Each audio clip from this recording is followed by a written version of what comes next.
finds a way to put defenses on their heels all the time, David. I mean, what can't he do? He's got the weapons, he's got the confidence, he's got the experience. Jesse, these kind of guys are so hard to defend. You're right. They better be able to find a way to get pressure on him, because if they don't, this is going to be a long day.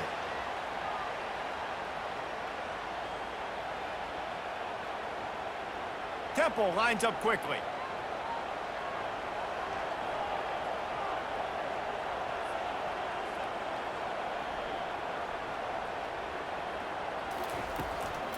Takes the handoff. It's Cruz. Not a lot of daylight. He gets one to the 32. Now that's what you're trying to do as a defense. Limit those damages when they run the football. Get them on the ground, short gains to set your defense for positive situations down the road. Didn't get much on first down. It's 2nd and 9.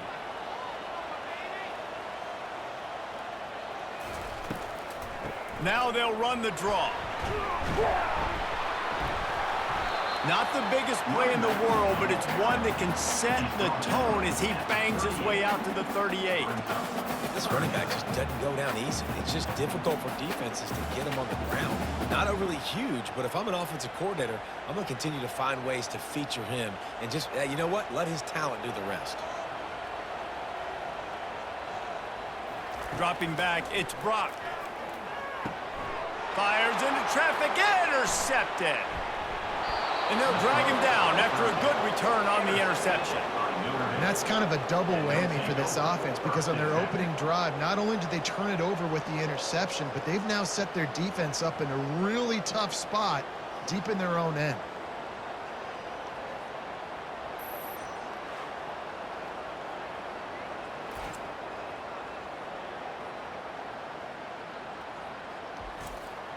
Line gets set, first down.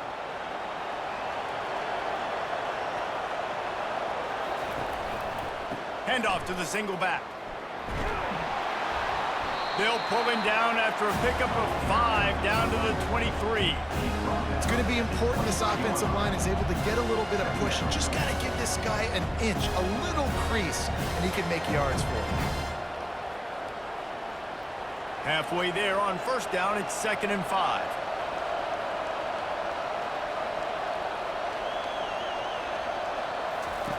He's looking to throw.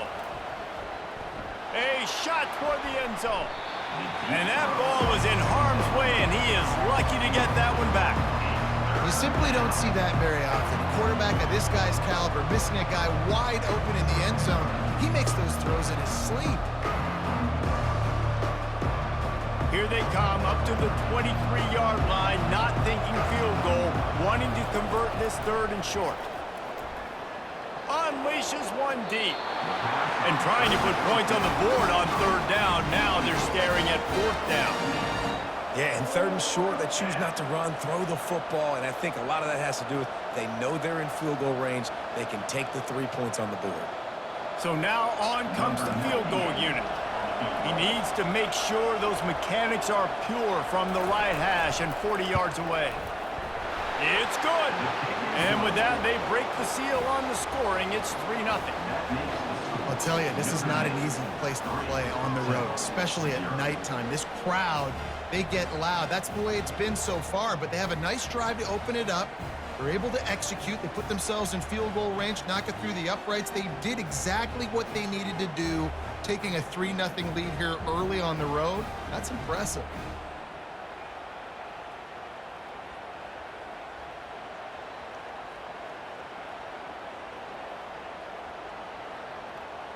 So after putting 3 on the board, the kickoff team is out there ready to boot it away. Bringing it back. And good work by the coverage team to knock down the return man. Temple takes over, and the Owls send the offense back onto the field. Mistakes are going to happen, as they did on that last drive. Now, how will they respond, Jesse? And this is the kind of guy who's going to take full accountability. That was my bad. That's on me. I'm about to lead this offense now down the field to score some points. Dang, Palmer, I wish I would have played with you. I didn't play with many quarterbacks that were just like, yeah, my bad. Hey, guys, I got this. Sorry about that. It was more, you should have ran a better route. Temple lines up quickly.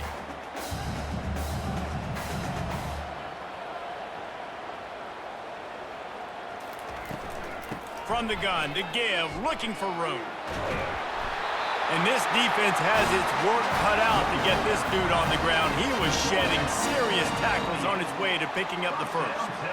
I love when players understand situations and they understand where the first down marker is and they understand where I got to get to. A lot of people you'll see run north-south and try to bounce out wide and make big plays. Sometimes it's not about making big plays. Sometimes it's about getting that first down to make sure I get an extra set of downs instead of trying to make those big touchdown runs. That play just never had a chance. They knock him down for a loss of 5. Well, they're trying to get that run play going to the outside, but it's the defensive end who does a great job winning his one-on-one and forcing the negative play. They'll try to overcome that last play on 2nd and 15. Looking to pass, it's Brock. Using the quick game. And the defense had that one well covered, just a short game there.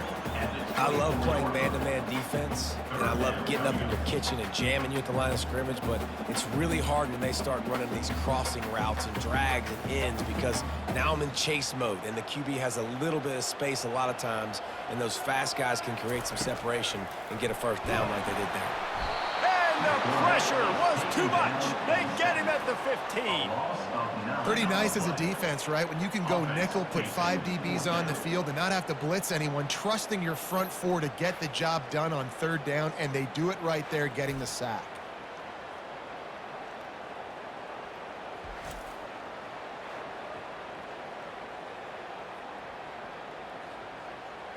Temple lining up to punt it away. On to kick it away.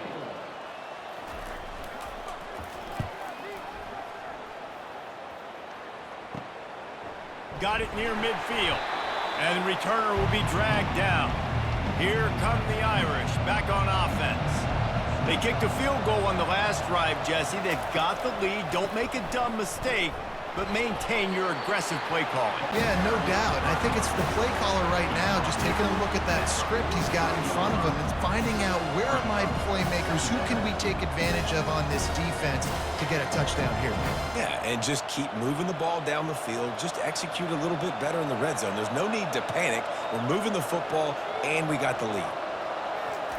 On 2nd down, wants to throw. Gets it out fast. They make the stop, and that'll bring the first quarter to a close. Guys, we've come to the end of the quarter, and Notre Dame has the lead. And we've come to the end of the first as we take a moment to check out the stats so far.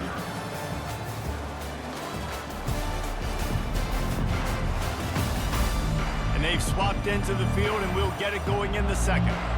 Offense breaks the huddle. It's 3rd down. They'll try to power their way ahead.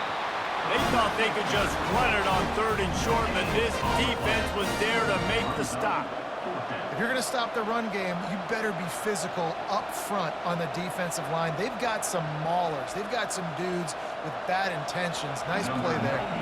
And here comes the field goal unit for the 2nd time tonight. This is going to have to be unleashed from 54 yards out. Field goal is good. Well, that kid just showed off his hammer for a leg, 50-plus, and he did it with ease.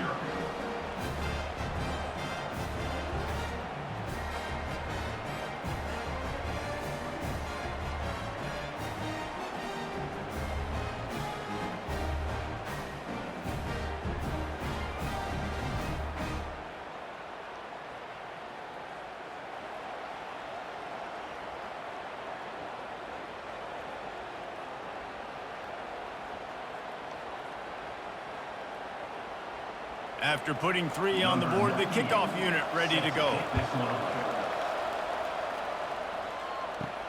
He'll bring it back from inside his 5. He was looking for some running room, but not much to be found as he stopped at the 18. Temple takes over, and the offense will return to the field.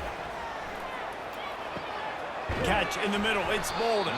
And he might be known for run fits, but that was a short and heavy tackle on the tight end. Look, you can't take away everything, right? So you give them that and rally and make a solid tackle. Yeah, and a lot of times in zone coverage, I like when I can get all the eyes on the quarterback. I like when I can see the routes and see him develop in the middle. And you could tell they had keys on the tight end. He wasn't going anywhere after he caught that football. And he fights his way forward, gets away from one, but not much doing on that one. That back had absolutely nowhere to run the football. Actually, is he counting? I think he's counting to make sure there's only 11 guys on defense. Temple lines up quickly.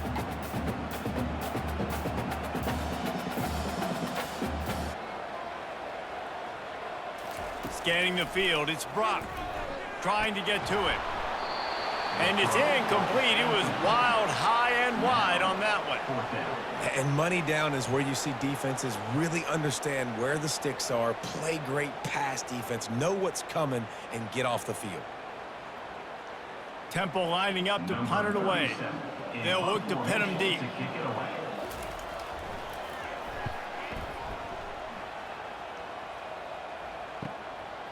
Hauls it in, looking for space. They make the stop on the return, but there is laundry on the field. Let's get the call. Roughing the kicker. Defense. So the decision has been made, and the coach will take the penalty. So the offense keeps this drive alive thanks to the roughing the punter penalty. And you want to talk about gang tackling. Everybody on the defense run to the ball. The run game just has not been working for this offense all game long. You saw it on that last play as well. Just not getting enough push up front on the offensive line. They haven't been physical enough. Didn't get much on first down. It's 2nd and 9. He's looking to throw. Oh, and it's picked off. Threw it right into the teeth of double coverage. And they capitalize not only on the pick, but the great return to give the offense tremendous field position. And this is obviously not a great start for this quarterback here. 2 interceptions already in this game. He's got to do a much better job with his decision-making.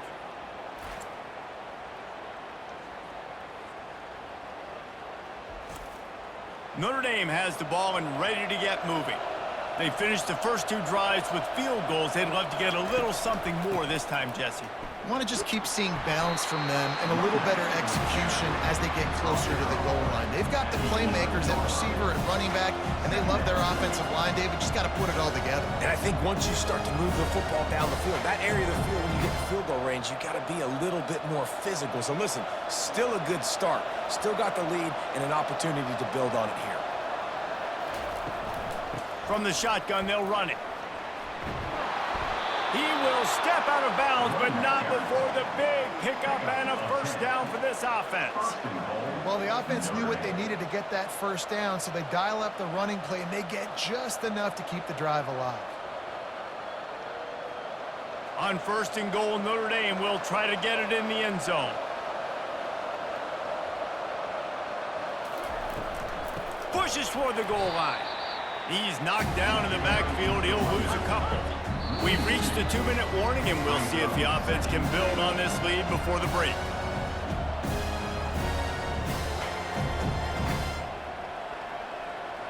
Can the D deny them on 2nd and goal? Trying to pound their way in.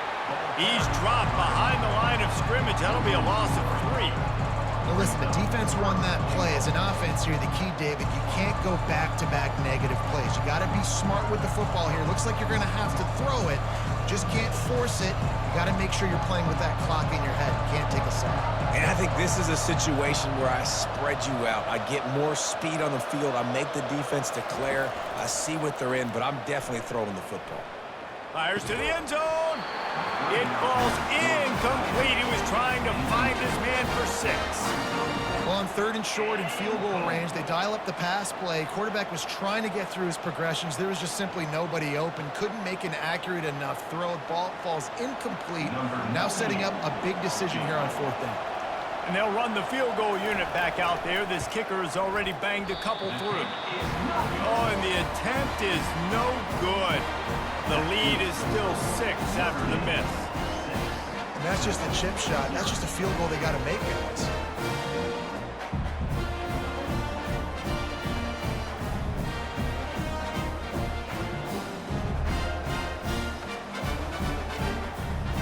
Temple takes over, and the Owls send the offense back onto the field. One of the most valuable things a quarterback can have, David, short-term memory. Just forget that last pick. You're dang right. Clear the mechanism. It's over, move it behind. Some players can't do that real well, and it leads to more mistakes, Jesse. You got to just forget about it and move on. And I think the coaching staff can help him too, David. I think you can get the running game going here and also give him some easy throws. The hurry up now, 2nd down, clock ticking.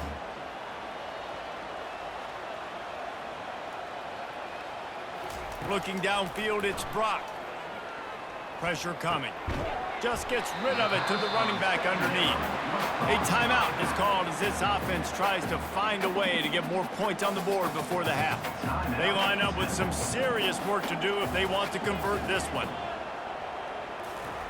Trying to move the sticks on 3rd down through the air. All kinds of room to throw that one in there. Here's a timeout on the field. Tight game here late in the first half. Chains are set, and Temple has it with another 1st and 10. He's looking to throw it. Pulls it in. It's right. Nice pitch and catch there, and they'll have enough for the 1st down. The offense quickly calls timeout to stop the clock. This first half of offense won't go on the highlight reel so far, but starting to get things moving, it's 1st and 10. Throws to the wideout. A strike downfield. And this defense's head is spinning. He gets it down to the 27. So, Jesse, they're able to connect on the crossing route against the zone. You run that pattern against that coverage. What do you have to keep in mind? Well, the receiver needs to know where the soft spot is in the defense so he can gear himself down, and the quarterback, Reese, has to play with great timing, because if he's too early or too late on the throw, that might get picked. Got it! Can't quite cross the plane to get the 6, but they'll have the 1st down. Well, we knew coming into this game, this offense was going to try and get this receiver involved and get him involved early. So here they are just finding an easy completion. It's not a touchdown, but they just want to get this guy lathered up and get him into a rhythm. Running out of time here in the first half, they're going to have to be efficient to put some points on the board before the break. Wants to go up top. And it's caught! Touchdown, Owls!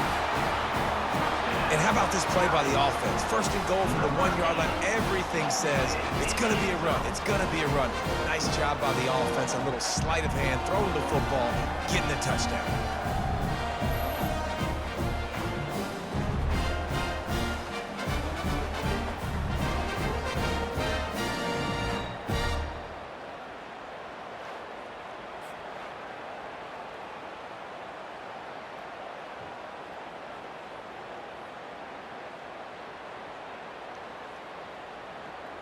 PAT unit on the field. Is on for the extra point. And the extra point puts them on top by 1. So it's an 80-yard drive. It was capped off by a 1-yard touchdown pass. The kickoff team out there set to boot it away.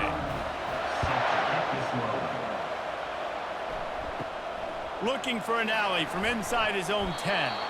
He'll be brought down, and that's the final play of the half. That's the end of the 2nd quarter. That means it's time to join Kevin in our halftime update. Fellas, looks like we've got a terrific scene there today in Philly. And it's been said football is a game of inches. And guess what? Based on the comparison between 3rd down conversion rate today and the average yard per play, how can you argue that? I mean, the low-lying fruit is to look at some of the explosive plays we've seen and panic. But really, this game is going to come down to which team is more efficient when they have the ball and how they play when it matters most. And with that, let's send it back to the guys at the Lincoln Financial Field. Temple will try to boot this one deep to get the 2nd half underway. He'll start the return inside his 5. He was looking for more running room, but none to be found as he stopped at the 23. Here come the Irish back on offense. They start this third quarter one-possession game and hoping to get an early drive going. This offense is ready, and they're ready to take the field here and see if they can get something established. They don't have to change everything and reinvent the wheel. They've had some successes in the first half, so let's get that continued here on the opening drive. Yeah, and I love getting that break at half to go talk with my coaches and pick my offensive coordinator's brain so I know exactly what I need to do to attack this defense, and I get ball first. Runs through a tackle. He's knocked down in the backfield. He'll lose a couple. It's a bad sign on offense when you have that many people running free at your running back. That means guys up front aren't getting their blocks. Just too many hats getting to the ball carrier. I love his effort, making multiple guys miss, but still, it's a negative play. They come to the line, facing 3rd and long from the 25. Back to throw, it's Leonard. Feeling some heat. And the quarterback goes down at the 11-yard line. Great job up front on this pass rush. Defense in a dime personnel grouping. They've got 6 DBs on the field. They're expecting pass, so they're going to have to win with 4 guys. And they're 4-1. They got the job done.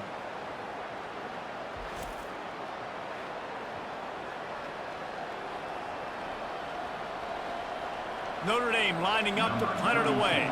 3 and out and not much choice but to get rid of the ball. Boy, that seemed to be prime return territory. Instead, he'll make the fair catch. Temple takes over and the offense will return to the field. They'll ride the running back and leave it with him. He's knocked down in the backfield. He'll lose a couple. So no room to run there, and you wonder after that loss on first down where they turn now. Yeah, and that's why it's so important for the defense to win these first downs, right? You want to create negative plays to make this offense so much more predictable.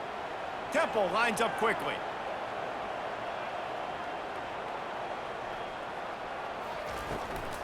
Out of the gun, the inside handoff to the running back.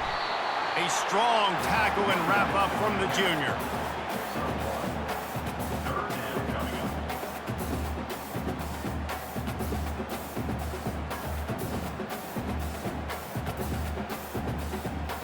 A 3rd and long coming up here.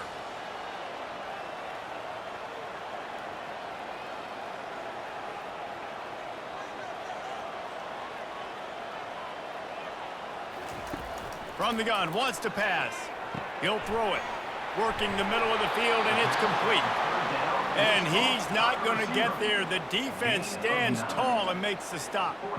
They didn't quite get that route run deep enough to pick up the first down. Now they've got a 4th and short. And I think everybody at home tends to yell at their television set. Why aren't you getting past the first down marker? Why did you run your route short? Defense did a good job knowing where that was, but now, 4th down, offense has to make a decision. No good. And the lead remains at 1 after the miss. Temple 7, Notre Dame 6.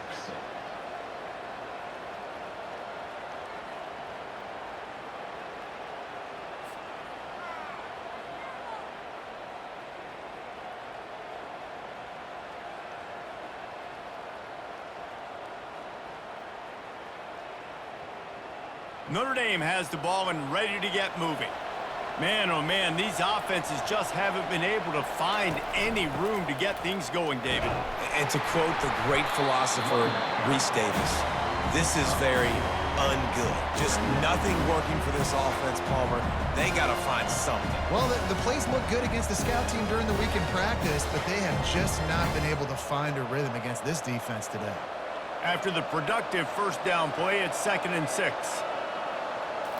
To the air, it's Leonard. He'll loft one deep down the left side. He makes a grab. Touchdown, Irish. And that one will give him the lead. And how about the bomb? The long field all the way across the field.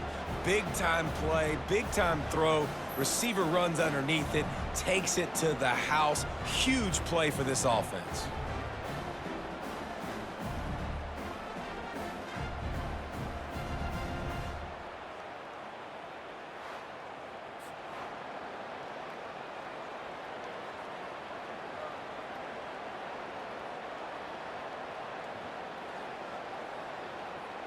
Two-point conversion attempt is on the way.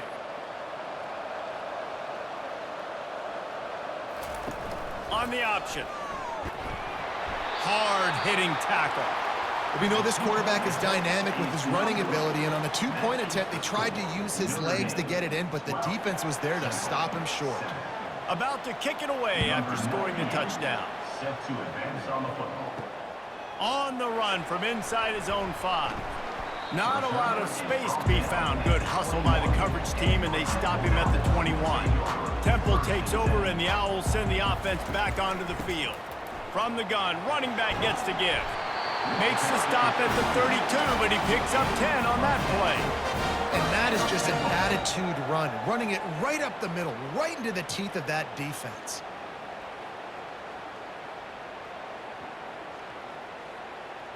And the Owls moving quickly to the line.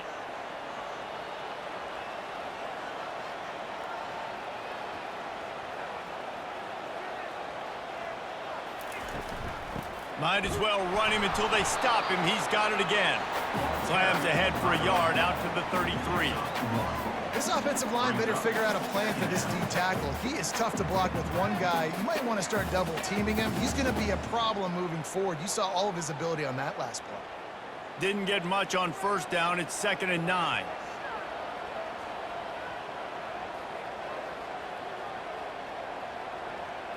Wants to throw. It's Brock. Fires left. It's caught downfield. And he was loose and not stopped until he gets to the 47-yard line. Well, when you're throwing these comeback routes, man, the timing has got to be so good between the two of them because you know the ball is going to be in the air a long time. You can't throw it late. It's going to get picked. That time, really nice job getting it out early, and the receiver doing a nice job on his route so that the ball was right on him as soon as he turned around.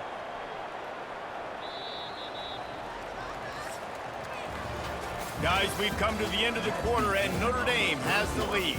They've built a cushion. They've got a nice lead. Now the task is finish the deal as you take a look at the third quarter stats.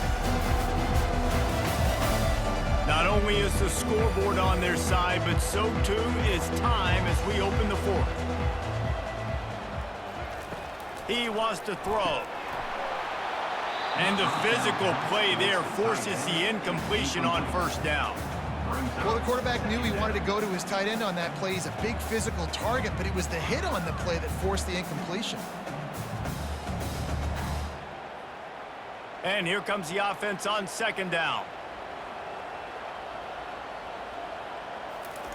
They'll throw again after the incompletion. Unloads to the wideout. Snagged in the middle. It's right. And they are finding some space in this defense. He's got it down to the 25. And a nice job working the middle of the field. I think it's so important to keep defenses honest, and you can't just dink and dunk outside. You got to work the middle. Great job finding this wide receiver over the middle of the field. The Owls with the 1st and 10.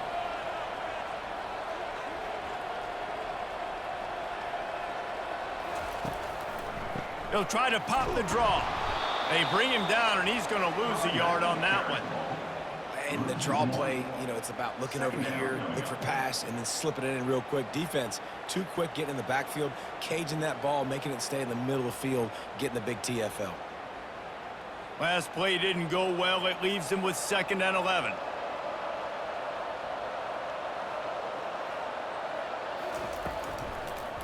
He'll keep it himself.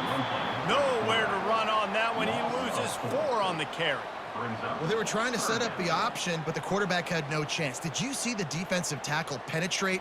What a great first step. He shot right through the offensive line and got the TFL. 3rd and long from the 30-yard line in this defense, hoping to knock them out of field goal range. To the air. It's Brock. Oh, he's ready to take a shot. And it slips through his fingers, incomplete. That would have been a huge gain if he could have held on. Interesting call here for the head coach, too, because you need a touchdown. Now it's 4th and long. You could kick the field goal and cut into the lead, but it depends on how much you trust your defense right now. They may go for this one, guys. So here we are on 4th down, and this field goal kicker is going to face all the pressure in the world. It's good. And that's massive. All the pressure on your defense now. You made the field goal. You've got to get the ball back. You need one more kick. That's what you need. And so the defense has to be ready to take the field right now, play with intensity, play with energy, and get it back to the offense quickly. After putting up the field goal, they're set to kick it away. And he takes this from inside the 5. He was hoping for something a little more dynamic, but they get him on the ground at the 20. Here come the Irish, back on offense. They'll try to keep this clock moving on the ground. Not much there. Picks up a couple to the 22. And if you'd have told this defense that they stuffed this great running back today, they'd have taken it. They'd have been happy, but the offense has still put up production, and they're still in the lead, trying to find a way to finish this one off. Clock continues to run, and they'll be happy to wind it all the way down before they snap it. He wants to pass it on second down. And that's going to be incomplete. A lot of contact on the play, but no flags. It'll be third down. All right, that's a good result for the defense. We knew coming into this year they wanted to really improve their pass defense and their secondary and coverage. Nice job there. The crowd elevating its energy, willing this defense to get a stop on this big third down. Fires to the wideout. Another incompletion on third down. And that is a frustrating possession for this offense. You wanted to run the football, maybe take some time. You did the opposite. Got in a bad situation, threw the football, stopped the clock. Not how you manage a game late in the fourth quarter. The Irish send out the punt unit. This will be the second time they've had to kick it away. Surprisingly makes a fair catch just outside the 40-yard line. Temple takes over and the offense will return to the field. Looking to throw, it's Brock. Throws to the wideout. Almost intercepted. It'll fall incomplete. The defense almost came up with a turnover. Well, the defense just did the quarterback a massive favor. That's the nicest thing they've done to him all game. They've already picked him off twice. That should have been number 3. And now on second down for this offense. Pre-snap motion quarterback trying to get a read. Throws to the tight end. Catch in the middle, it's Bolden. Lots of green grass as he gets it to the 31. And I really like when offenses attack over the middle of the field. Between the linebackers and the safeties, there's usually a soft area that you can usually have some success. And really nice job by this offense taking advantage of those areas. And the Owls are in the hurry-up. We've reached the 2-minute warning, and the defense needs to come up with a stop to close this thing out. Offense threatening, 1st and 10 from the 31.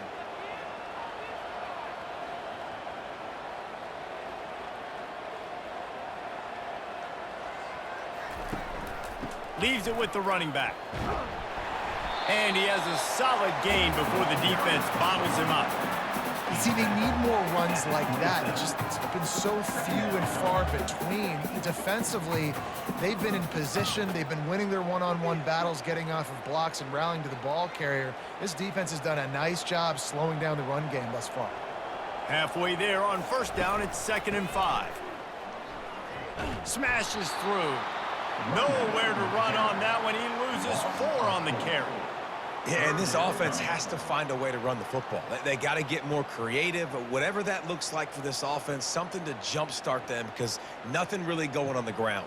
Yeah, defensively, though, you got to give them credit, too, because they knew that physically they were going to try to be challenged up front. That was a big MO for this offense coming into it. But the defense, they've risen to the occasion. Their front 7 has dominated. And he throws another interception, his 3rd of the night. And after the interception and the turnover, this defense has set its offense up for business. That might be the nail in the coffin, fellas. This offense, they're trying to get back in the game. You're having to be aggressive. You're now going to have to start taking chances. An errant throw ends up in the hands of the defense, and I think that's all she wrote.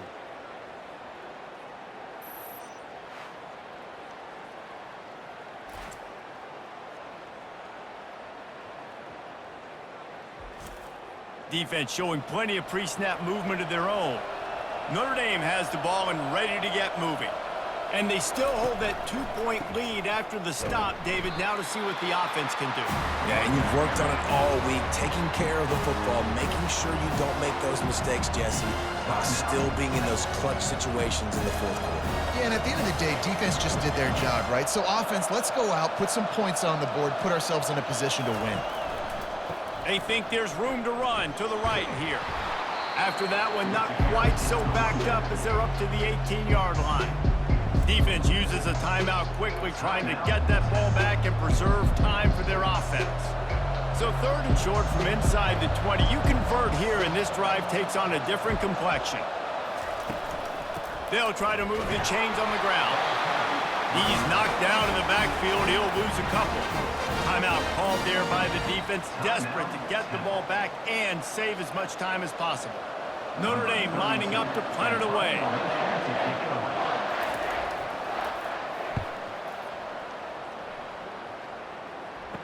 Makes a move. Excellent coverage that time. Didn't give him any room to set up a big return. Temple takes over, and the Owls send the offense back onto the field. They're going to throw it to start the drive. And he's got it inside the 25. And they are pushing the ball down the field. A big pickup on that one, and the tackle is finally made.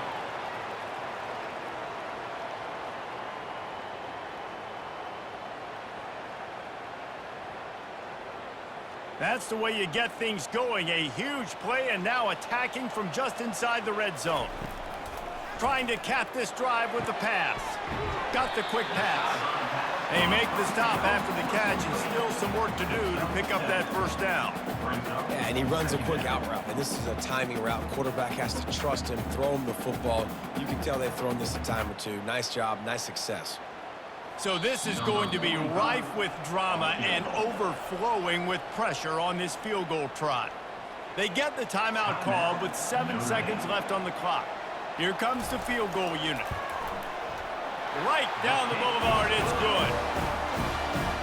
They have taken the lead in the final seconds, guys, and the celebration has erupted on the sideline.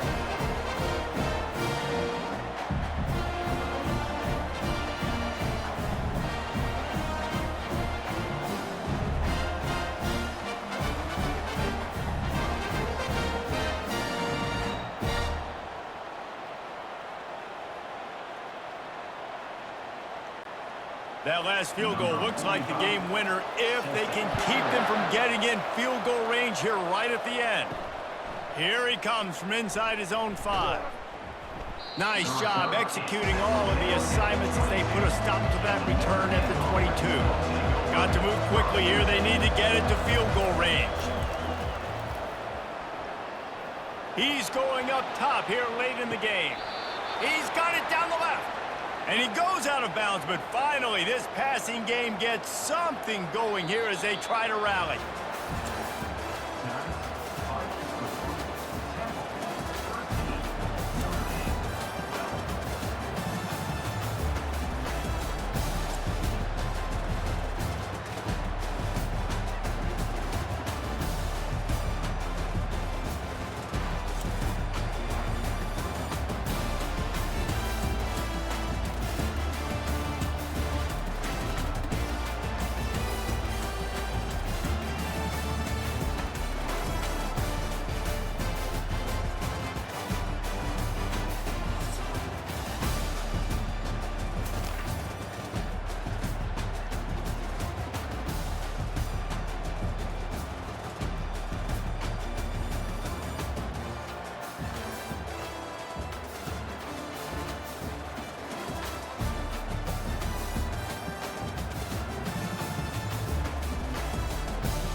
opening kickoff.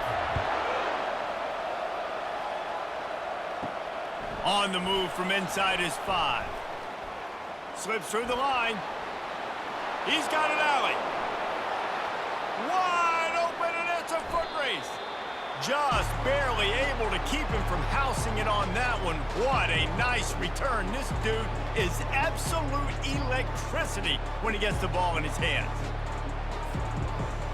So Tulane's offense has ideal field position after that spectacular return. And as we watch this wide receiver come onto the field, when you have a dude like this, you find ways to get him the ball over and over again, no matter what the defense tries to take away. Yeah, because the defense can't win. Whether you double team him, we're still going to win. And they're going to give him the ball in quick passes. They're going to throw it deep, and they're going to take advantage of him every opportunity they can. They will feed him. They will feature him because he's just that good. They've got it down to the 3. Now it's 2nd and goal.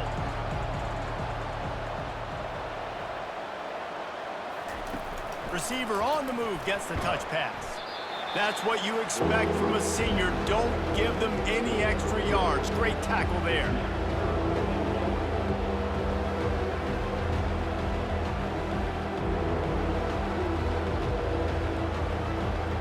They'll come to the line just 1 yard shy of the goal line on 3rd down. Trying to run it in. Into the end zone he goes. Touchdown, Green Wave. And everything works out for the offense, right? They went for it on 4th and 1 earlier. It was a big decision, a big gamble. They got it, and now you pay it off with the touchdown. Head coach is loving that.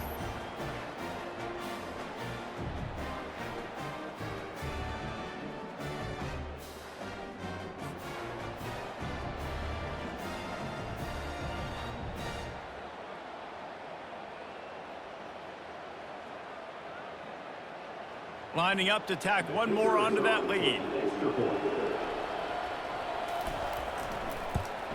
And the extra point makes it 7-0. Quick strike offense on that 3-play scoring drive. And they capped it off with a 1-yard plunge. About to kick it off after punching it in for the touchdown. He'll bring it back from inside his 5. Really disciplined job by the coverage unit to get down there and make the stop at the 19. So UNLV's offense will take the field for the first time. And there's no doubt, guys, we will be focused on these 2-star playmakers on the outside. I'm curious to see how much man coverage we're going to see today. I don't know if either of these defenses is confident enough to go mano-a-mano with these two dudes on the field. They're two of the best in the nation. These cornerbacks aren't looking for man-to-man coverage. I can promise you that. They'd be like, give me some help over here. But we're going to see some split screens, and we're going to see who had more catches, who had more yards. We're definitely going to be breaking that down this game. Got stuffed on 1st down. It's 2nd and 10. They'll keep it on the ground. They bring him down, and he's going to lose a yard on that one. Yeah, and when you get penetration by that defense right away, and there's no way to cut at all for that back, he gets destroyed right away. No way that play was going to be successful. Way too much penetration. You make up the game plan, and not a lot on the play sheet for this. 3rd and long from inside their own 20. To the air, it's Fernandez. And the defense makes a play, sacking him back at the 10.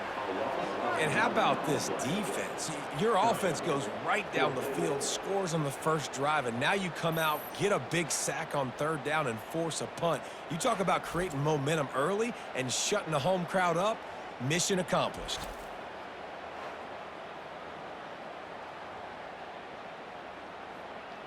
The Rebels send out the punt unit.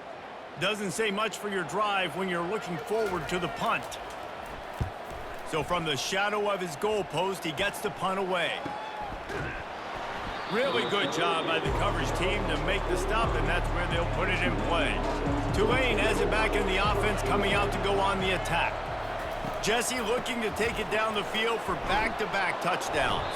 think it's really important for them moving forward, too, to have a lot of balance, right? You want to be able to keep this defense guessing, Pollard. Yeah, and you got me searching for answers after that last drive. You stack another drive on top of this, their defense's heads are going to be spinning all over the place. Now they've got it at the 44 on 1st and 10.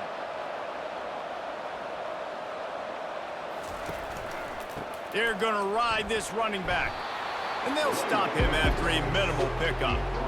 Oh, man, there's some big hitting going on in the trenches right now. This defense, they take a lot of pride in stopping the run. Let's keep our eye on them throughout the course of the game and see if they can contain this running attack. Got 3 on 1st down. It's 2nd and 7.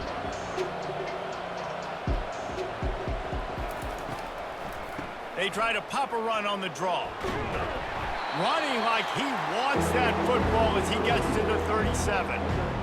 Running backs square their shoulders up. It's when they have the most power. You see him square his shoulders up, break tackles, be strong, continue to plow his way forward, just making it really easy on everybody in this offense by breaking tackles. After the last run, would you just give it to him again on 3rd down? They'll try to pick it up on the ground. He gets it oh so close to the 1st down marker, but I think he's going to be a touch short. 3rd and 2, trying to be physical, trying to win the battle up front. Almost there, Palmer, just short, 4th and inches. Yeah, and he was so disappointed he didn't pick up that first. He's looking over to the sidelines right now, asking for the ball again here on 4th. 4th down, and the punt team sends it the other way. Punt goes out of bounds, and a really nice job as they stick them deep in their own end. They'll mark it around the 10. The officials offer the deal, and the coach accepts it. They will take the penalty. Pre-snap motion in the backfield. Trying to find his man on 1st down. Got his man quickly. A 7-yard pickup. It'll be 2nd and 3. That throw and catch, a really good example of why coaches don't want a quarterback to get stuck on a particular target, isn't it, David? Yep, that's exactly right. Find the guy who's open because you got so many guys that have so much speed that can do so much damage on the field. Find my matchup, get it to him, let him do the rest. Can't make the grab as he was looking for his man right at the goal line. And that's just a huge missed opportunity on offense. QB missed his guy wide open in the end zone. You might not get another clean look like that in the rest of this game. That last incomplete pass has him staring at a 3rd and 3. On 3rd and short, they'll try to pick it up with the pass. Caught over the middle. It's Brown. Works his way to the 4-yard line, and they'll have it 1st and goal.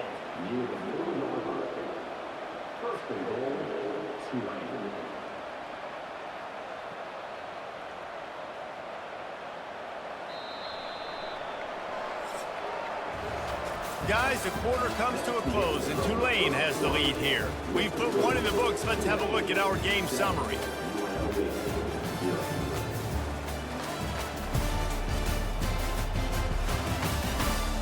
Lots of time left, and we're ready to get back to it and open the 2nd period. This Tulane offense has a great drive going. Thompson to throw. Broken up, incomplete, and nearly intercepted in the end zone. It'll be 2nd down. Well, I love the coverage on defense. In the red zone, everyone's got their eyes on the quarterback, and they're flying to the football, and you saw that there on the incompletion. They've been denied on 2 of their 3 previous red zone trips, looking to pay this one off with a touchdown. From the gun, running back on the move. They get him on the ground at the 3-yard line, but this defense is taking some punches. They're strong and they're strong. Defensive tackles, they're strong. There's such big jokers in the middle where they just lock out those offensive linemen. And running backs, listen, they don't have much of a chance. When you got that 300-plus pound guy grabbing you around the shoulder pad, you tend to go to the ground pretty quickly. And he takes it to the house. Touchdown, Green Wave. This defense is going to have to do a better job being physical. That's 2 rushing touchdowns they've now allowed. They have got to be better close to the line of scrimmage.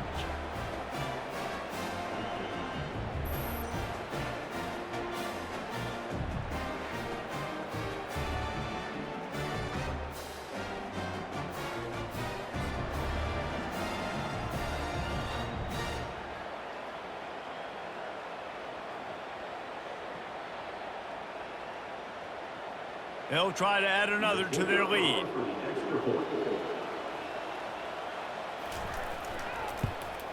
And the extra point makes it 14-0. So they marched the ball 41 yards on that drive and closed the deal with a 3-yard touchdown run. The kickoff team out there and ready to go.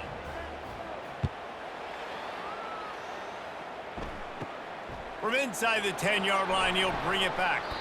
Just never had a chance to shake loose, and he'll be brought down at the 24.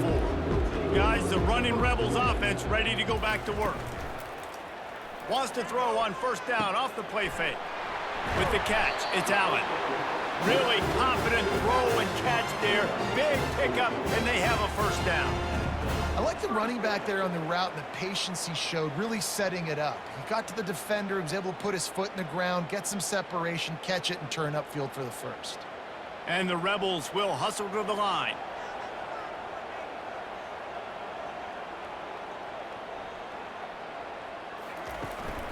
Out of the gun, the inside give.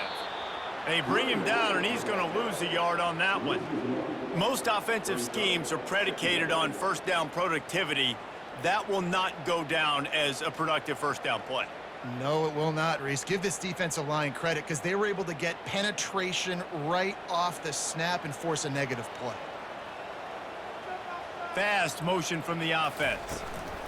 Running back searching for a hole. You want to make sure to maximize those types of runs, and he gets it out to the 41. Offensive linemen love to run the power. Why? You run power. You run power. Then you can play action. You don't want that defense to be sitting there saying, it's a pass, having to pass block every play. You got to keep defenses off balance. They've got a good chunk of ground to cover on 3rd and long from the 41. Unloads to the wideout. And they can't make the connection on 3rd down. Got to give the defense a lot of credit, man, because they've come into this hostile environment and they've quieted the crowd down with some of the plays they're making. They've got a nice lead right here, and they're making it hard for this quarterback to go to work.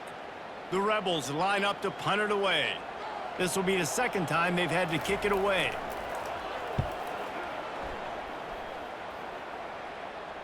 No return coming. He'll call for the fair catch. The Tulane offense headed back onto the field. They've jumped on them, executing at a high level and up 14-0, David. This is the exact start you want. I mean, offense is playing great. Defense has gotten stops. You're in a position now, Palmer, to put the hammer down and get a 3-possession lead. I'm really impressed with their physicality on both sides of the ball early in this one. They've been winning in the trenches. So here on offense, keep running the football and show your dominance. Cranking up a drive like that can really get you going. It's first down from the 44. Hands it off. And they try the middle of this stout defense, and they rise to the challenge. Boy, there wasn't much room to wiggle for that running back there. None at all. Great job by the defense getting in the backfield quickly, closing up all the holes, nowhere to run. They got nothing on the last play. It's 2nd and 10. They give it to him again. At the 45, on his way.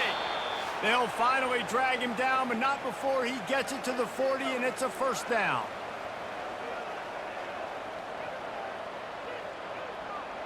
Here's this offense with a fresh set of downs.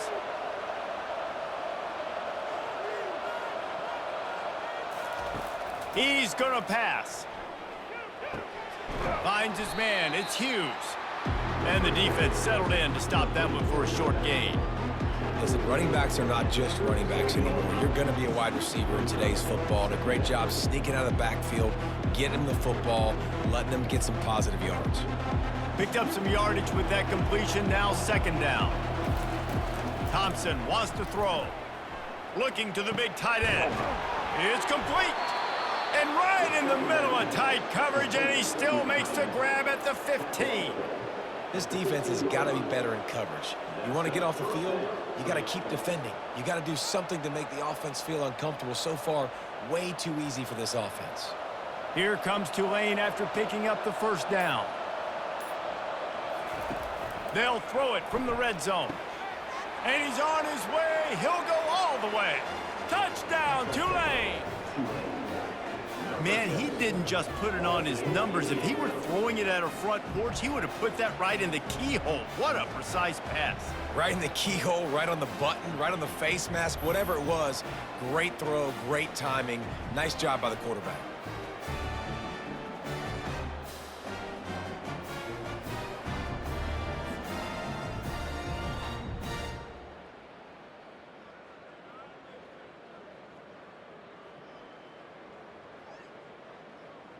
Lining up to tack one more onto that lead.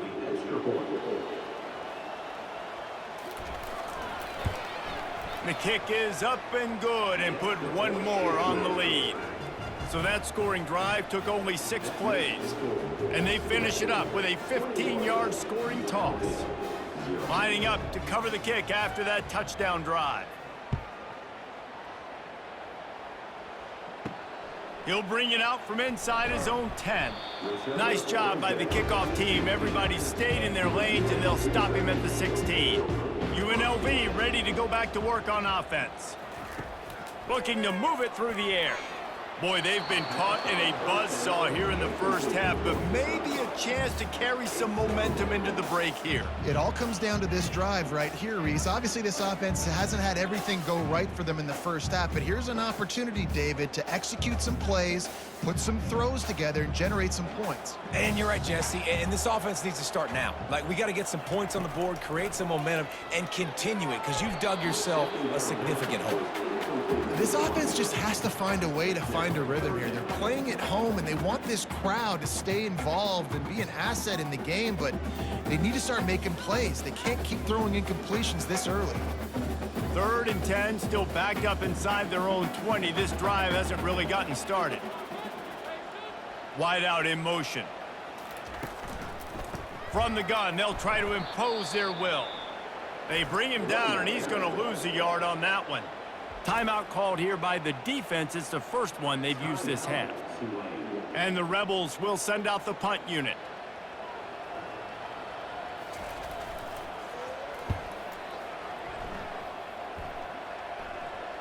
He'll settle for some pretty good field position and make the fair catch at around the 35. Tulane has it back in the offense, coming out to go on the attack. This has been exactly the way you draw things up, David. The offense has really been moving the football. And it's been great execution. They've done exactly what they wanted to do, build the lead. Now Palmer's a different animal. Now you got to protect it. You can tell they were paying attention in practice this week in the film room because they have gone out, everybody right now on the same page. And the incompletion brings up a 2nd down for this offense. Thompson to throw. Quick strike complete. And they pick up just a few on that completion. Bells and whistles have got to be going off in this quarterback's head now. It's 3rd and long, so you know you're expecting pressure. You got to know where your hot routes are. You got to be able to read the coverage and make sure you get this football out of your hands quickly to not take a sack or worse, turn the football over. On 3rd and long, trying to have a big completion here. And the incomplete pass will bring up 4th down. Wow, that quarterback is lucky there. If you're going to take a chance like that on 3rd down in your end of the field, you better be right, because that should have been picked and returned for a touchdown. This offense is lucky now they're getting a chance to punt this ball away. Tulane forced to send out the punt unit. Getting our first look of the afternoon at the punter.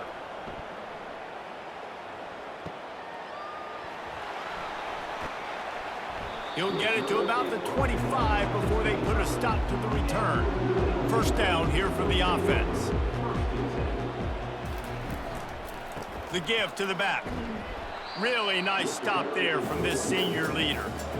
I like feeding my guy. I like getting my running back touches, feeding the ball so he can break some of those big runs, but I'm also okay with these little ones. Set the tone, stay balanced.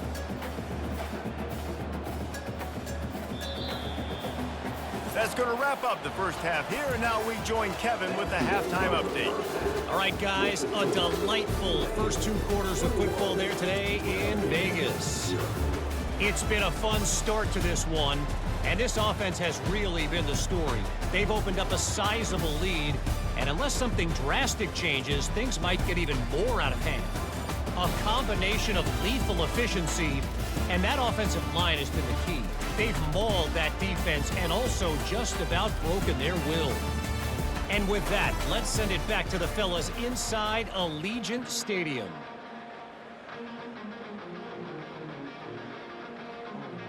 About to start here in the second half, Tulane will kick it away. Here's the return from inside his 10. Able to find enough room to get it out across the 25. He's brought down at the 26. The UNLV offense ready to return to the field. When you're facing a deficit like this one to start the second half, you really can't afford to waste a single possession. Fresh start here in the second half. That's the only way you can look at this if you're on offense. Things did not go your way there in the first half. It starts with one play. To get our confidence going, we just got to get something going early here on this drive. One play, stay aggressive. Now I think I can be even more aggressive on fourth downs because obviously I've built a deficit. My defense has got to make some plays for me too. Out of the gun, the running back has it. And he does a really nice job finding open space and making a good gain before the stop is made.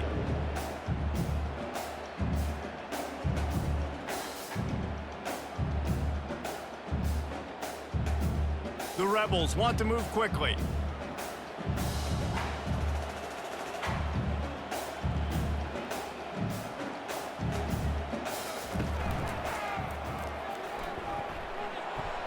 They get him on the ground, but not before he gets enough for the first down.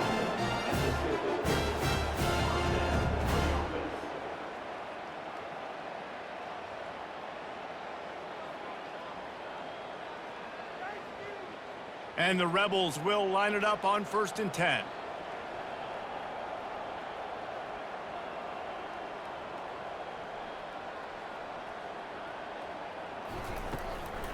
On the run, it's Thomas. And the defense doing a great job committing to the run. When you commit to the run like this, obviously you can give up some plays in the passing game, but you got to stop the run first. Picked up 2 yards on that last one. They need 8 on 2nd down.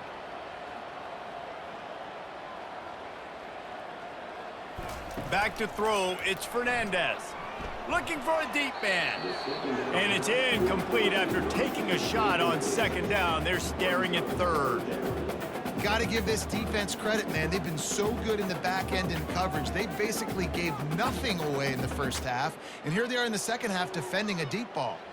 3rd down, and this offense is already in a world of trouble. They could really use a conversion, not to mention multiple scores. And the incomplete pass will bring up 4th down. All right, you've dug yourself a little bit of a hole offensively. You know you're going to have to throw it here in the second half. You're going to have to make sure, though, you do a better job up front with your pass pro. You got to keep your quarterback standing upright. The Rebels will line up to punt it away. 4th time tonight we've seen this guy come on to punt.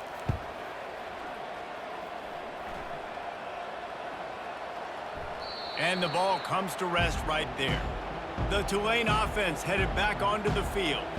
They missed an opportunity to extend this lead the last time they had it, Jesse. Yeah, they got to be able to regain that momentum, right? Go back to what was working earlier on in this one. And, David, to me, that starts with being the more physical team. Oh, I definitely agree. Being the more physical team, but understanding the situation of the game. You're still winning. You got the football back. Now put a nice drive together and execute. After picking up a couple at 2nd and 8. He's looking to throw. Grabbed over the middle. It's Williams. And they'll bring him down, but not before he picks up the 1st down. Well, it's a great job by the receiver fighting back across the DB there to get to the inside, locate the ball, and catch the slant. 1st and 10 from their own 15-yard line. He's looking to throw it. Makes his connection. This guy just oozes toughness when he runs. Bangs his way to the 20. Hey, I'll tell you what, that slot receiver, he may not be the biggest receiver in the world, but he is shifty, and he runs really good routes. You saw it on that play. Let's see what they've got on 2nd down.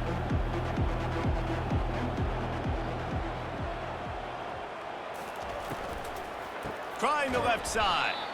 He's dropped behind the line of scrimmage. That'll be a loss of 3. You know, if you want to run the ball up the middle, you're going to have to block that guy. I mean, nobody even touched him, and he slanted right into the backfield, made the tackle for loss.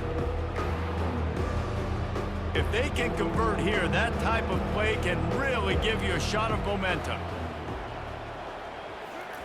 3rd and long, and he'll try to throw for it. Grabbed in the middle. It's Preston. And he's brought down after a nice gain. This is exactly why 3rd down is practiced every single day. 3rd and short, 3rd and medium, 3rd and long. It's money down for a reason. You got to lock in. Great success by the offense so far on 3rd down. This Tulane offense has a great drive going. They'll put the tight end in motion. Off the play fake on 1st down to throw. Got it in the middle. It's Preston. Major gaps in that defense, and he got loose, and they finally knock him down at the 41. Nice play design on that one. You make it easy for your quarterback, too, because it's easy to see what's happening right in front of you. Over the middle of the field, you can see where defenders are dropping. You can see where the soft spots are in zone coverage, and just a really nice job by the QB locating his guy and making an accurate throw. Quick handoff. Fights off a defender. And look, this guy has some serious moves, and he tried all of them and still didn't get loose.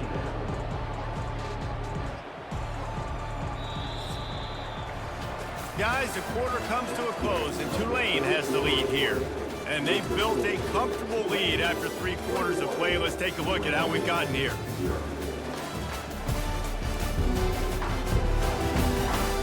One more quarter to go, and it looks as if we are ready to play. Picked up 2 yards on that last one. They need 8 on 2nd down.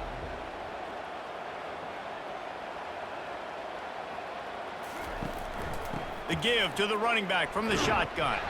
Found a little running room, and they get him stopped after a pickup of 6 to the 32. I like this guy as a running back because he can run between the tackles and he can also go outside. He can really do it all. Trying to put together a long, time-consuming drive. This 8th play will be 3rd and 2. Looking to throw for it. Makes the grab. It's Preston. They'll pick up enough yardage for the 1st down. They've got it at the 30. They showed great trust in their quarterback right there, and why not? He's had an outstanding game. The outstanding game has taken care of the football. Now late in the game, you got the lead. That 1st down now tells me now it's time to start running the football, run the clock, get out of here with the dub. Comes out throwing on 1st down. Got it in the middle. It's Preston. And he's knocked down immediately, but not before he moves the chains. You know what's interesting? At this point of the game, with the lead in the 4th quarter, the defense is expecting them to run the ball, and because they're putting so many guys close to the line of scrimmage, they're taking advantage, throwing it 2 straight completions now back-to-back. They'll run it. They want to take their time here. How about that determined run inside the red zone? He's got 6. It's down at the 12. Man, that's the advantage of having a good coaching staff to teach these players in this type of situation with the lead late in the game. You want to stay in the field of play and keep the clock ticking. They do that after that nice run. Going to work on 2nd down, and the red zone is still some ground to cover to pick up that 1st down.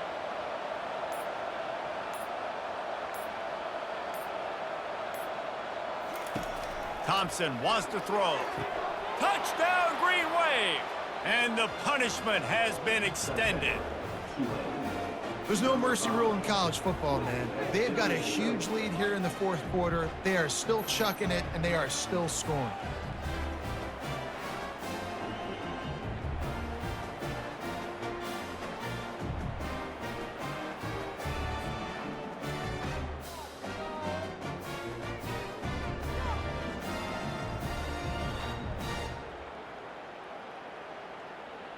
Ready to try the point after.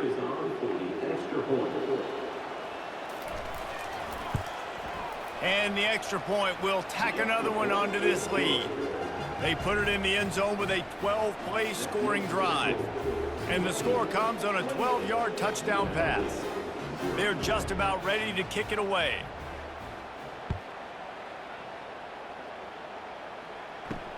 He'll start the return inside his 5. Didn't find any crease in that kickoff coverage, and he'll be stopped at the 17. Guys, the running Rebels offense ready to go back to work. David, the punter got some work last time. They'd like to keep him on the sidelines in this drive. Yeah, it's not something you want to say very often. You don't want the punter out there. This offense needs to get back lathered up and get a little bit more of a rhythm. The best way to do that, identify where your best players are and just get them the football. Give these guys some touches to kickstart this offense. Yeah, and tight ends aren't just line up and block guys anymore. These guys are athletes. You line them up all over the field, and nowadays you even start to feature them more and more in the passing game. With a first down, they'll snap it from the 32. He wants to throw. He looks that one in nicely. Brought down at the 47, but not before he ripped off 15. This offense has not put their best product on the field today. They've got no points to show for any of their efforts so far, but they've still got a chance. But if it's going to happen, it has to happen now in this 2-minute situation. This is where their playmakers need to step up. To the air on first down. Catch in the middle, it's White. He is tackled, but it'll be a fresh set of downs. Well, if you could give a helmet sticker to this defensive coaching staff, they would get one because of the plan they've had for this guy at wide receiver. He is one of the best in the entire country with his speed and his athleticism, but they have had a plan for him. Whether it's man coverage, zone, they've been able to double him, they've been able to change up the looks, and they have not been able to get him involved in the game, and that's why they're going to win this one. And the Rebels have it with a 1st and 10. He's going to pass. Snagged in the middle, it's White. And this offense is feeling it as they rip off a big chunk of yardage, and they've got it on the 22. And I love the quarterback's accuracy here. Hit him in stride, man. Hit him where he can catch the football and continue to run and do more damage after the catch like he did right there. After that completion, move the chains. Now first down. Back to pass, it's Fernandez. Fires to the wideout. Tip ball, put it up for grabs, and I thought he had it, but somehow it slithered through his fingers. And this is just one of those days, man, where everything has gone wrong, right? Like they just haven't been in a rhythm. They haven't got it going and never built the momentum. This is one of those days that you learn from, you try to grow from. A lot of things that we're going to show in the film room that people aren't going to like, but hopefully you can learn from it and do better next time. Throws toward the end zone. Had it in his hands for the score and let it fall to the turf. It'll be 3rd down.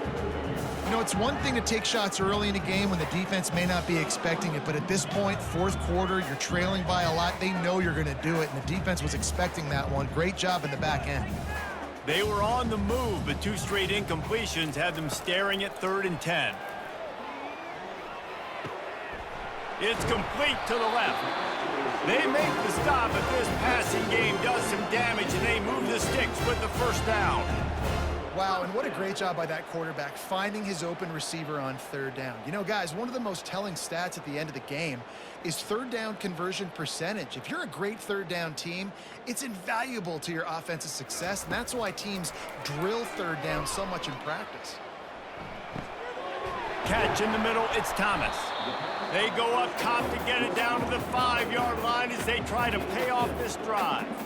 And I know this football game is over, but we got to keep fighting. We got to keep finding something, some kind of rhythm in this offense, something we can hang our hat on that we do really, really well. Listen, the intermediate passing game like this has taken over college football, short to intermediate. So if they can find some of this, it'll help their offense moving forward.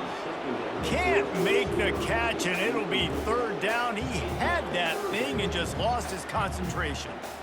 It's really hard to win football games when you're one-dimensional offensively, and that's the case. They just have not been able to get anything going, throwing it deep down the field. They haven't won their one-on-one matchups. Quarterback has missed some throws, and as a result, in the 4th quarter, they barely have 100 yards passing, and that's why they're losing. And he's got it in the end zone for a touchdown. It won't matter much in the outcome, but a little extra stat padding is nice. Nice pitch, nice catch, and listen, maybe this helps next game, right? Like we're trying to find a rhythm, find something that works, find somebody to go to, and this offense is struggling. You're down by 1,000, but I like that they continue to fight.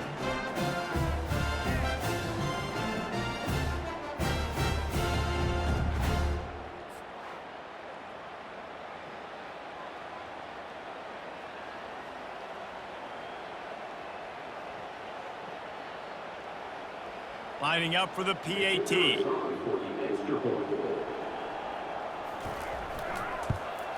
The extra point is good, but they're still down 28-7.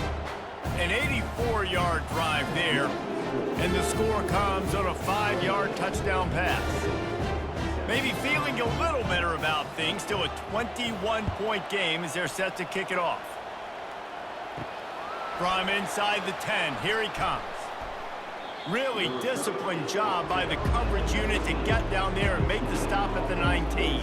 Tulane has it back in the offense, coming out to go on the attack. They have dropped a hush on this entire stadium, David, by controlling this game.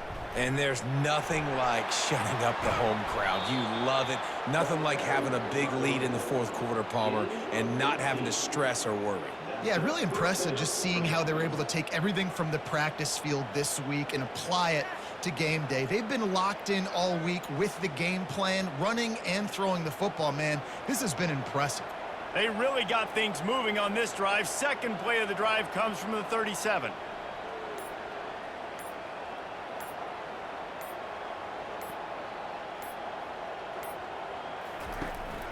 They're getting this guy lathered up.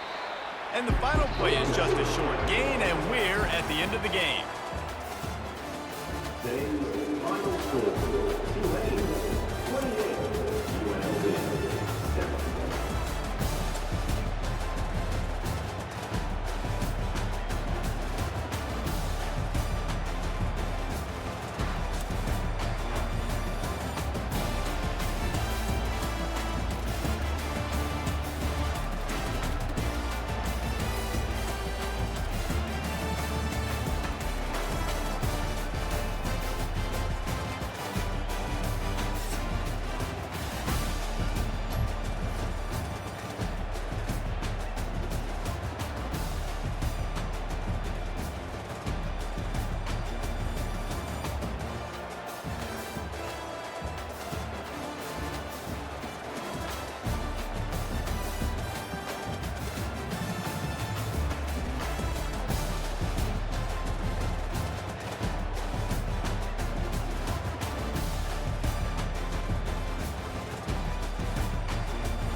Tulsa, Oklahoma, home to the Tulsa Golden Hurricane in Skelly Field, where the fans have gathered and they are ready to see those Hurricanes gather some strength. Maybe you need a little caffeine, or maybe the sheer energy of this matchup will keep you wide awake, as we know anything can happen when you kick off after dark. As we'll see a squad from the back, the Toledo Rockets, taking on a team from the AAC, the Tulsa Golden Hurricane. For EA Sports College Football, Reese Davis with you alongside David Pollack and Jesse Palmer. And guys, can't wait to get this one started. And the Rockets will put total leather and we'll get started. On the run from inside his own 5. He was looking for some running room, but not much to be found as he stopped at the 18. The Golden Hurricane offense takes the field as we get this game underway. This has an old school feel to it as this running back makes his way onto the field and all eyes are fixed. They are glued on him. Yeah, the old school, because nowadays it's usually quarterbacks and the other guys that get all the attention, but this guy's so good. He is the focal point. He's the guy everybody's looking to. He's the tone setter. He's the physical bell cow for this team. He will get the rock early and often.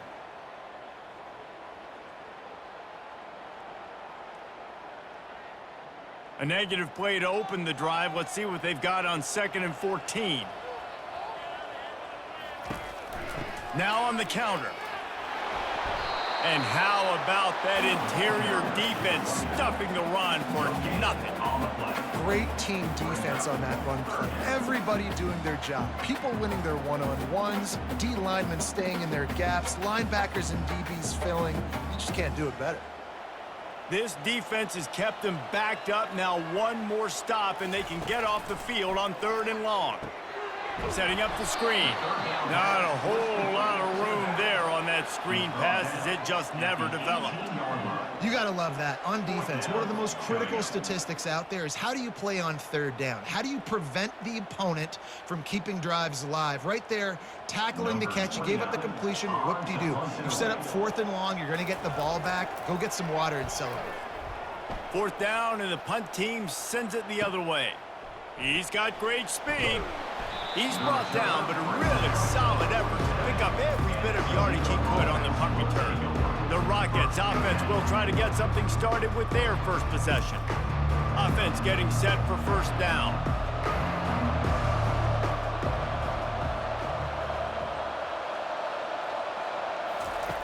Looking to move it through the air. Caught in the backfield, it's Stewart. Good pick up there. They'll move the chains, and they're set up at the 41. And a great job by the QB finding the running back, get him the football where he can do some damage after the catch, and most importantly, get the 1st down.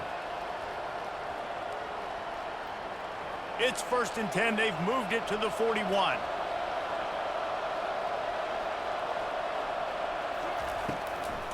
Trying to make that rush think on the draw play here. And he was able to run through one tackle, but still only a modest gain. And offenses want to continue to feature the run. They want balance. Even if it's not super successful, you can take it little bit at a time just to keep that defense honest. Didn't get much on 1st down. It's 2nd and 9. Looking to throw, it's Gleason. Throws to the wideout. Makes the grab. And he almost ran away from everybody on that one. A huge pickup on that play. And 1st down for the offense.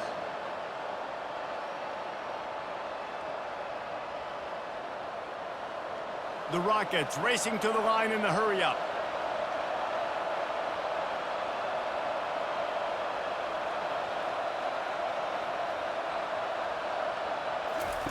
They'll throw it on 1st down. Gets it out quickly. That completion will take it close to the 5-yard line. They'll mark it at the 6. I love offenses and quarterbacks that are willing to take the easy stuff. Take those easy throws that are guaranteed to get positive yards. Yeah, I'm going to take big shots down the field too. But don't forget, it's easier to pick up 2nd and 5, 3rd and 5 than it is when we start getting those long yardage situations. Couldn't quite nudge it in. Not sure you could get much closer, but it'll be 1st and goal. And I don't care if I get it by 2, by 20, by 30, by 40. I just want to get the first down, understanding the situation, understanding where the sticks are. Doesn't have to be sexy, but I got to make sure I get to that stick, get to the first down mark. And the Rockets will try to punch it in on 1st and goal. Trying to bully their way in. And he takes it in for the score. Touchdown, Rockets. Man, did he show some hops for that one. Some serious vertical right there. I tell you what, everybody in front of you, hey, I'll go by air if I need to. Good job getting in the air, getting the touchdown.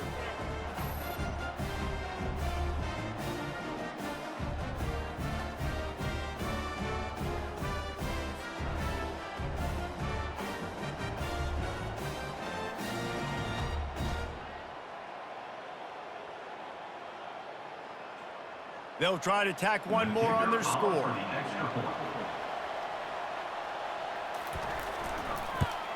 And he's got the extra point, and it's 7-0 to start this one. So that scoring drive took only 6 plays and finished the deal with the short touchdown run from the 2.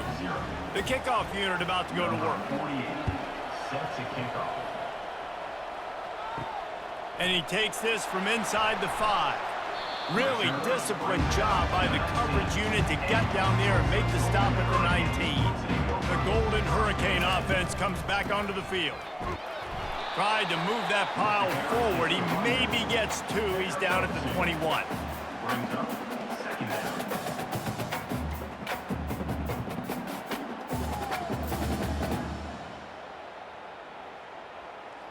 After picking up a couple, it's 2nd and 8.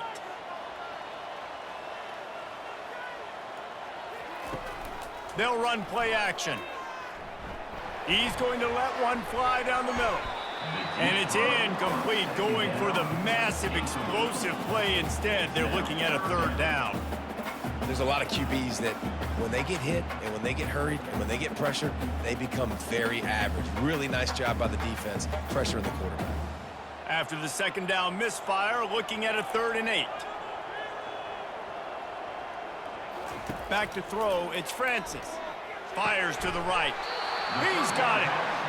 Love to see these 3rd down conversions on offense, and they're out to their own 39-yard line. Hard work pays off, guys. These offenses work so hard week in, week out, working on those critical down and distances, 3rd downs. And having that conversion this early in the game, that's got to feel good for this offense. Out of the shotgun, they go to the ground.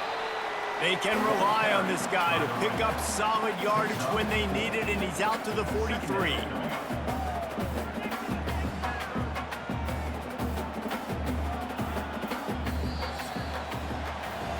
Guys, that's the end of the quarter, and Toledo has the lead. 1 period in the books, and let's take a look at the stats.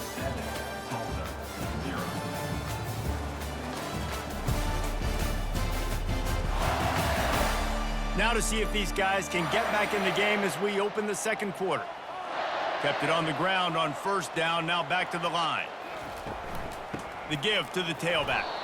He's knocked down in the backfield. He'll lose a couple. Goodness, that is the way you blow up a play quick, fast, and in a hurry. Hair on fire, caused a wreck. That had to be a blown assignment. Here they come, facing 3rd and long from the 40. From the gun, wants to pass. Right down the middle. Got him downfield.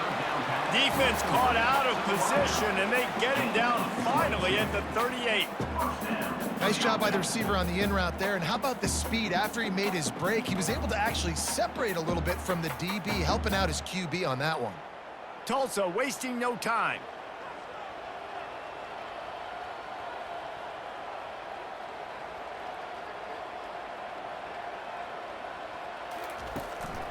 Going to the ground. Plows through the defense. 1-step wrap, 2-step squeeze. This junior knows how to get him on the ground. Man, a nice second effort by the back to break a tackle. But how about those defensive backs willing to come up, stick their face in the fan, and make a tackle? Those are the best run defenses too, right? It's not just D linemen and linebackers getting all the plays, but it's DBs that are willing to not just cover, but tackle backs in the open field. Snags it over the middle. They're able to get him stopped just shy of the first down marker. For an offense, slant routes against man coverage are really a rhythm throw. You take your steps, you get the ball out, it's got to be in a good location. Quarterback and receiver on the same page there. They've worked it down to the 30. This defense standing tall, trying to force a field goal try. Dropping back, it's Francis. Fires to the big fella. Just outside the red zone as they pick up the first down. They'll spot it at the 22. Love the way he didn't just run to a spot. He found the cushion in the zone and got himself open for the first down. Yeah, and you're taught to find that space. Now, don't run right into a zone defender who's sitting there looking at the quarterback and looking at you. So much creativity with routes now and of being able to just have subtle moves one way, come back the other way. Nice job by the tight end finding that hole in the zone. Brought down after a pickup of 2 to the 19. And the running back didn't get much there. Nice job by the defense. You can tell they're focused in on this running back, on this run game, being physical, getting knockbacks, and limiting his carries. Picked up 2 yards on that last one. They need 8 on second down. Motion by the back forces the defense to adjust. Lets it fly deep downfield. Throw to the end zone, picked off. And they'll close in on him after a good return on the interception. And defensive backs, you think, don't have good hands. The big fella shows it. How about that defensive back going up and getting the interception? Nice job breaking on the football. You say that's why you play defense, because you don't have hands? Yeah, I beg to differ.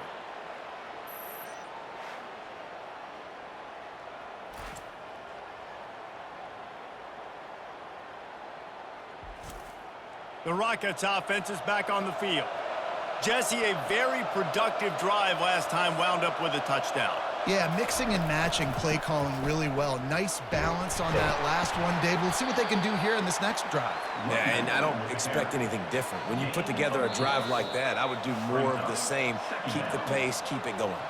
It's the 2-minute warning, and we'll see if the offense can tack a little something extra on their lead before the break.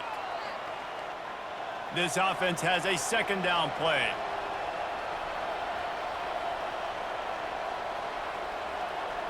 Looking for a man. It's Gleason. Makes the grab on the left. Finally run out of bounds, but he has this offense rolling with a first down. And that's why if you're the offensive coordinator, you've got to find as many ways as possible to get this guy going. Just get him the ball close to the line of scrimmage. Doesn't need to be a throw deep down the field. He's so dynamic when he has the ball in his hands. You saw it right there. Lining up from the 34 on first down. He's looking to throw it. Fires to the right. Wide open downfield. And he's brought down after a nice gain. This offense is clicking, everything working together really well. Coordinator, quarterback, offensive line. Good rhythm, good flow. Defense is going to have to find something to kind of mess up this timing they got going on. The Rockets getting set on 1st and 10. He wants to throw. Fires one high and deep. And it was worth going for a chunk play, but the long pass is incomplete.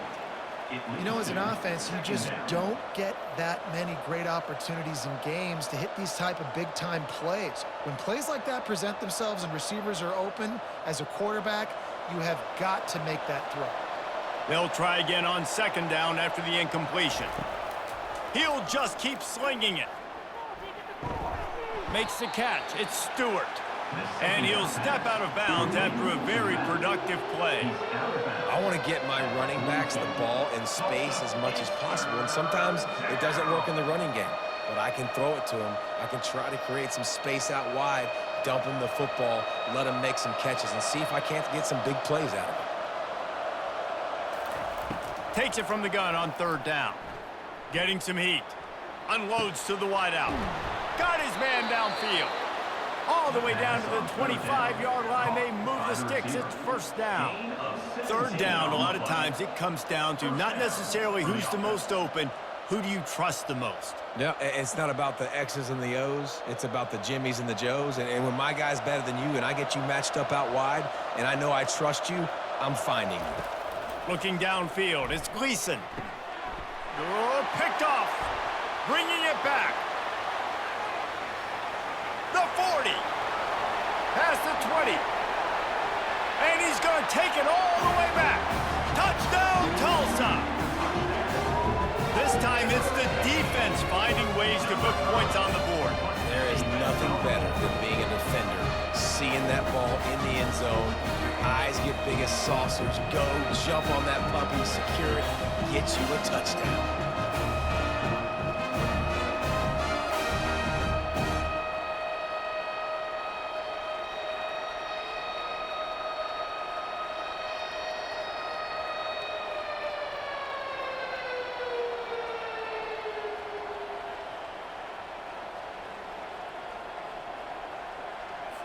On to attempt the try. Kicker on for the extra point. Hit that one with some aggression for the point after. That ties the game at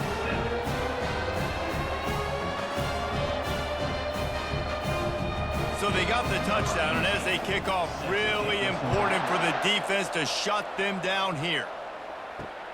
Here he comes from inside his own 5. Nice job by the kickoff team. Everybody stayed in their lanes, and they'll stop him at the 16. Guys, let's see what Toledo can get done on offense this time. This possession will be a test after squandering that long drive, throwing a pick 6, Jesse. You're right, Reese. Well, I think this is really dependent, too, on the leaders in this huddle right now to step up and help this offense get back on pace here on this drive. Yeah, and this defense is frothing at the mouth. They're excited. They're jacked up. They just made a big play. They got all the momentum, so they're ready to hunt. Hit hard as he released the ball on that first down pass, and it never had a chance. Well, the offensive line has got to give him at least a little bit of time to survey the field. He had no chance that time, getting hit almost immediately after he got the ball. They'll line up for a second down play.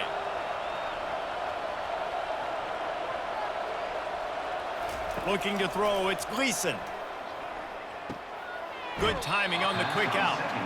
And there were no creases or crevices to run through, and they shove him out of bounds. And these quarterbacks have to really trust their wide receivers that they're going to be disciplined and run to the right route when they're throwing that ball to the outside like that, because those corners are sitting there on the inside, and the worst thing that could happen is to miss inside and that cornerback be going the other direction. They've got the screen set up. He's run out of bounds, but a big play on that one, and it'll be a first down. Hey, man, sometimes you get the perfect play call at the perfect time. That time, the defense blitzing, offensive line allowed everybody to run upfield, and they slip in the running back screen, and behind it, there was nobody there to make a tackle, and this offense generates a massive play. They'll throw it on first down. A little screen to the running back. Didn't have much room to run and not a whole lot of help. Short gain there, and still plenty of ground to cover for the first down. And those screen plays, you really want to sell it, get it to your running back, and get him to the second level. Get him running full head of steam on a safety, on a linebacker. He almost got going, but just got tackled before he could really do any damage. They just gashed the defense on that one, and they've got it down to the 23. The offense will quickly use a timeout, and the Rockets will snap it on 1st and 10. He finds his man. He's there to make the stop, but the damage has been done as they pick up the first down on the throw and catch. And after giving up that completion, guys, I wonder if the defense is going to decide to stay in zone or maybe mix things up, a little more man coverage, maybe blitz. Time dwindling away as they try to put points on the board right before the half. Double time, hustling to the line to stop the clock. It's now second down.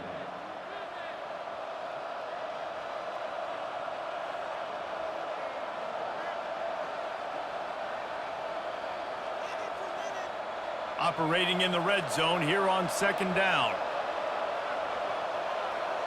Dropping back, it's Gleason. Going for 6. And good hands there by the defense on that shot to the end zone. Yeah, and that's nice coverage. He's taking a shot, trying to throw the ball to the end zone. Maybe put that thing up a little bit higher where his guy can go up and make a play and come down. But a nice job by the defender just getting his fingertip on the top of the football. And in the final seconds of the first half, they'll send out the field goal unit. It's good. And the field goal to end the half takes us to halftime.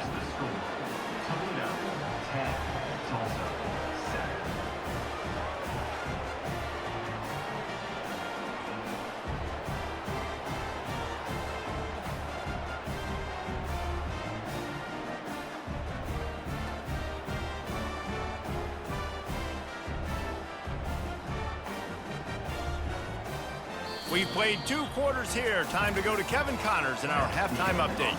All right, guys, a delightful first 2 quarters today from gorgeous Tulsa, Oklahoma. And I get it. A lot of coaches will say the difference between winning and losing comes down to stopping big plays and getting big plays. But if you ask me, it's more about how good you are on 3rd down and how efficient you are in keeping drives alive.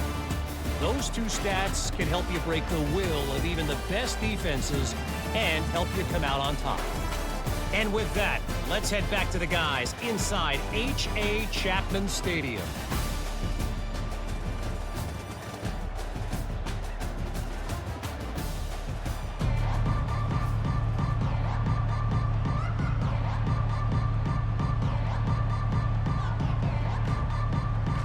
Ready to go here in the second half, and Tulsa will kick it away. On the move from inside his 5. He was hoping for something a little more dynamic, but they get him on the ground at the 20. Toledo has the ball. Here comes the offense. First play from scrimmage, and they'll keep it on the ground. And a good, solid pickup there before the defense knocks him down. Second down coming up.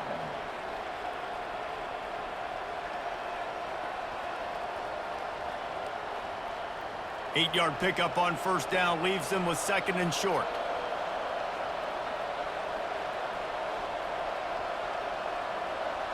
Quick touch pass to the receiver.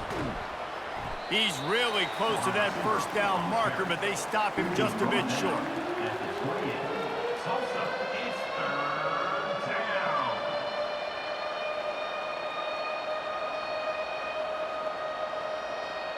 Here they come, trying to convert a 3rd and short from the 28. To the ground to try to pick up the 1st. He won't quite get to the marker, and that's going to bring up a 4th down. Man, and you see those sticks, and you're like, dude, 3rd and short, I just got to fall forward and get the 1st down, Palmer, but the defense comes up big and gets the stop. So on offense, don't overthink this one. 4th and inches, just line up something easy you know you can execute in your sleep and go keep this drive going. 4th down, and the punt team sends it the other way. Return runs out of bounds. We'll get another look at this Tulsa offense. That last drive was promising for a while, but you just can't mess it up at the end with the pick, Jesse. No, you got to be able to finish drives, especially in this game if you're going to win. And David, they've got to be able to eliminate the mental mistakes. Yeah, and I don't think you get conservative or play it safe. You can trust your guy. I think you put the ball right back in his hands and let him do his thing. And that's why play action is going to be big in this game. You saw how it just frees the 2nd level of that defense just for a second and allowed the tight end to work himself vertically down the field. But how about this guy after the catch, right? So hard to bring down. What a weapon. Power football with the run. And maybe he'll get back to the line of scrimmage, but no more than that. Stopping the run is about physicality. It's about I'm bigger than you. I'm stronger than you up front. Really nice job by the defense, showing their strength, bowing up, stuffing the run. Now looking for that 1st down on 3rd and short from the 26. He'll do it himself. And he's a real nowhere man tackled in this no-gain land. Now, a 4th down.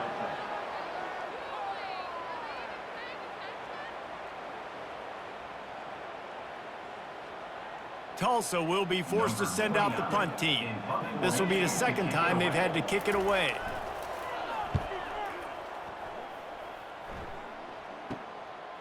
He only needs a sliver of daylight. That's a perfect example of not settling for a fair catch. Pick up whatever yardage you can and help out the offense. They'll go to the ground. They bring him down, and he's going to lose a yard on that one.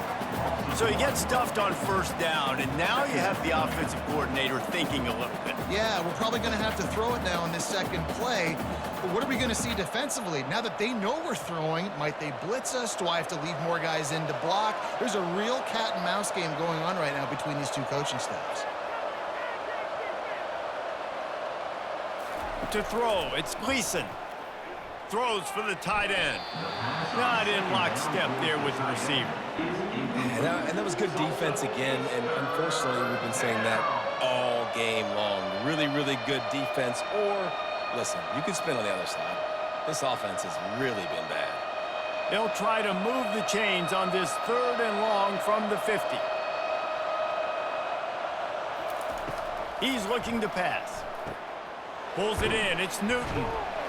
And sure, tackling there to keep him from getting to the first down marker. He just didn't have a chance to get loose and make his way to that first down marker. I think fans get upset sometimes. Like, run your route past the sticks so we get the first down. But nice job by the defense understanding where the sticks were and forcing the 4th down. The Rockets will try to pin them back with the punt. This will be the 2nd time they've had to kick it away. The Golden Hurricane offense comes back onto the field. It has been a complete uphill struggle for both of these offenses, Jesse. It sure has. At this point, David, someone's just going to have to step up and make a play. Someone's got to break a tackle, make an incredible catch, and just give some life to this offense. And whatever you can, whatever it takes. Don't worry about looking pretty. That's out the window. We've already looked really, really ugly. We got to find something that works to put some points on the board. Didn't get much on first down. It's 2nd and 9. Caught in the backfield. It's Benjamin. He's run out of bounds, but not before. Turning in a big pickup and moving the sticks for a first down. That was a really nice catch and an even better run after the grab. Yeah, and get that ball to your playmaker. What's good about having him in the slot is he can go either direction. You can get him matched up on somebody that's not as fast, and you watch, he can run away from those linebackers or safeties. Caught behind the line. It's Presley. This quarterback right now is in a groove, and he's doing a nice job in pre-snap. He's reading the coverage, and he's getting an idea of where he wants to go with the football. That's why the ball's coming out of his hands so quickly, and that's why he seems like he's in a great rhythm right now.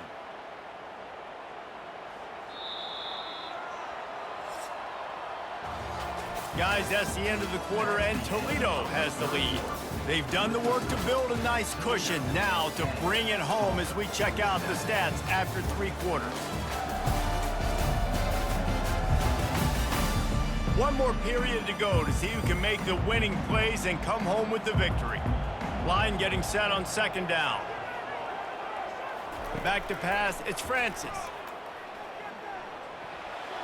Just had to get rid of that one. Good job to fight another play. Brings up 3rd down.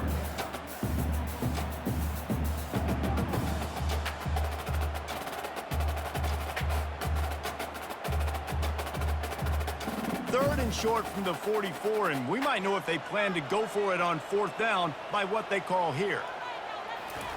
They'll try to get the first through the air. Quickly complete. A quick tackle made, but he's got plenty for the first down.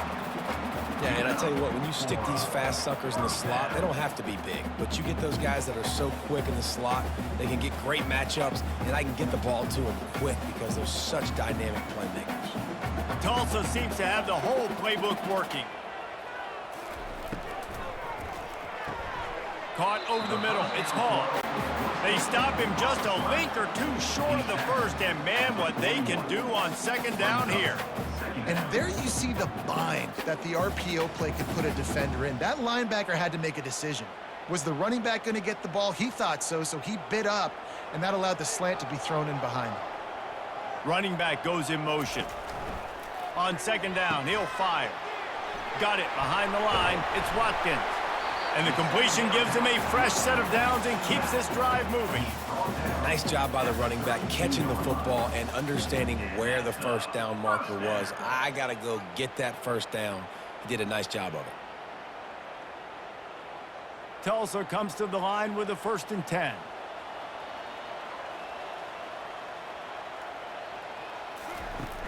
Use the play fake, now to throw. Blasted as he lets it go. And it is a chunk play, a huge gain on that one before the defense brings it to an end. And the quarterback's showing a lot of toughness on that play, being able to focus downfield with all that pressure coming right ahead. Tulsa wasting no time.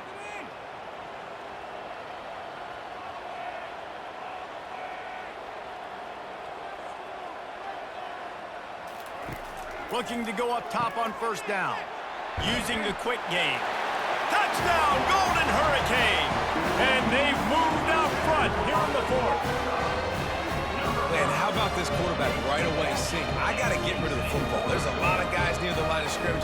He spits it out, and I let my receiver do the rest. Let my playmaker make me look really good, really nice pitch and catch, and guess what? You got the lead now in the fourth quarter.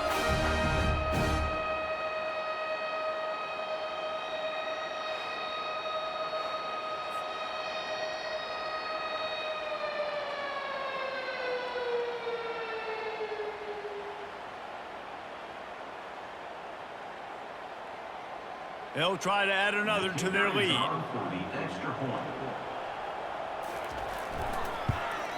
And the extra point is good, and every point counts. It's now a 4-point lead in the fourth. Almost ready to kick it away after scoring the touchdown. Set to kick off. He'll bring it back from inside his 5. Nice job executing all of the assignments as they put a stop to that return at the 22. The Rockets offense is back on the field.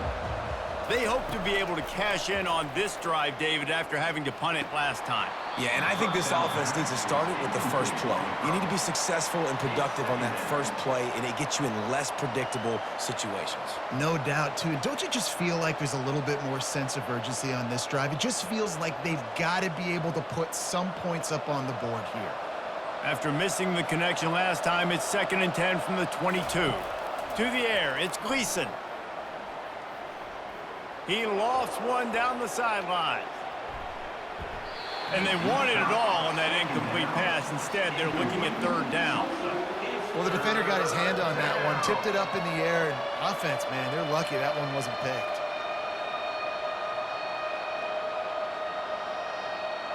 This is the type of play that could be a pivotal moment. Tight game, 3rd and long coming. From the gun, wants to pass. Throws to the tight end. Misses again. It's incomplete, and that's 3 in a row. After that incompletion, 4th and long now on your own side of the field, you're trailing in the 4th quarter. What's your go-to play call here in the passing game? Where is the matchup that you trust in to come up with a big one to give yourself a chance to stay alive and win this game? And the Rockets will call on their punt team. Fair catch is made, but there is laundry on the deck, so we might be having a do-over. Personal foul. Roughing the kicker. Defense. So the decision has been made, and the coach will take the penalty. So the offense keeps this drive alive thanks to the roughing the punter penalty. And this will be incomplete. A big hit there forces 2nd down. Hey, man, if you're going to force incompletions when the QB's thrown to the tight end, you better be physical. Nice job with the hit, forcing that incompletion. After misfiring, it's 2nd down. They keep attacking through the air. Going to throw it over the top of the D. Oh, and he gets downfield for the big catch. And this defense was flailing as he weaved his way and got down to the 26. What a play call in a 2-minute situation. They find the shot opportunity, and they take advantage of it, flipping the field. They've now put themselves in a chance to come back and win this thing.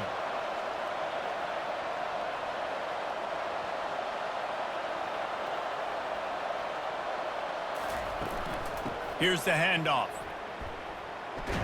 Nowhere to run on that one. He loses 4 on the carry.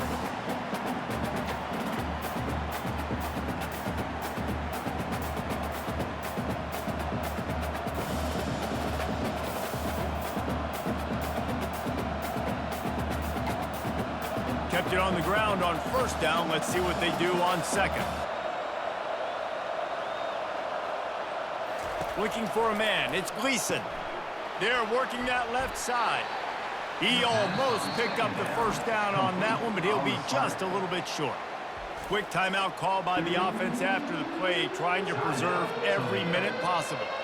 The Rockets looking to take advantage of this red zone trip. On 3rd and short, they'll try to throw for it. Fires to the wideout. He's got an open man. They make the stop, but there is a flag on the field. We'll see what that's all about. Offense. We'll repeat the previous down, but this time the offense has 10 more yards it has to cover. On 3rd down, he'll try to pick it up through the air. Looking for the end zone. Ball in the air, intercepted.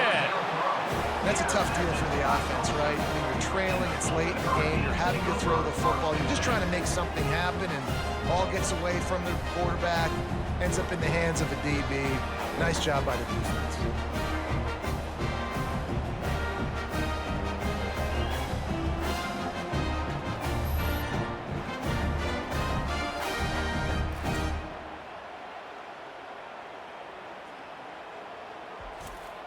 We'll get another look at this Tulsa offense. And now, Jesse, the art here is to find the balance between milking the clock and trying to get another score. I think if you're the coaching staff, too, you like to see your team play its best in the 4th quarter, right? Defense just did their job, so offense now, David, has to go out and handle their business. Yeah, you got the momentum. Because of the defense, they've given you some momentum. They've given you a great opportunity to take hold of this game and really put a stamp on it. They'll keep it on the ground, trying to milk the clock.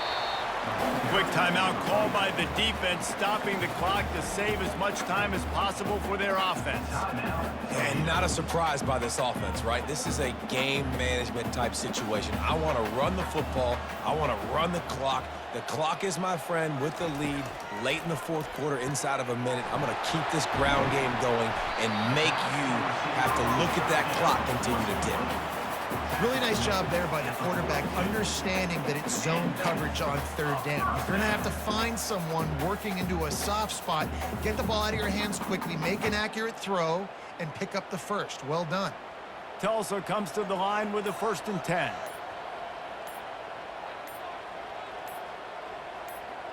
And the quarterback takes a knee in victory formation, and he'll get to do it one more time as the clock winds inside a minute.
Welcome to DeKalb, Illinois, and home of the Northern Illinois Huskies, and we are looking forward to a sensational showdown that the fans have been ready for quite some time. There's just something about the nightcap. After a day of wall-to-wall football, it just seems this is when chaos ensues. As we'll see a squad from the AAC, the UAB Blazers, taking on a team from the MAC, the Northern Illinois Huskies. For EA Sports College Football, Reese Davis with you alongside David Pollack and Jesse Palmer. Time to get this game started.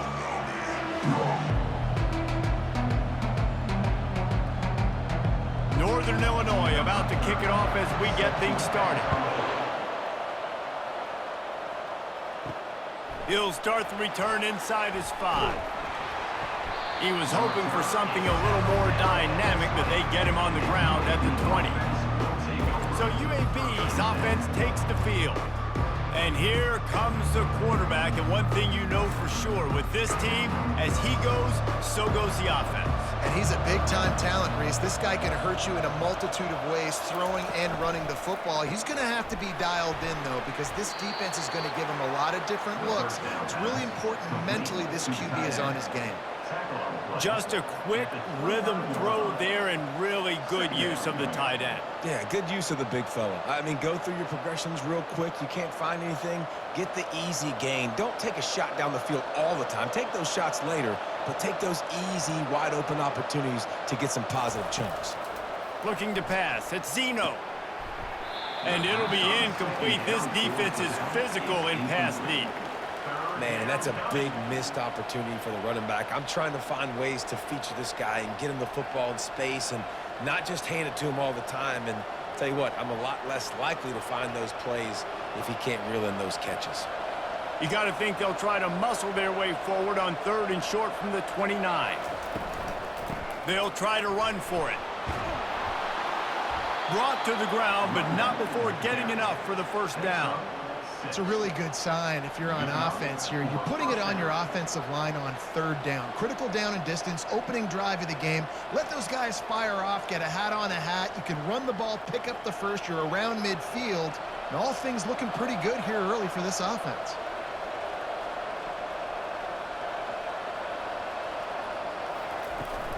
Might as well give it to him again.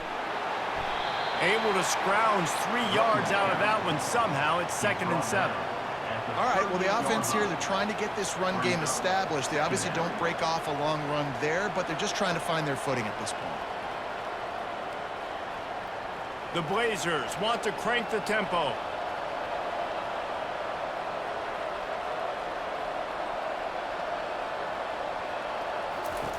On 2nd down, wants to throw it. Grabbed behind the line. It's Beebe. And it is well blocked as they pick up enough for a first down.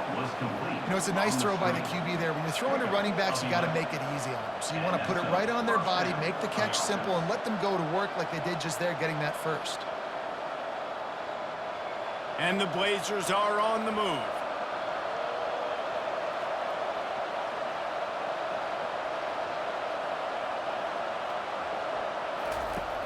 Off the play fake on 1st down to throw. And he can't escape, and down he goes. Oftentimes with play action, you're asking the quarterback to hold on to the ball a bit longer, and you're asking this offensive line to hold up in pass pro a bit longer. Against this athletic front 7 on defense, it's going to be tough.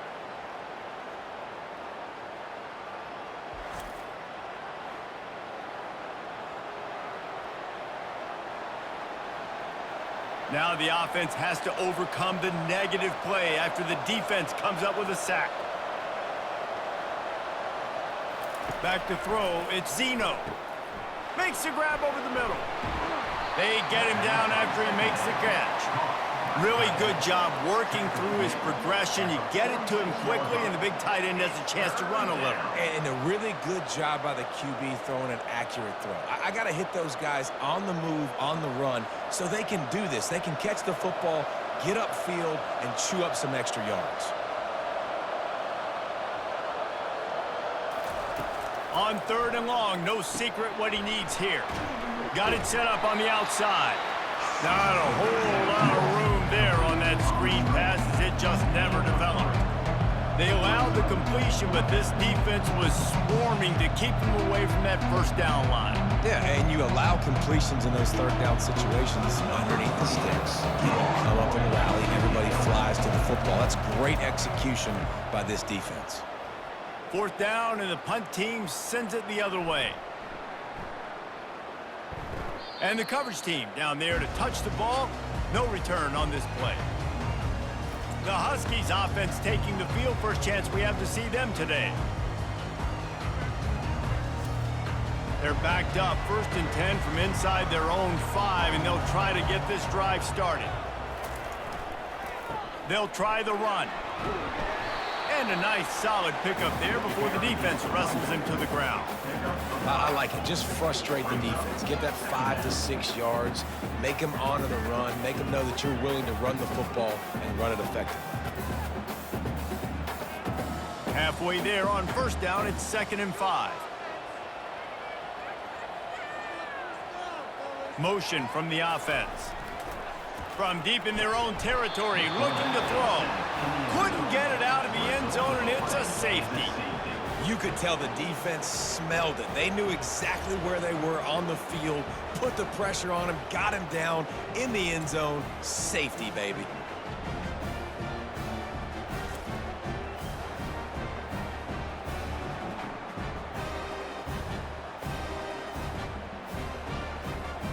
So after taking the safety, they'll line up for a free kick from their own 20.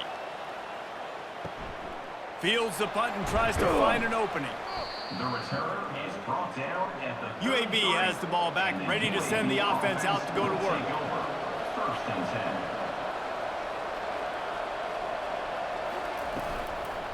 10. Going to the running game. And it's a first down. They'll mark it at the 44. And that is exactly why you stick to running the football. Haven't had a lot of success, but boom, you pop one, right? That's what you got to do. You cannot become one-dimensional and just throw the football every down. Love the offense sticking to the run. Nice job getting the first down. The Blazers in the hurry-up.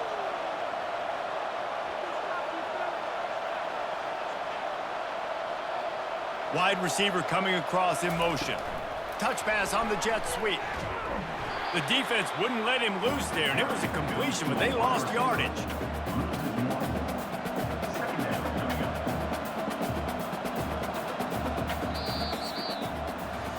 The quarter comes to a close, and UAB is on top. We've played one. Before we move on, let's have a look at the stats.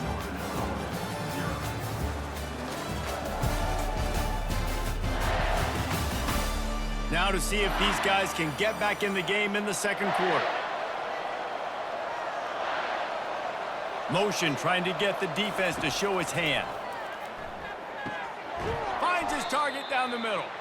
He's brought down, but he went backwards after that completion, not the way they had it drawn up. So many playmakers, so much speed in college football, so many big plays after the catch. Not in this instance. The defense did a great job reacting to the throw, getting there in a hurry, and making sure he didn't get any yards after that catch.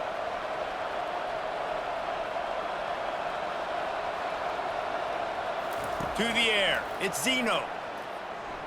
He tries to take the top off. He's got it down the left side. And they were looking for a chunk play, and they got it. The explosive picks up more than 30. What a beautiful throw and catch on this play, and I love the job the receiver did tracking the ball in the air. Nice job of locating the throw and then hauling it in.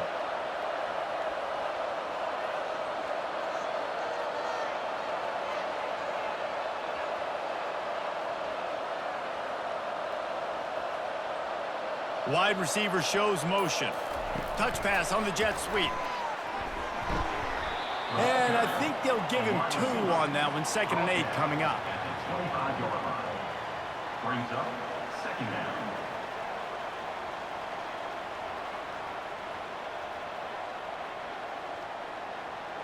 Moving quickly, trying to rattle the D.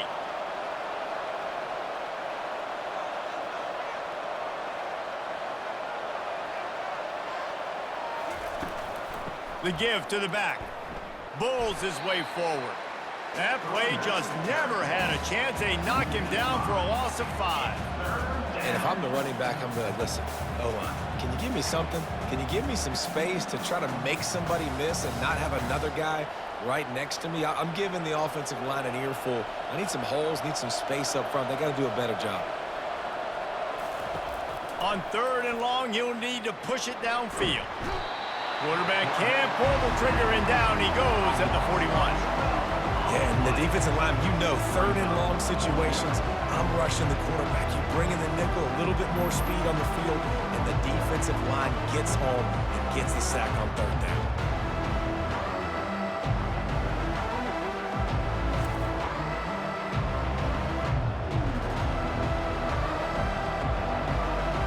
And the Blazers will punt it away on 4th down. That last punt basically flipped the field. They'd like to do it again. Wanted to make sure not to give them a chance for a return as it goes out of bounds. Northern Illinois takes over as the offense heads to the field. And the last time they had the ball, they wound up giving up a safety, Jesse. Yeah, that was ungood the last time they had the ball. So they got to do something here offensively to get into a rhythm, running and throwing the football. Try to find that consistency. And try to find something positive with this offense. Forget about the safety. Those don't happen very often. Try to get some first downs together, get some good mojo going. The Huskies headed quickly to the line.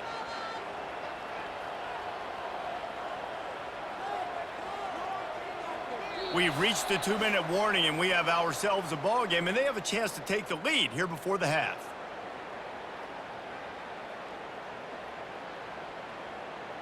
Now on 1st and 10 from the 27. He's gonna pass. He's got his man. And oh, he was off to the races after the catch, and they finally drag him down.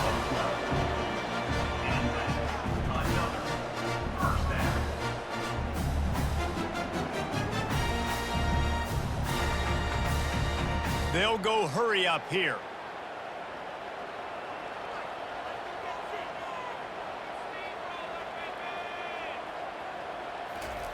Going up top on 1st down. Got his man. They'll get him down, but not before he crosses the 50. He's down to the 49.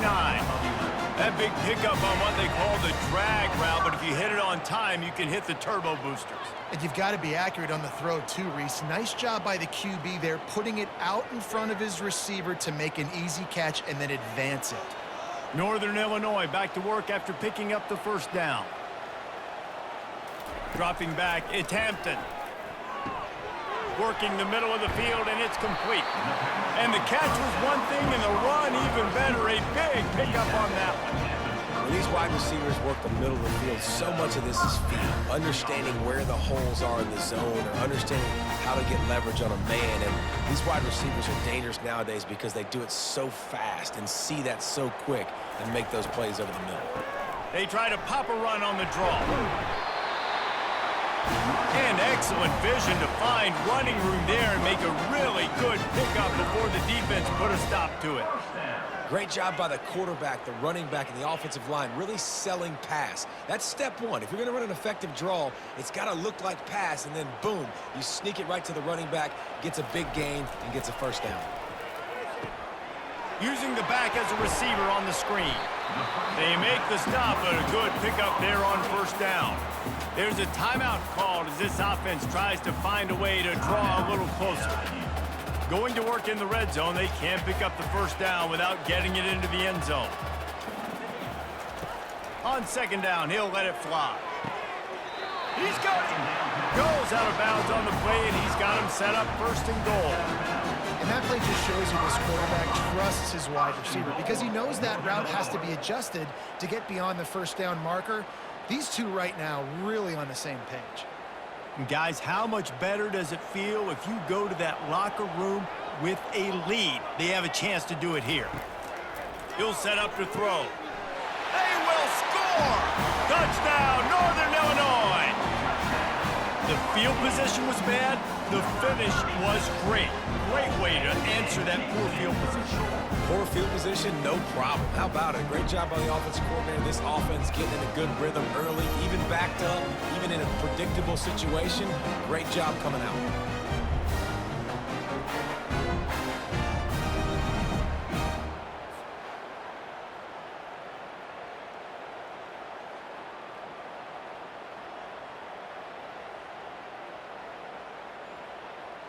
Lining up to add another. Kicker is on for the extra point.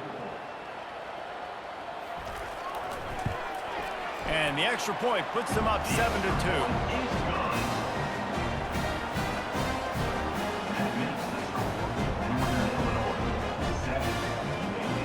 So they got the touchdown, now going to put it in the hands of their defense to finish off this half. On the run from inside his own 5. Just never had a chance to shake loose, and he'll be brought down at the 24. UAB regains possession of the Blazer offense back onto the field. Working that left side now. And he'll make his way out of bounds after the solid pickup. You know, oftentimes these slot receivers, they're not the biggest guys in the world, but they're really good at finding the open spaces in the middle of the field. And you saw that guy attack the defense in the perfect spot, making life easy for his QB. Second and short now after that completion. Scanning the field, it's Zeno. And the defense gets to the quarterback. The defense calls the timeout, their second of the day, as they try to get their act together. What a great job by this defense setting the tone early. In the first half, they've been hitting the quarterback early and often. Make him feel uncomfortable. Make him feel that pressure. Keep getting him on the ground. That's why they've built a lead. Timeout is called, and it's the defense wanting to make sure that everyone's on the same page for this big down. The Blazers line up to punt it away.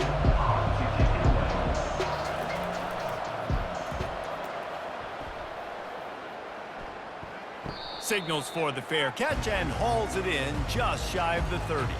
On first down, here comes this offense. They'll crank up this drive with the pass. Feeling some heat. Can't find his man as he took a shot trying to deliver that football, and it'll be second down.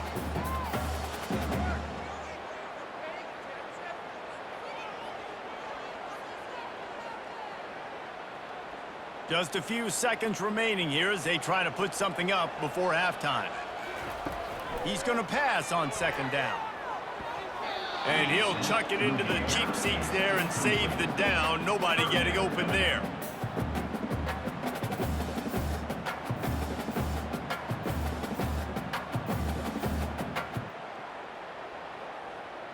It'll take some work to get to the sticks. It's third and long from the 30. They'll run it from the gun. That should be the final play of the first half. We got a timeout here late in the first half, and they'll try to get more points on the board before the break. Northern Illinois will line up to punt it away.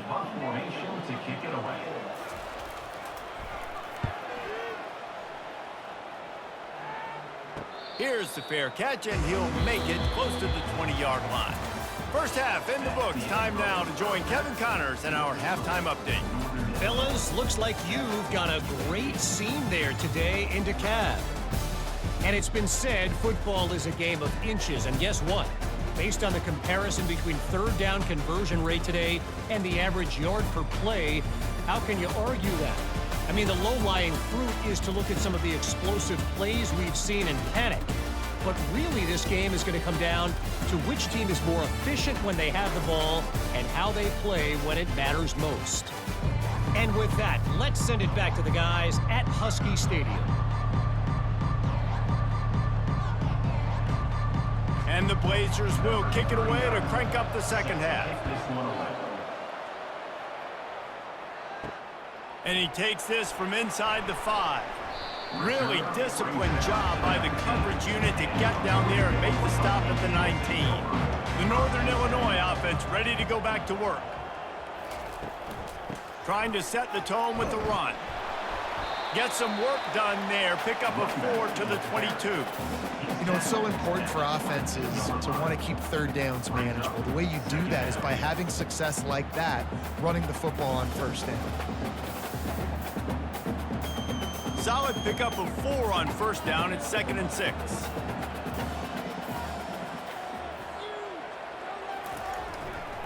Handoff to the single running back. Maybe picked up a couple. He's down at the 24. And these defensive tackles just eat people. They swallow human beings when you get near them. They're so big, so strong. When those guys, those running backs come in, they just need a mid. They put one mid on a running back, and he usually falls to the ground just because of their sheer mass and strength. Trying to get the edge on the right. Thrust that arm out. Well, the offense tries to pick up that first by running it on third down. No can do, and that's really been the theme all game long. This defense has just been better at the point of attack, shutting down this run game. Northern Illinois will line up to punt it away.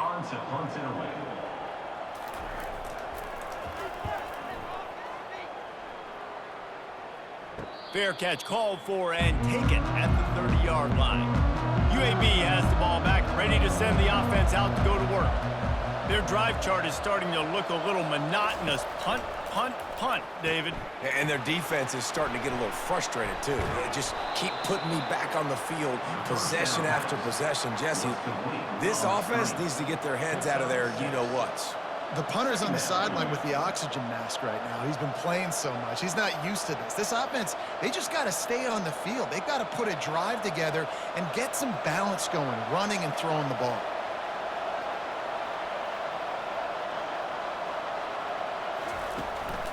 Looking for room. It's Beebe. And they try the middle of this stout defense, and they rise to the challenge. Great job of contained by this defense. And in order to do that, the end man on the line of scrimmage defensively has got to be able to set the point and force the football back into traffic. And that's exactly what happened there. The Blazers come to the line in the hurry-up. Looking downfield, it's Zeno. He makes the connection. There to make the tackle, but the big throw is good enough to give them a first down. Man down on the play as the officials take a break to let him be checked out. And the Blazers come to the line with a new set of downs.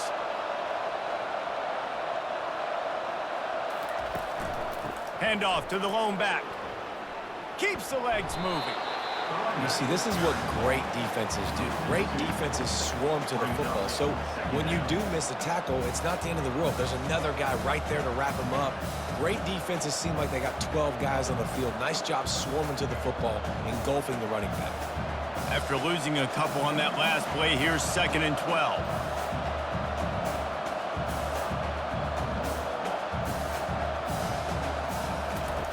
He's looking to throw.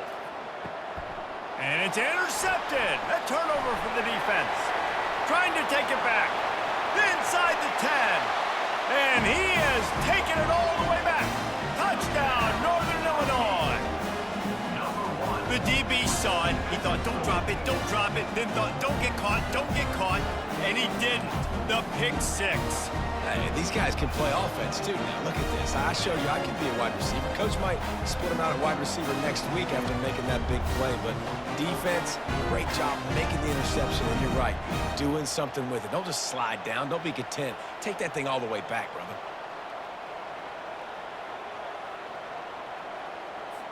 Lining up to tack one more onto that lead. And after the extra point, they're on top by 12. They're lining up to kick it off after the pick six, and that defense will come out feeling it.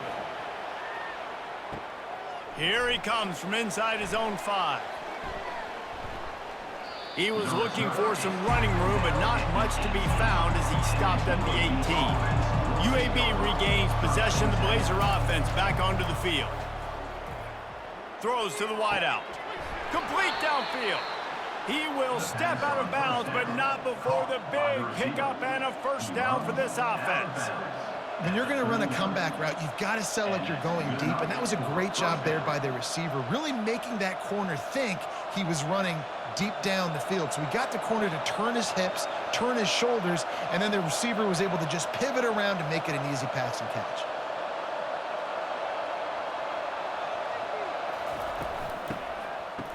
Oh, it's a reverse. That one did not go well. Tackled in the backfield for a loss of 6. What great discipline showed by the defense. When your job's contained, you're supposed to contain the football, not let your eyes deceive you. Ball starts to go away. Your job is to still contain the backside. Great job staying disciplined. Great win for the defense. Handoff from the gun. That's what you expect from a senior. Don't give them any extra yards. Great tackle there.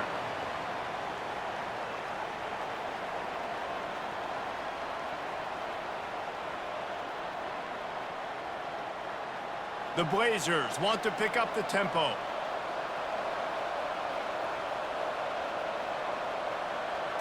To the air, it's Zeno.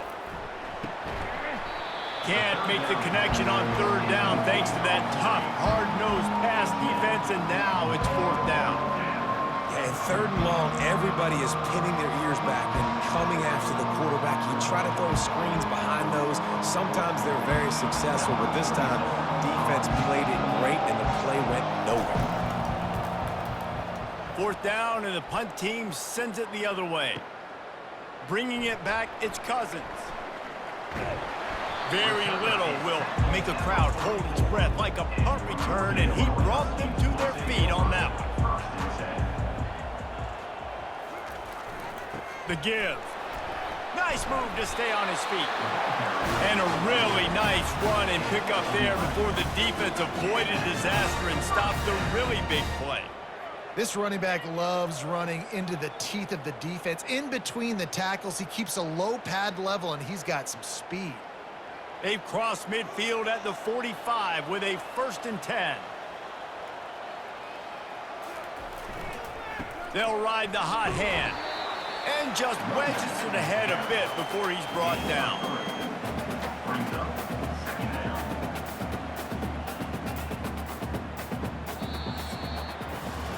That's the end of the quarter, and Northern Illinois has the lead. 3 quarters are in the books. Time becomes a factor both in trying to hold the lead or cut into it as we take a look at the stats. Not only is the scoreboard on their side, but so too is time as we open the fourth.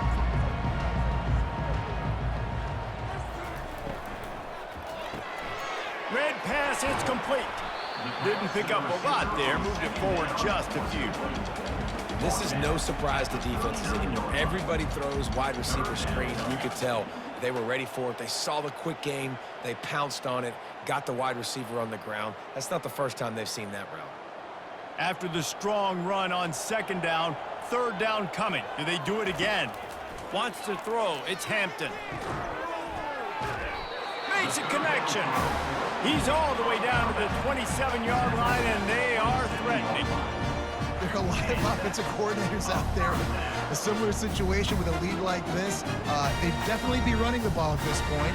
They'd probably take their starting quarterback out of the game potentially, but not this unit. They are still staying aggressive. They're still taking shots. They're just trying to light up the scoreboard.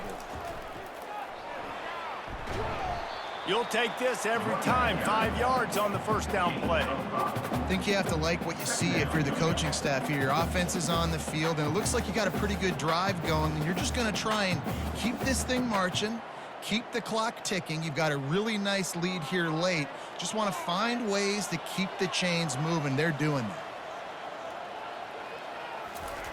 On 2nd down, just keeps fire. The quick out.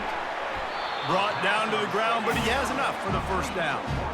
I love an offense that wants to stay aggressive. Even when you've got the lead late in a game like this, right, you still try to find your playmakers and get them the ball in space, and that is exactly what this offense is doing.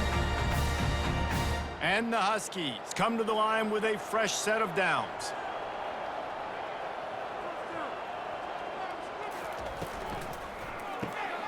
The RPO, fire complete to the left. And the defense had that one well covered, just a short game there.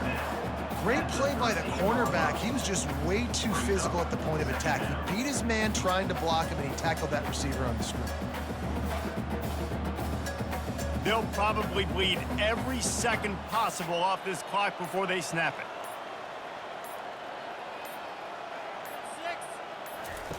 Dialing up a 2nd down pass play. Looking left. Give him 6. Touchdown, Northern Illinois. The offense strikes again to extend its lead here in the second half. And they got everything working. How great is this? You extend your lead, now you get your defense back on the field. Great job taking advantage of the situation and building on that lead.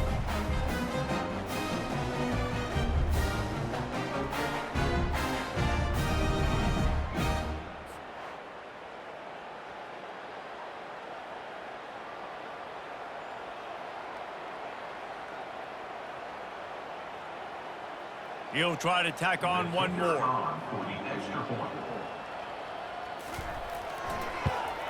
And no problem on the extra point as they push the lead to 19 here in the fourth. They marched 56 yards to the end zone, and they finish it by firing one in from the 13 for the score. About to kick it off after punching it in for the touchdown. On the move from inside his 5. Nice job by the kickoff team. Everybody stayed in their lanes, and they'll stop him at the 16. UAB has the ball back, ready to send the offense out to go to work. Coming out on first down with the play fake. All kinds of room to throw that one in there. And a pickup of better than 30 yards on that completion before the defense brings him down. And the best thing about this, the offense can't worry about the scoreboard. Just keep trying to make plays like that, Jesse. I know a lot of people in the stadium probably feel like this game is over. Maybe it's been over for a while, Reese, but don't tell that to this quarterback and his teammates. They're still out there scrapping and clawing.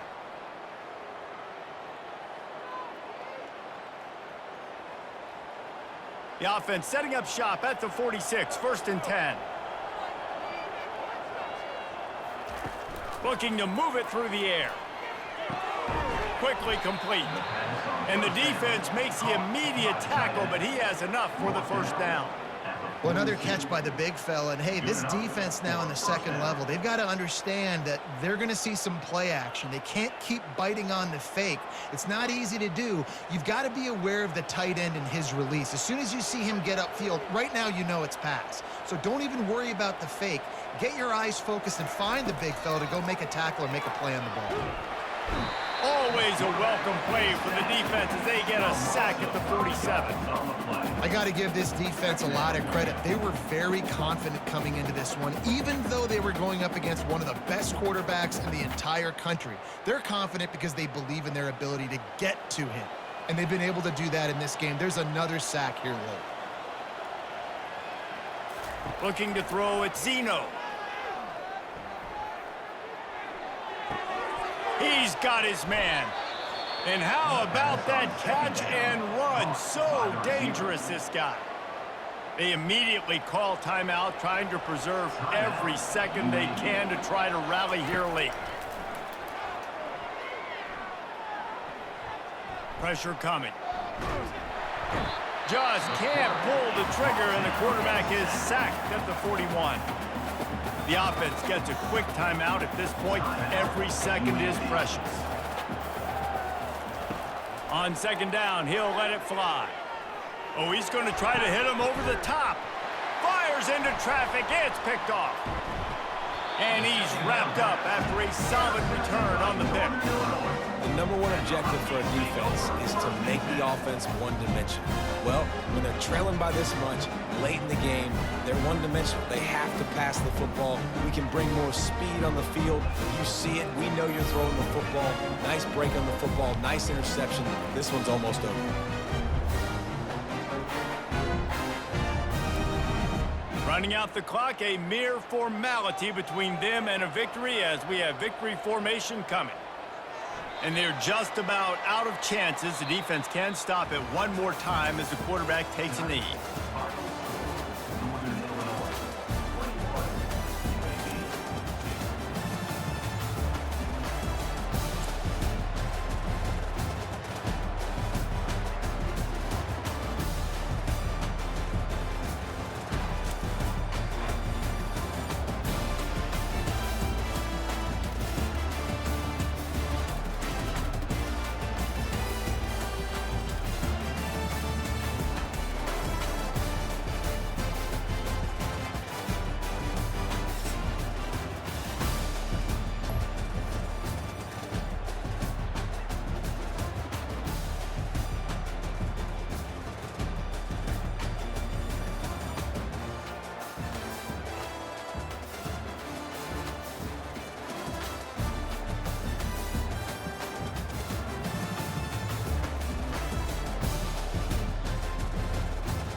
And he did a good job bobbing and weaving and finding a little bit of running room on that return. The Bulls offense will take the first swing of the game. And not only is this guy the energy and the engine of the offense, there's a certain charisma that he has that sort of elevates everyone around him. He's got a moxie about him, Reese. It just seems like when he's in the huddle, he's got 10 other sets of eyeballs looking at him and believing in him to lead this offense down the field towards scoring points. This guy is a leader in every sense of the word. Yeah, and that's the hard thing about these QBs that can move and run all over the place and give you so many options is that didn't even look like much, but he chews up so much yardage and gets those little gains that just death by 1,000 cuts that continue to happen with this offense. Unloads to the wideout. A strike downfield. And he's running in the open. And he got away from the defense and takes it in. Touchdown, South Florida. You want to talk about a great way to start the game and set the tone early. It's so nice to have a quarterback just get himself into the game and get himself established. You make a couple throws, you lead your offense down the field, you score right off the bat. Could not have been a better start for that QB.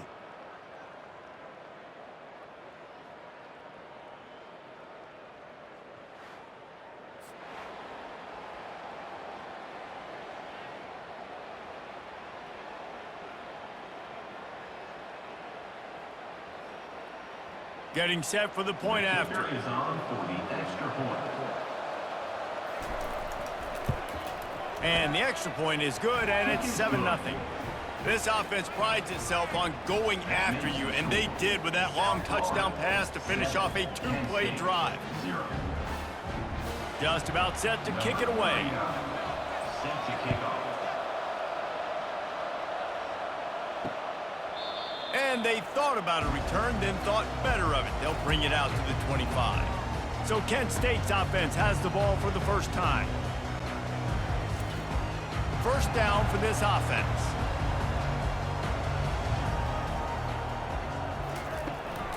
The give is to Garcia. Not much doing there. He gets it to the 26, a gain of 1.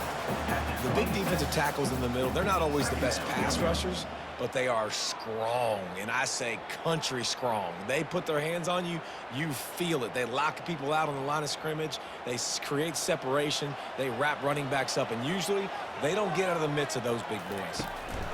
Out of the gun, the inside handoff, looking for a crease. A run up the middle is stopped for no gain. Awesome job up front by this defensive line, being so good at the point of attack and eating blocks, eating some double teams that allows these linebackers to run free, unencumbered, and get to the football. Somebody needs to make a play here. It's 3rd and long from the 26. Trying to get to it. And the pressure was too much. They get him at the 15.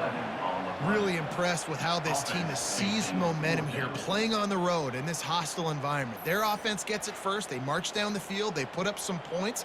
And here's the defense now on their first drive, getting a critical sack on 3rd down.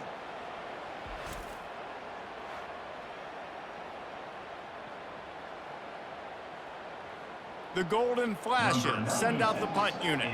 3 and out, they got stuck in reverse. They hope the punt can bail them out. No return coming. He'll call for the fair catch.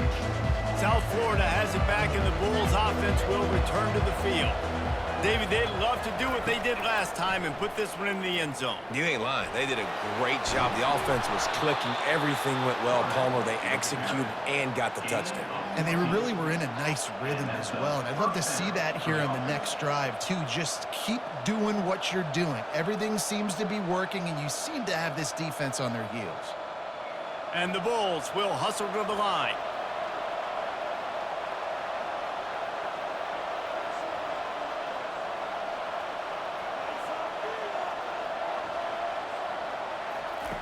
Brown will throw it. Fires to the wideout. On target over the middle.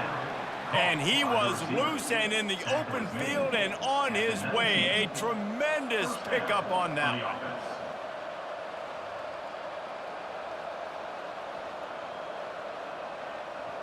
Just inside the red zone, 1st and 10 from the 19.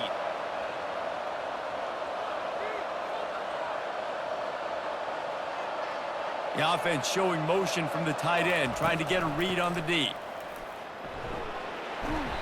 Drives into the defense, and they get him down after a pickup of 3 to the 16. You know, runs like this oftentimes are like a boxer in a boxing match. Obviously, it's not a knockout punch, but these are body blows. And as the game goes on, these small gains are going to turn into longer runs. After the 3-yard pickup, they come to the line 2nd and 7.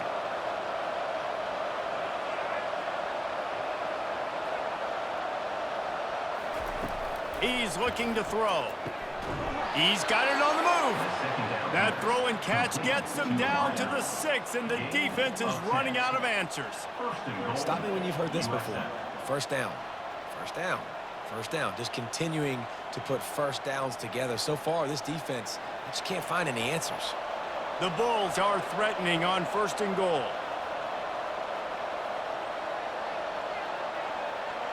Movement here from the tight end. He'll keep it himself. He pushes it forward all the way to the 2-yard line. When you're a defensive guy and you want to fire in, you want to go hit the quarterback, but you know if I fire in, he's just going to give the football up.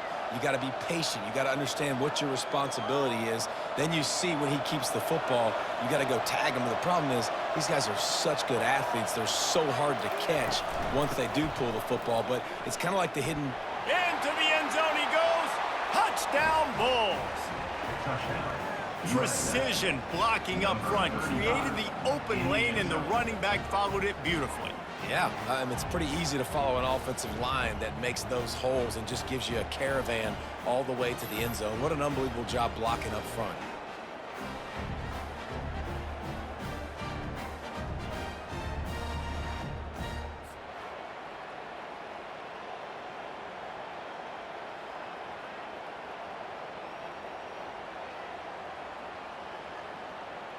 They'll try to add another to their lead.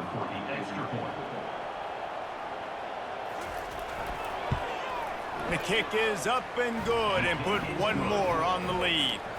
So that scoring drive took only 6 plays and finished the deal with the short touchdown run from the 2. Kickoff team has the ball teed up, and they're about ready to go. And he hauls it in, and everybody's on the edge of their seats. And the returner will be brought down. Guys, let's see how it goes this time for the Kent State offense. To say this has been a slow start is a bit of an understatement, and they really need to get it going here, Jesse. That's right. The opponent, they're firing on all cylinders right out of the gate. Offensively, for this unit, they've been slow and struggling. They need an explosive play to wake themselves up. Yeah, and it's just the first quarter, so it's not the end of the world. You've seen slow starts, but you got to continue to pick and pick and pick until you find that play or that scheme that you can use against this defense. We've come to the end of the quarter, and USF is on top. They came out and jumped on them early in the first. Let's take a break and look at the first quarter stats.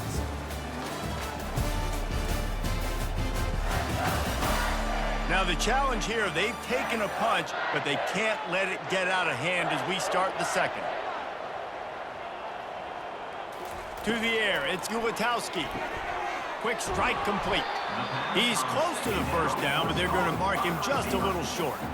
One of the most difficult things about this slot receiver is his shiftiness and his athleticism. He's very, very difficult to tackle after the catch.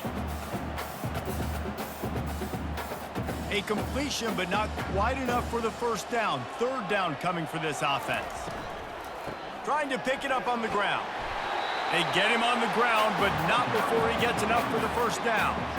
And that's all you want, right? You want that first down, understand the situation, understand I got to get north and south, get a first down, get a new set of downs. And the golden flashes will snap it on 1st and 10.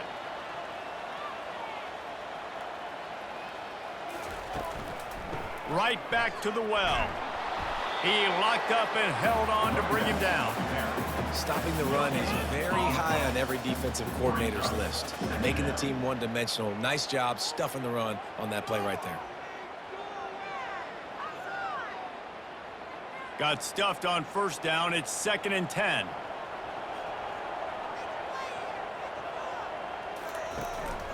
The inside handoff. Still running at the 40. Finally run out of bounds, but he has this offense rolling with a first down.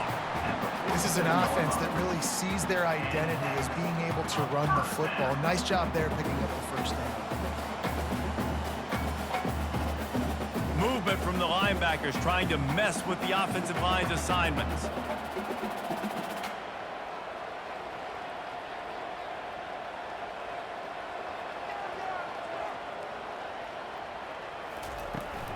From the gun, they'll try the middle.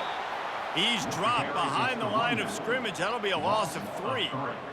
I love this linebacker because he's able to dissect what's happening in front of him, and he reacts downhill, uses his speed to get to the line of scrimmage and create the negative play. Last play was a near disaster, now dealing with 2nd and 13. Back to throw, it's Gauntlet. And he just threw that one away. Safe move, didn't see anything, lived to play another play.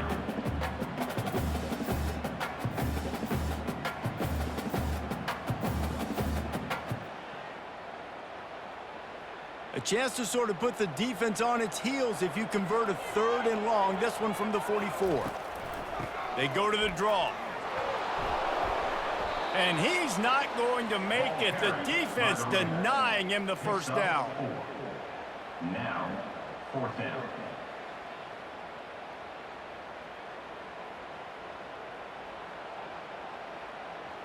The Golden Flashes will line up to punt it away. This will be the 2nd time they've had to kick it away. A fairly short distance here toward the sidelines, not his best work. South Florida ready to send the offense back onto the field. They wanted to set the tone, strike quickly. Jesse, they've done exactly that, up 2 touchdowns. And this quarterback has been dialed in, too. He's been so good reading coverage, going to where the open guy is with the football, and they've been up and down the field, David, so far. And this defense needs to make something happen right now. You've already given up a couple touchdowns. Your offense has got nothing going. Still early in the game. Get a stop. Create some momentum for your offense. We've reached the 2-minute warning, and they will try to build on what has already been a dominant first-half performance. They'll have it at the 49, just across midfield, 1st and 10. He's looking to throw it. Working that left side. Hit the afterburners, kid. Touchdown, USF. And once he got away from the D, they had no shot at catching him. And this offense is clicking. Another touchdown. Didn't have to go far for this drive, but this offense is doing what they want, how they want, when they want.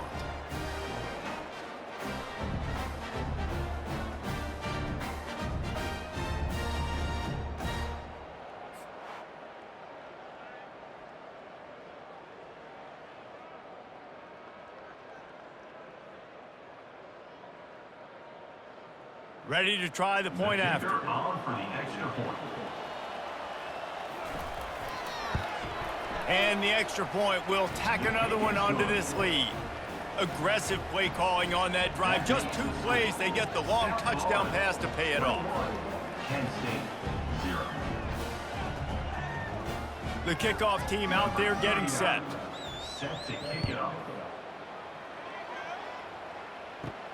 From inside the 10-yard line, he'll bring it back. Really disciplined job by the coverage unit to get down there and make the stop at the 19. Guys, let's see how it goes this time for the Kent State offense. Trailing by 3 touchdowns, if you're going to get back in it, David, the time to start is right now. Got to start now. Defense giving up points on that last possession. Again, the offense is going to have to score, and Jesse probably score pretty quickly. Yeah, you got to go tempo. You're going to have to try to fit in as many plays as you can throughout the rest of this game. But I think more than that, you got to eliminate the negative plays. No more penalties and no more turnovers. On 2nd down, he'll try to make the connection this time. Timeout called here by the defense. It's their first of the half. They line up, and it is a long way to the sticks from here.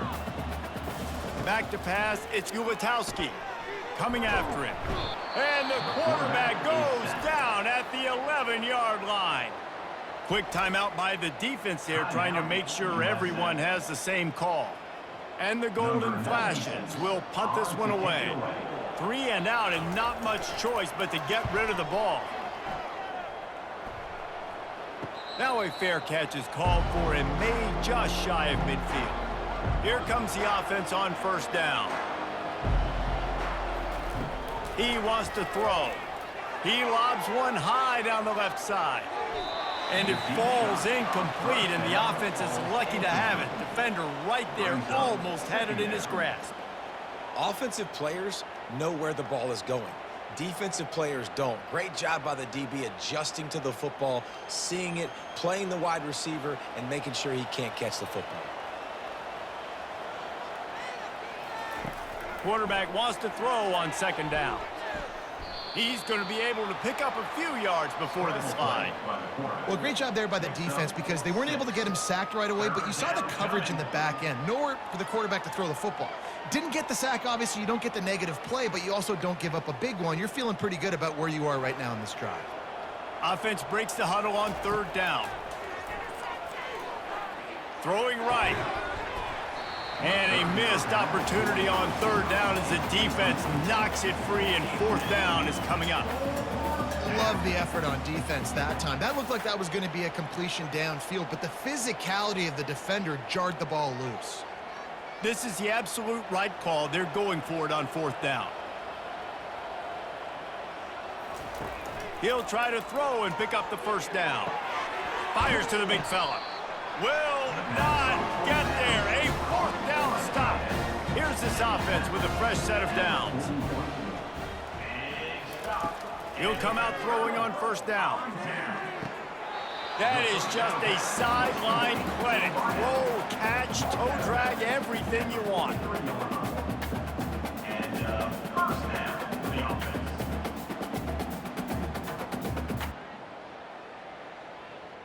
Offense lines up for a 1st and 10 from the 43. Looking to throw, it's Ulatowski. Quickly out to the tight end. They stop him just short of the first down, but it will be 2nd and inches coming up. A timeout is called as this offense tries to find a way to get more points on the board before the half. Got the completion on the last play, still some work to do on 2nd down. He's looking to throw. Got it in the middle, it's McCray. Here's a timeout on the field. Tight game here late in the first half. It's a nice job running the in route there by the receiver, and the best thing he did after he made his break, he didn't trail and fade away. He actually attacked the football. That's a good lesson for young receivers out there watching. It's complete to the left. He's there to make the stop, and they threw it in reverse, losing yardage on that play.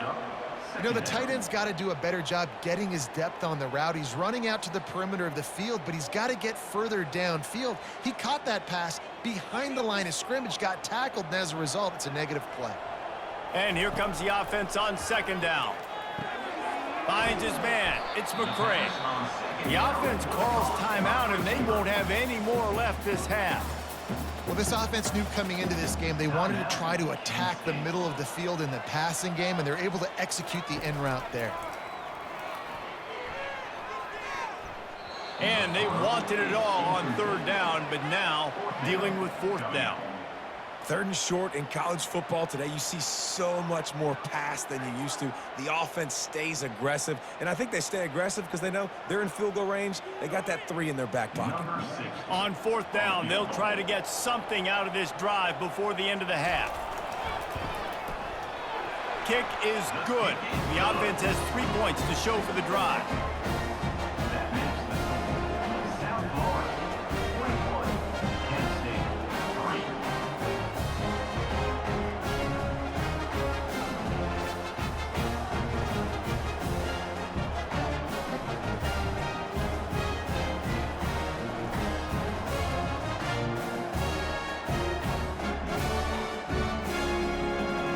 So they get the late field goal right before the half, and not much time after this kickoff for an answer.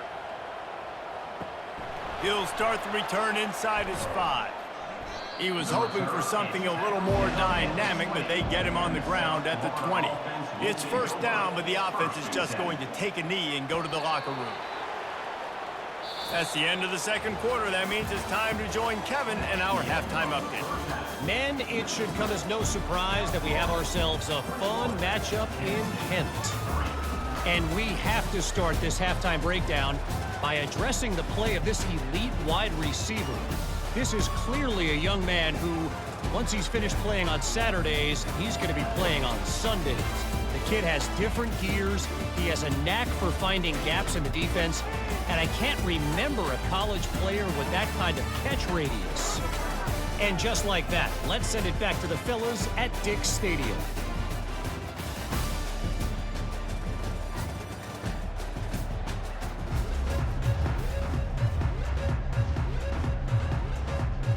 And the Bulls will kick it away to start the second half. On the run from inside his own 5. Really disciplined job by the coverage unit to get down there and make the stop at the 19. Guys, let's see how it goes this time for the Kent State offense. With the catch, it's Garcia. Really confident throw and catch there. Big pickup, and they have a first down. Well, it's a nice play design there. You're getting the running back involved in the pass game. Quarterback gives it to him early so he can go to work upfield and get the first down. The Golden Flashes are in the hurry up.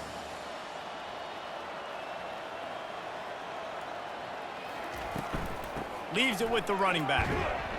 Pushes ahead for a couple. They'll mark it at the 33.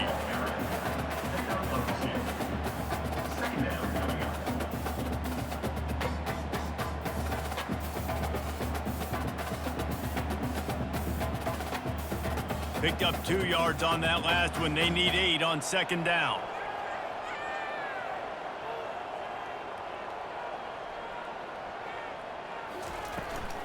Keep it on the ground. Still on his feet at the 45. They've got it to the 49-yard line, and they'll move the chains. You're down. Obviously, at the half, you had a conversation. We got to come out and put points on the board. And, Jesse, it looks like they're going to start with the ground game.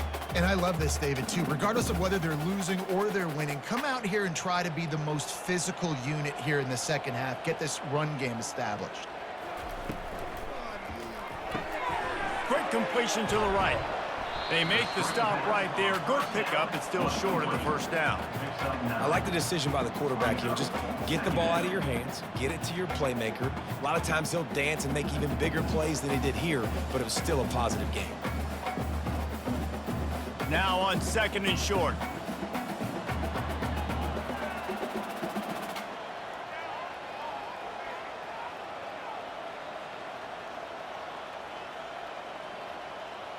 Back to throw, it's Ulatowski.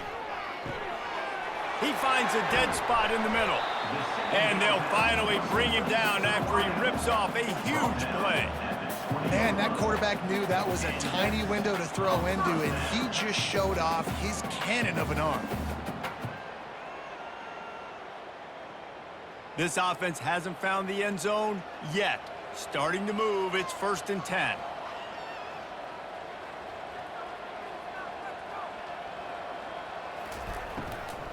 They'll go to Garcia. He's dropped behind the line of scrimmage. That'll be a loss of 3. Well, there's a statement by the defensive line. First down play, expecting run, and they just dominated up front. Beat their one-on-ones and forced a tackle for a loss. Not many hiccups on this drive, but it's 2nd and 13 now. Running back searching for a hole. Able to move it ahead a couple of yards. He gets it down to the 20.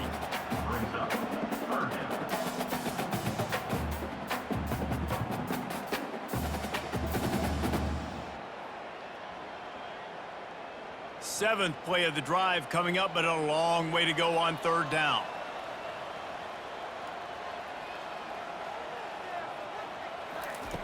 From the gun, wants to pass. Pocket starts to collapse. Just too much heat that time, and they knock him down at the 31. On 3rd and long, you know what's coming. That's exactly where you want to get an offense. The passing game has to come out. You go nickel, bring some more speed on the field, and the defensive line gets home and gets the sack to force the 4th down.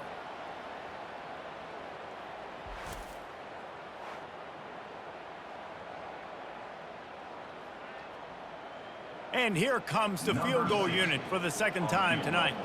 Well, they've already made one. The holder will put it down at the 38 for a 48-yard attempt. Knocked it right through, showing that big range from 48 yards out. That makes the score South Florida 41, Kent State 6.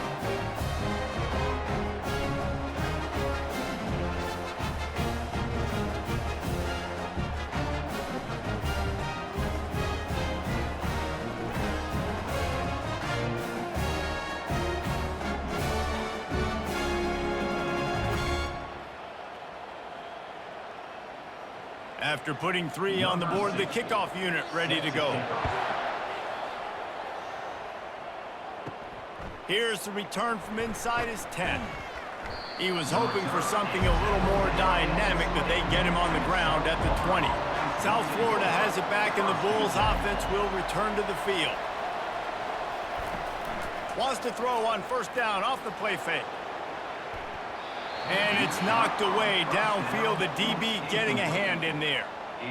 Yeah, and I like the shot, the aggressive play down the field. And we like throwing those jump balls up to my receiver, because usually the receiver makes the play and makes the defender look bad. Nice job by the defender getting a hand on it, tipping that ball away from the wide receiver.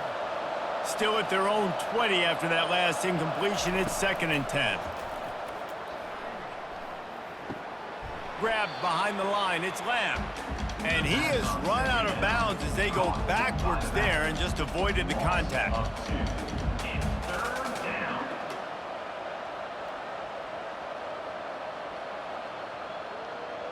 Not exactly the ideal situation for this offense. 3rd and long, backed up inside their 20.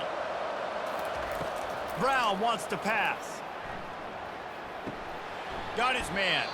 And he's not going to get there. The defense stands tall and makes the stop.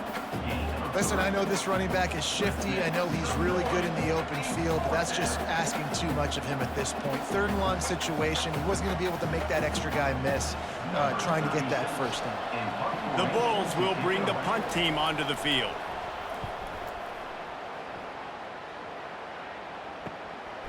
He'll take it on the return. The solid return there offsets some of the punt yardage and really sets up this offense nicely. As they get set to snap it, just about to reach the end of the quarter. Comes out throwing on 1st down. Quickly to the tight end. And they'll drag him down. That's likely the last play of the 3rd quarter. We've come to the end of the quarter, and USF is on top. They've built a comfortable lead after 3 quarters of play. Let's take a look at how we got here.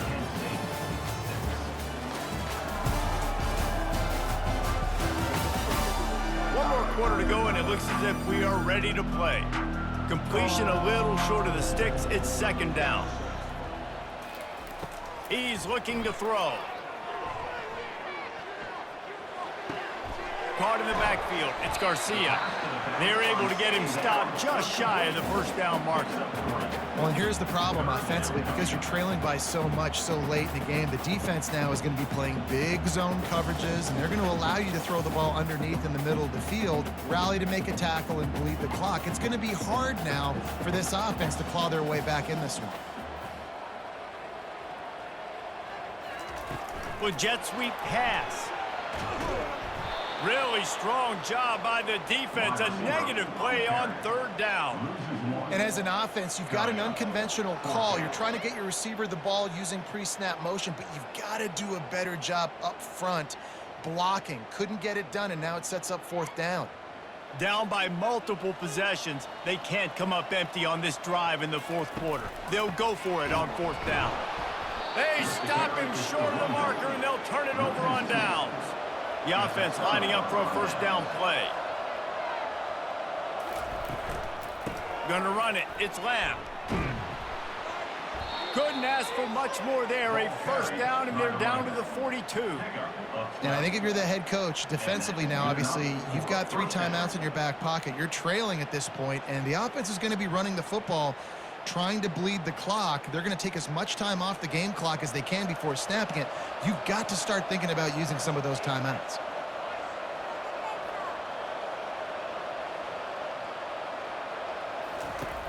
Off play action on first down. Extending the play.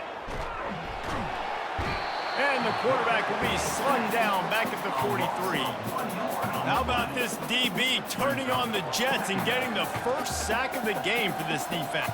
And that is how you come from the secondary with authority. Come with some speed, some vitriol, some hate. Just get to the quarterback, get him on the ground. Nice job by the secondary getting to the quarterback.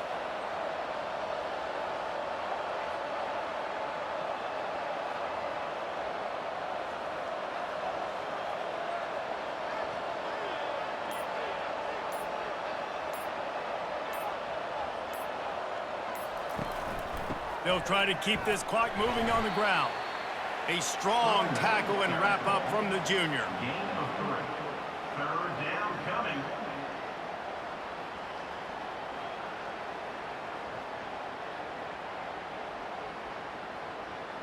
And the Bulls want to move quickly.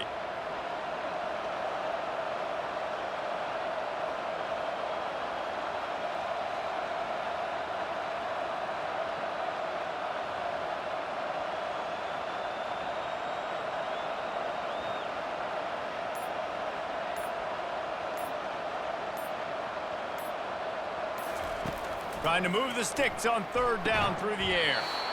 Oh, they really could have used that catch there. Physical pass defense. It brings up a fourth down.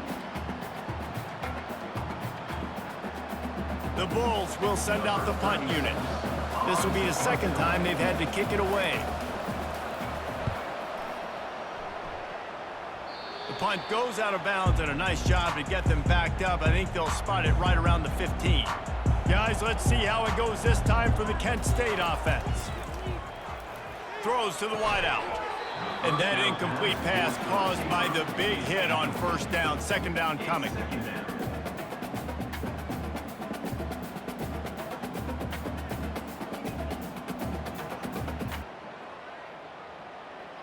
Second and 10 after the previous play. Dropping back, it's Ulatowski. And he dropped it, just didn't hook the thing all the way in. And that's just a ball he has to catch. As a tight end, you know you're going to be working the middle of the field all game long, and when you have opportunities like that, man, you got to make them count. This defense has kept them backed up. Now one more stop, and they can get off the field on third and long. From the gun, wants to pass. And that pass picked off. He was looking for room to return that, but he'll just hand it to the offense. They'll take over at the 18. That should be the nail in the coffin. What a great break on the football. Getting the big turnover.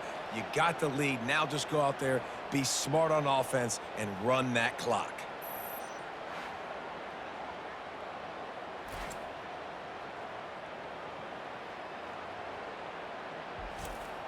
South Florida ready to send the offense back onto the field. They're in command of this game. Now let's see if they try to rub a little salt in the wound or happy with getting the W.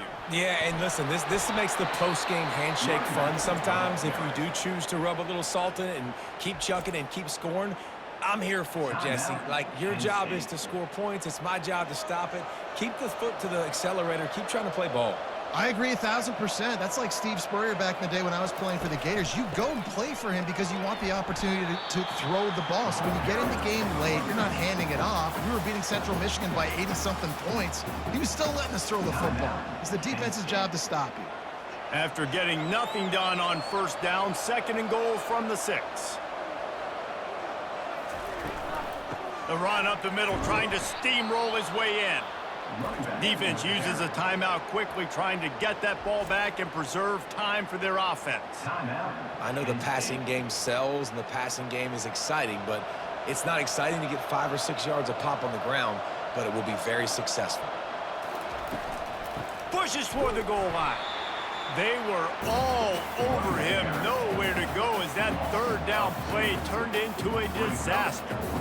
How about the response by this defense? You gave up some yards, so what? Bowed your neck now on 3rd and goal, 3 stops in a row when it matters most, forcing the offense into a critical 4th down situation. And the field goal unit is on the field. And if they can make this and turn it into a 3-score game, they'll have this one all but locked up. No good. And after the missed field goal, guys, the lead's still at 15. Well, everybody in the stadium thought that was an automatic 3. Not so fast. Bad miss by the kicker.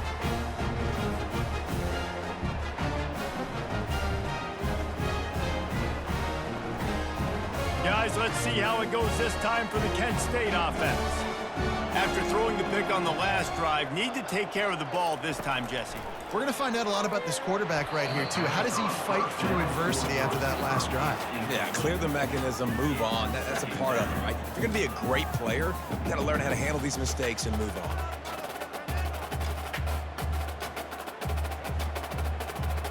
After that last incompletion, here's 2nd and 10 from their own 20. Misfired on the last play. They'll go back to the air. Got him downfield. And chunk plays are the name of the game, and they get one here before the defense finally makes the stop.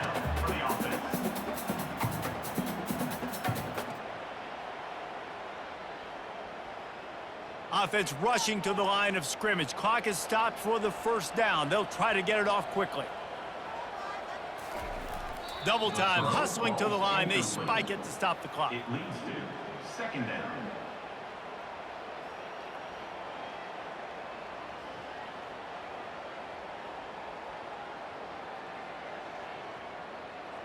Here comes the offense on 2nd down. Looking for a man. It's Ulatowski. Feeling the heat as he lets it go. A sensational grab down the field there as they try to at least put a positive spin on the end of this game. You know, you just can't coach toughness in quarterbacks. This guy's been sacked multiple times in this one, and on that last play, he gets drilled again, but he delivers a strike. I'll tell you what, this guy's going to be in an ice bath after the game. And quickly to the line of scrimmage, they spike it and stop the clock. It leads to 2nd down.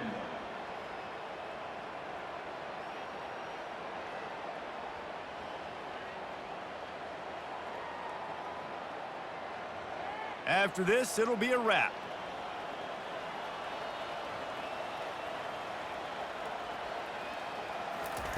Wants to throw on 2nd down. A shot toward the end zone.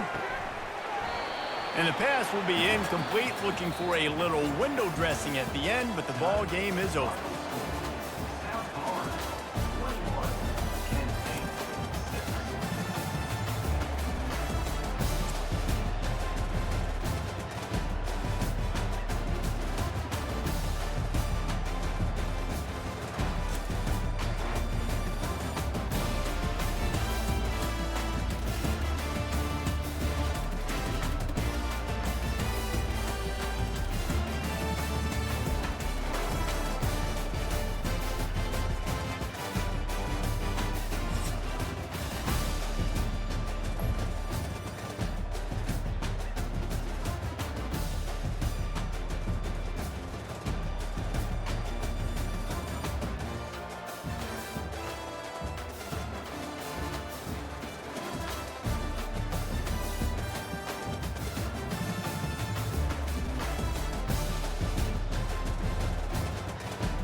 know the way to San Jose, heart of the Silicon Valley and home to the San Jose State Spartans, and anticipation has been high all week for this one. There's just something about the nightcap. After a day of wall-to-wall football, it just seems this is when chaos ensues.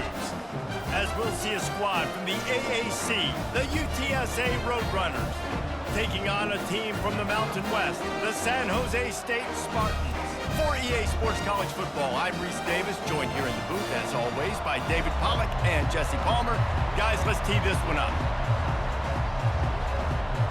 And the Roadrunners will put total leather and we'll get started.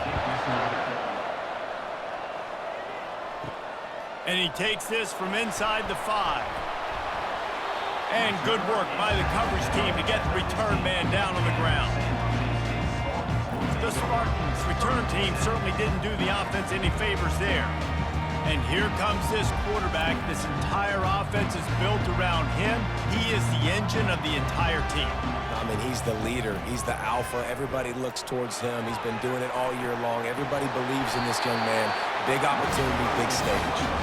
And the defense finally makes the stop after the sweet run and good gain.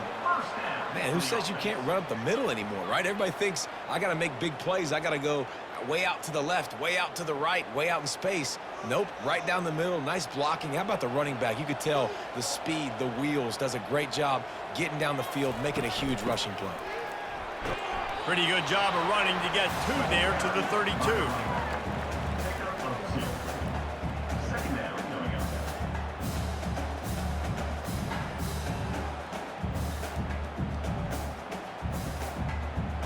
After picking up a couple at 2nd and 8. The give to the tailback. They bring him down, and he's going to lose a yard on that one. Listen, I know there are a lot of DBs out there that all they want to do is get interceptions and dance in the end zone. This dude likes to put his face in the fan, get close to the line of scrimmage, and tackle. And on the opening drive that he's out there, he gets a huge tackle for loss early. That is a statement play. On 3rd and long, try to convert through the air. He's going to take off, and he gets it just beyond the line of scrimmage before he gets down.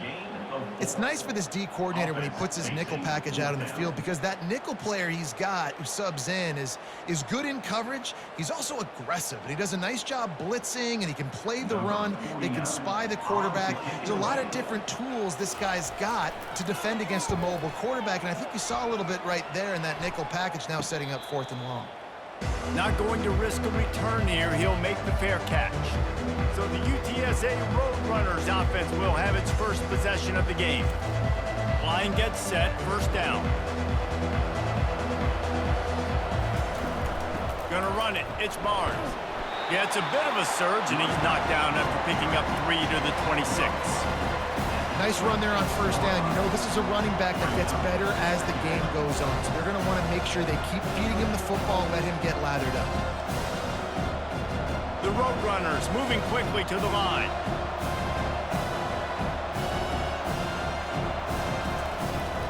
Out of the gun to give to the back. Squirts across the 30 to the 32, a pickup of 5. I think that was an example of the offensive coordinator trying to help out his quarterback. He's trying to keep these 3rd downs manageable. You know, you throw the ball on 2nd down and it's incomplete. Now you've set up 3rd and long, and now you're set up to fail. Will they keep it on the ground again here on 3rd down?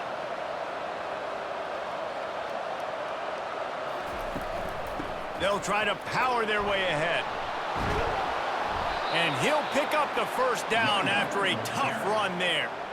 And they may have caught the defense napping there a little bit, David, maybe expecting pass on that 3rd down, but because of the back's effort now, fresh set of downs. And it's so nice to have a guy that you can give the football on these 3rd down situations and feel confident you're going to continue to move the sticks.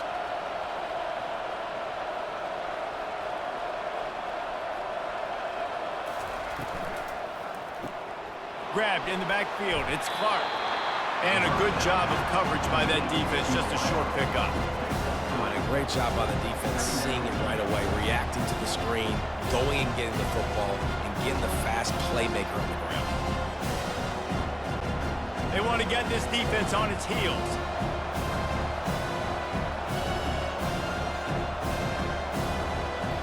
looking downfield. It's McCown. He looks that one in nicely. And they finally haul him down, but not before the good catch and run. They pick up the first down on the drag route. Good job by the receiver knowing it was man coverage. If he's looking, he's booking. He gave his quarterback the eyes right away that says, hey, I'm not stopping, put it out in front of me, I'm getting this first down. And the Roadrunners are on the move.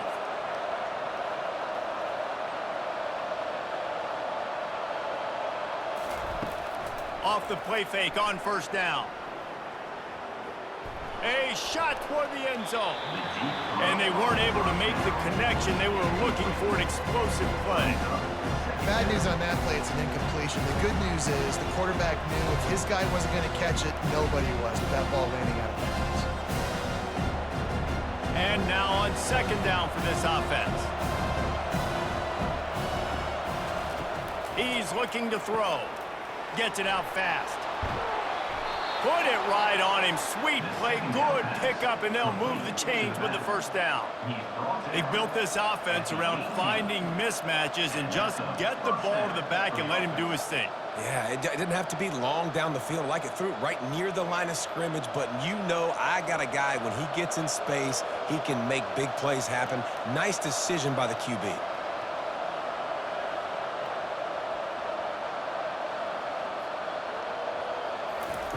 They've marched to the red zone, and here they go. It falls incomplete. He was trying to find his man for 6. Well, it looked like that might be the first touchdown of the game, but what a great job by the defender, seeing the football and swatting it away. One final play before the end of the quarter. He wants to pass it on second down. Just gets rid of it before the heat.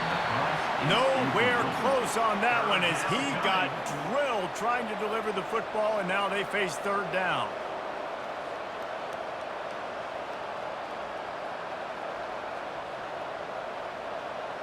They line up with some serious work to do if they want to convert this one. On third down, he drops to throw. He's got it on the run. They make the stop, and that'll bring the first quarter to a close. It's been a defensive battle through the first period, and the stats tell that tale.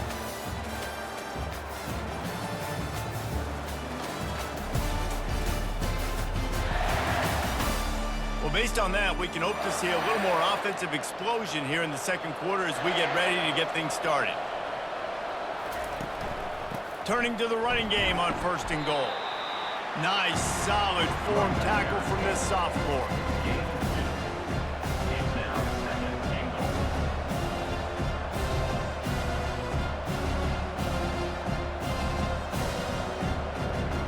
Second and goal coming up.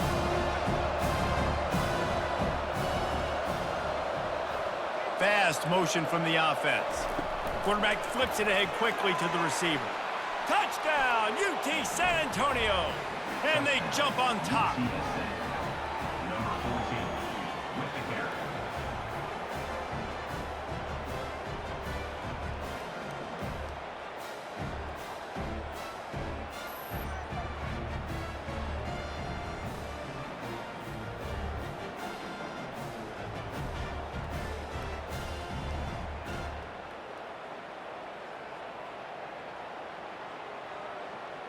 Lining up to tack one more onto that lead.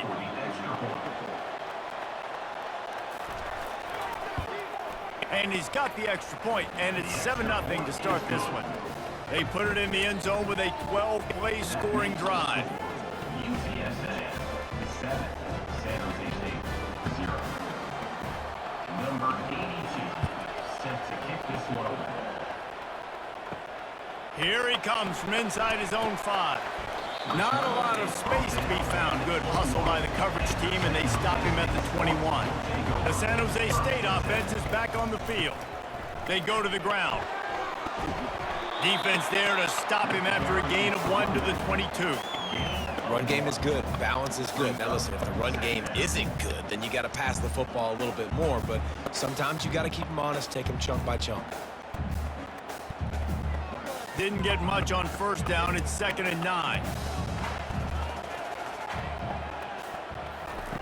Brown will throw it.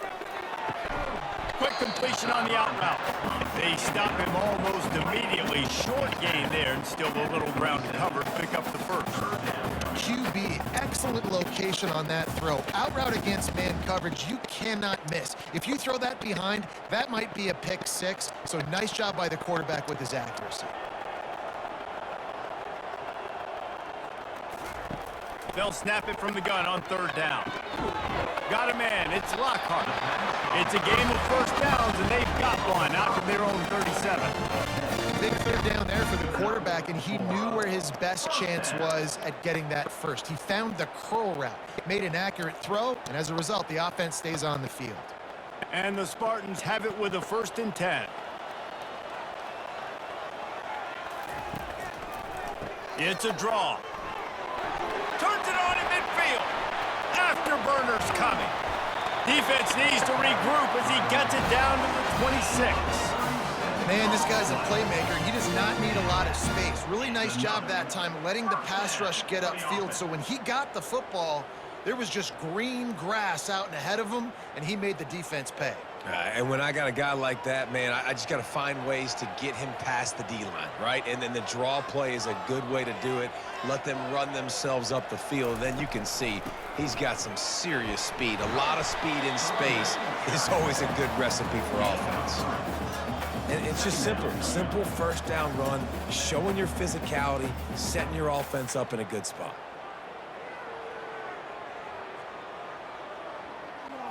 Got 3 on first down. It's 2nd and 7.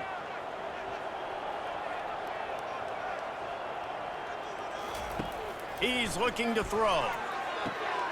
Got his man quickly.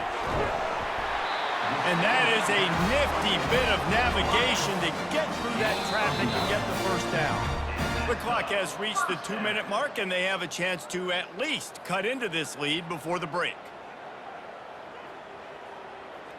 On 1st and 10, trying to strike from the 15.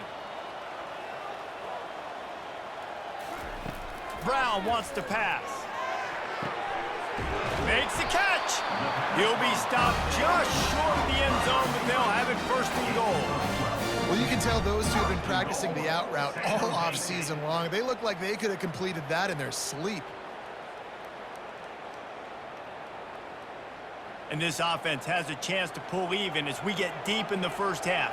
Defense trying to hold on to the lead. Pulls it in the end zone. Touchdown, San Jose State. Yeah, and the passing game comes through, man, and we need more of that in the second half. An extra point away from tying this football game.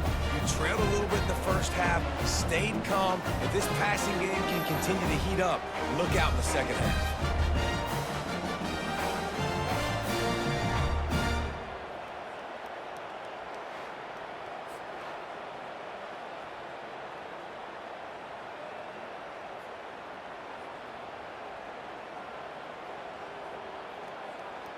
Now they'll line up for what they hope is automatic.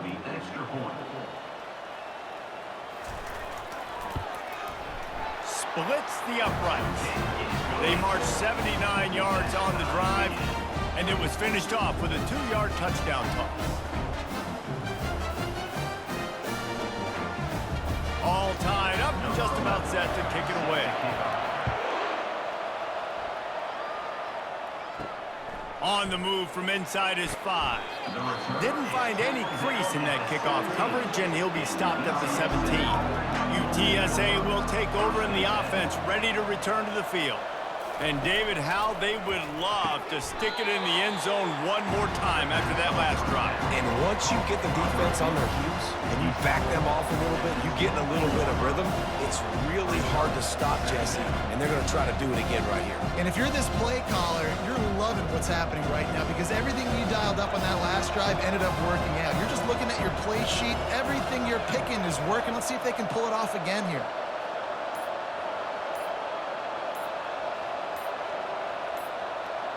Looking to throw, it's McCown. They're bringing heat. And that pressure just engulfed him. A sack for this defense. Referee signals timeout. It's the defense wanting to make sure that they have everything just right with a big play coming. You make up the game plan and not a lot on the play sheet for this. 3rd and long from inside their own 20. He lofts it high and deep down the left side. He hauls it in and nobody's close. Flying down the left side. And he takes it all the way. They couldn't stop him. Touchdown, Roadrunner. When you can run like that, the quarterback is going to give you opportunities. And look at him run by the defenders. QB sees it, stick the hand up in the air, catch the football, get to the end zone.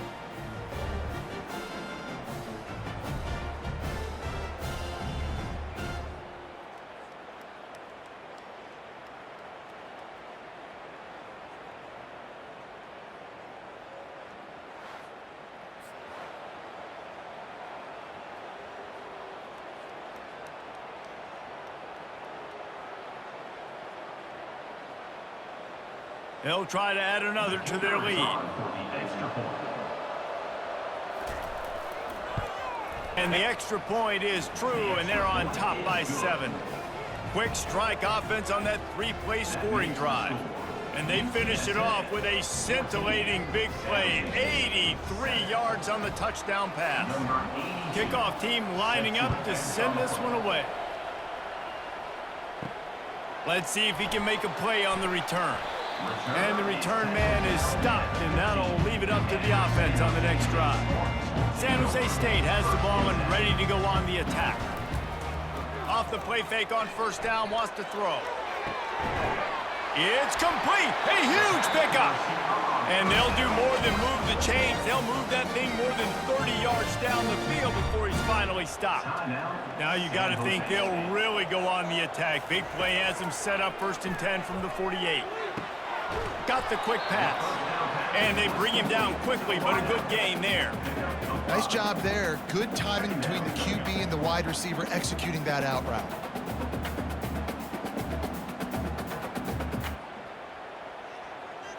Running out of time here in the 1st half. They're going to have to be efficient to put some points on the board before the break. Brown will throw it. Unleashes one deep. He can haul it in. Incomplete. They took a shot, but that's how we'll wrap up the half. That's going to wrap up the 1st half here, and now we join Kevin with the halftime update. Guys, who's had a better seat there in San Jose than you have? A captivating game so far.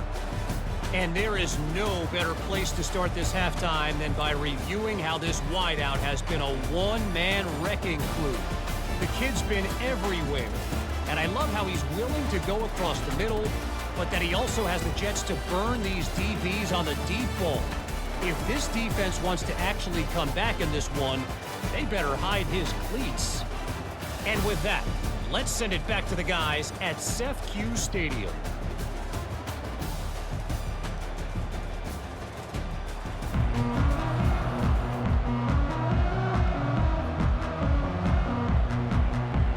The Spartans will boot it away to start the 2nd half. He'll bring it back from inside his 5. And they'll bring him down to get the offense started on the next drive. Looking for a productive play on 1st down. He's going to pass. They're trying to get to it. Hit hard just as he released it on 1st down and just couldn't get it to the receiver.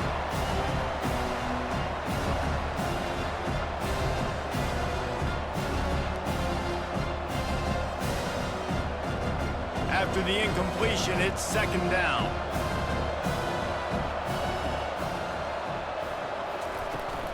Using his legs, it's Barnes. Get him on the ground after a 4-yard run out to the 31. I think one of the hardest things to do is stick to the run when it's not working. But it's those runs right there that are the reason why you have to do it, right? You can't get too one-dimensional. Keep slipping those runs in there. Keep getting a little bit of positive yards. Next thing you know, you'll look up and you might break one of those after you got them a little bit tired. Dropping back, it's McCown. They'll run the screen. Didn't have much room to run and not a whole lot of help. Short gain there and still plenty of ground to cover for the 1st down.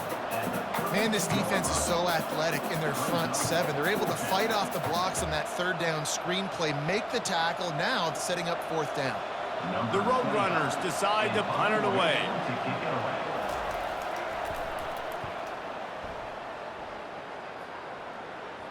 Signals for the fair catch, and that's where they'll put it in play, just outside the 20. Guys, this San Jose State offense trying to get this ball moving. Going to the ground. Picks his way and gets 4 out to the 27.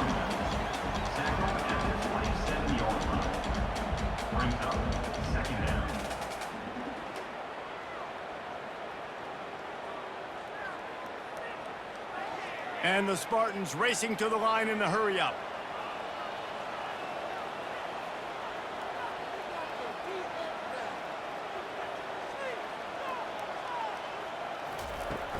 From the gun, they'll try to impose their running game. At the 45, on his way. And it is a chunk play, a huge gain on that one before the defense brings it to an end. Defensively, you'll take the slow death. You'll take 3, 4, 5 yards a pop, but you can't give up the massive plays. You got to do a better job containing the football, making them run to guys, and get him on the ground, for goodness sakes. This guy is fast, I know, but defensively, we got to swarm to the football and get him on the ground.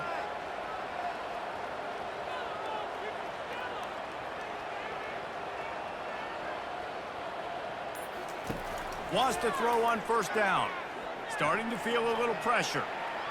He'll pull it down and run. Short gain on the play before he slides. Hey, it's a heads-up play right there. Listen, you're trying to scramble. You're trying to make something happen. Nobody's open. You're not going to be able to get out of bounds. Just protect yourself. Get down on the ground, get what you can get, and live to play another day. Now on second down.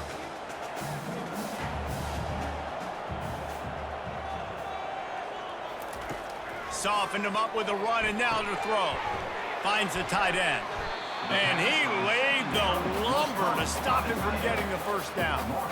You know, I know it seems like an easy pitch and catch, but for the tight end there, that route potentially changes if it's man coverage. So good job by him knowing it's zone. I'm just going to sit down. This is basically like a check down, right? Let's just take the easy pitch and catch and keep this drive going.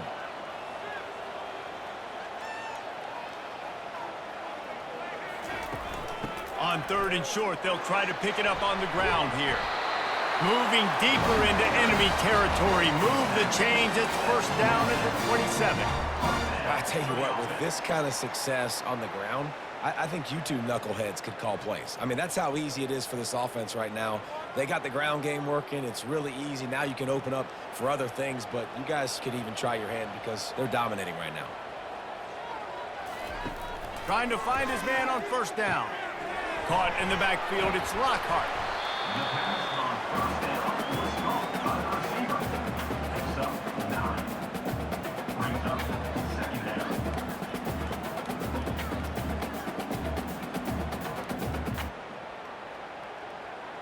The Spartans look to do some damage in the red zone.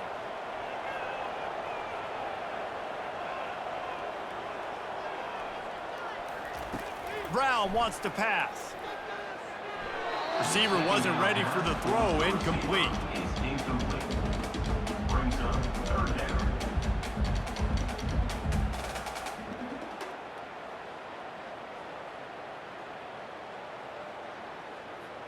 Went up top on second down. That leaves him needing a yard here on third down. They'll try to move the chains on the ground. And he needed 1 yard, and he didn't get it. The defense won the battle up front. And just a great job by the defense being stout, right? That's your job. Be stout up front, stuff in the run play, make them get in more passing situations, but do not let them run the football. That's 101. Stop the run first. Now on fourth down, they'll settle for a field goal try. Didn't make him sweat at all. It's good.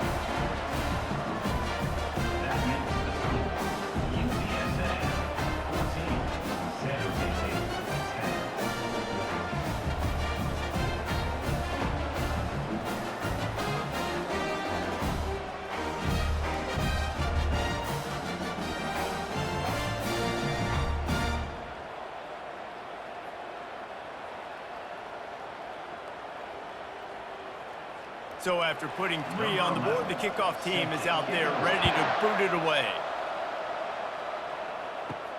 He'll start the return inside his 5. He was hoping for something a little more dynamic, but they get him on the ground at the 20. The offense set for a first down play. On the move, it's Barnes. Crosses the 30, he's got away. He's run out of bounds, but a big play on that one, and it'll be a first down. Out of bounds at the 46-yard line. First down for the offense. Here's this offense with a fresh set of downs.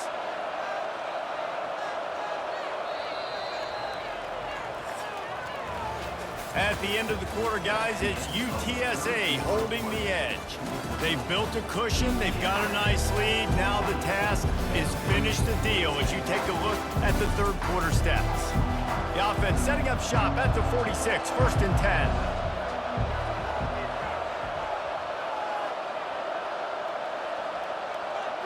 To throw, it's McCown. Finds his big tight end. Excellent job working through the air there, finding a hole in that defense and picking up a first down. I think most offenses around the country in a situation like this with the lead late would be trying to run the football, right, or throw it short and try to bleed the clock. But this offense, man, it's still pedal to the metal. They're looking for chunk play opportunities.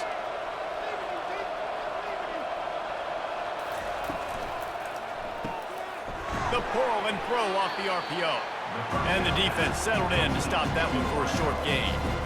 And offenses nowadays, they're really just counting numbers. How many guys do you have out wide? How many guys do I have out wide? If I have enough guys to block your guys, boom, it's just built into the offense. Pitch, catch, let me get a few yards. And the Roadrunners want to crank the tempo. On second down, looking to throw. That pass is incomplete. Second down, falls incomplete. Third down coming.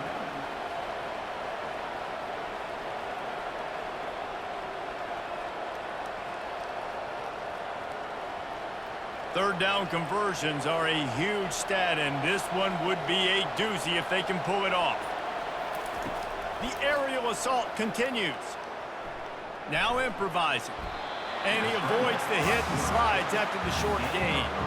You know what, Reese, it is a great play, and I think they were in nickel, so they brought an extra guy on the field that has some speed, take a linebacker that's a little bit slower off the field, and you could see it paid dividends on that third down. And now on fourth down, they will put it on the shoulders of the kicker to save them with his foot. What a disappointment. No good. Guys, after the miss, still up by 4. All right, there's still life in the opponent because this team just had a chance to pad their lead with that field goal try. They knock it off the post. You've still got a good ball game.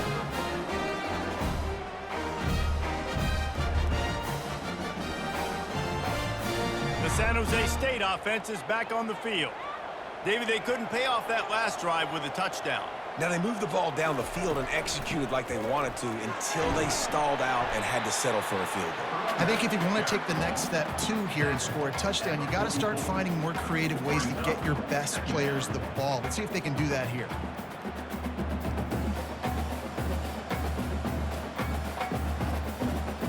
Six-yard pickup on first down leaves them with 2nd and 4. Brown will throw it. Gets it out quickly. And he was just a couple of steps away from taking that one even further after the catch. And a big key on that throw to the slot receiver, guys, is putting the ball out in front. The location of the throw is what helped that guy get extra yards after the catch. Now they've moved it just inside the 40. 1st and 10 from the 39. Leaves it with the back. We'll give him a couple on that one. 2nd and 8 coming up. Second down coming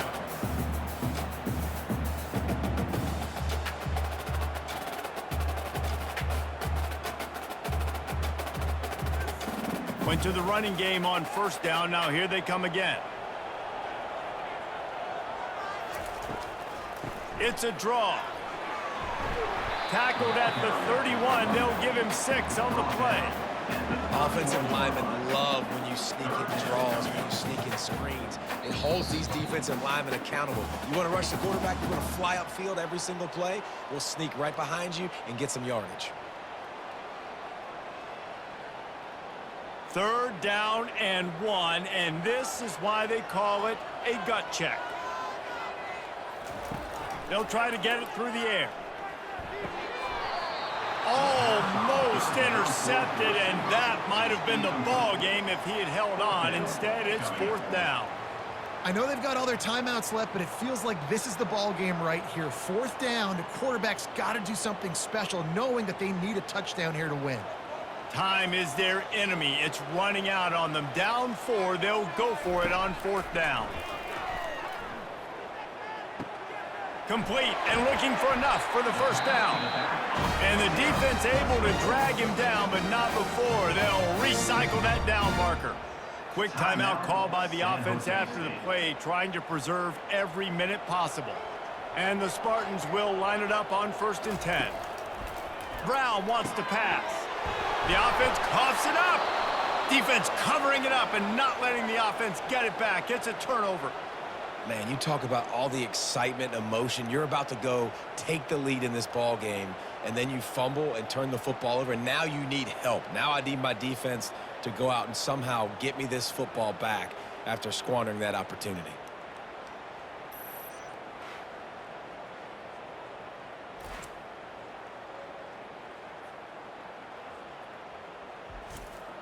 UTSA takes over in the offense, ready to hit the field. So that defense keeps the lead right where it is and a chance to build on it, David. Yeah, the defense did a great job. Now, the offense, you know what you're going to get from this defense. They have to be aggressive. They're trying to get the football back later in the game, Jesse. Because they're going to be so aggressive too, David, you know, on offense now you have a chance to break one maybe in the run game or finding a one-on-one matchup in the passing game to really pad the lead. Banging, slithering, whatever it takes to get that ball up to the 32. Timeout called there by the defense, desperate to get the ball back and save as much time as possible.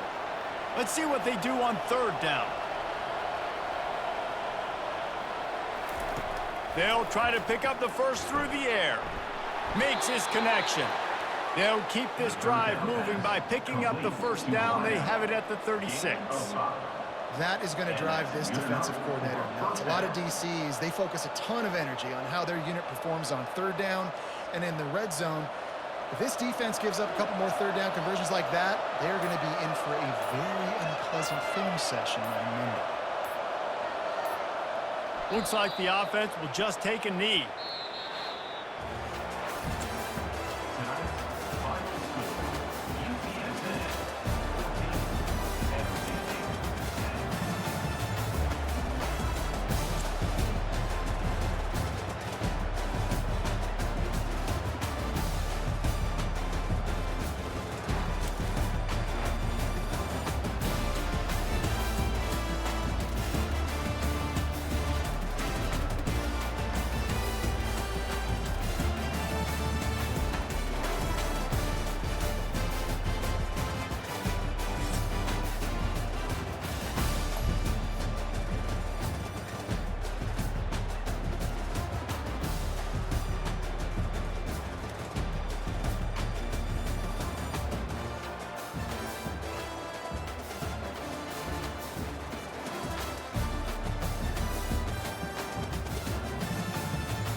of this matchup will keep you wide awake, as we know anything can happen when you kick off after dark.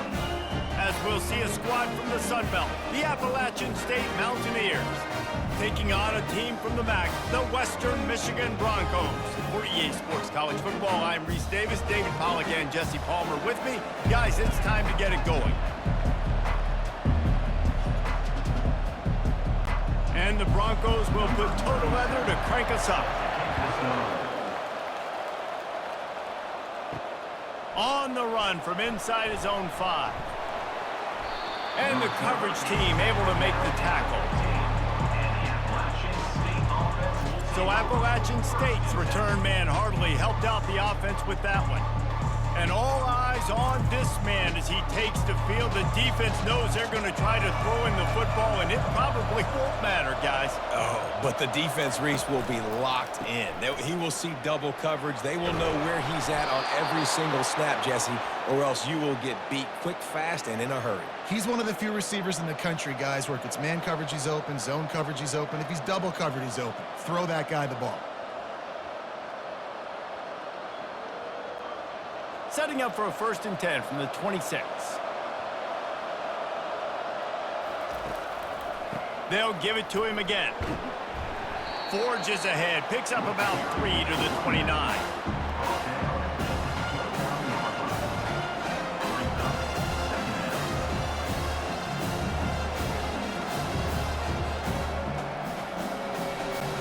After the 3-yard pickup, they come to the line, 2nd and 7.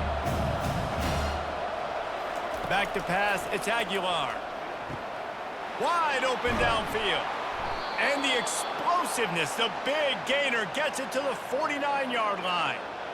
Wow, the quarterback knew he had to get that one to his receiver quickly on the in route. Did you see the velocity on that throw? And the Mountaineers in the hurry up.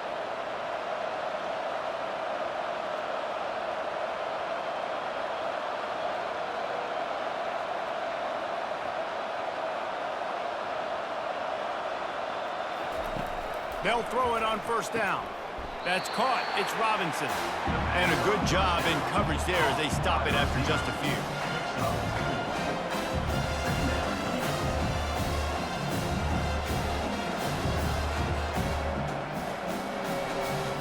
That completion leaves us with 2nd and medium. From the gun, running back on the move.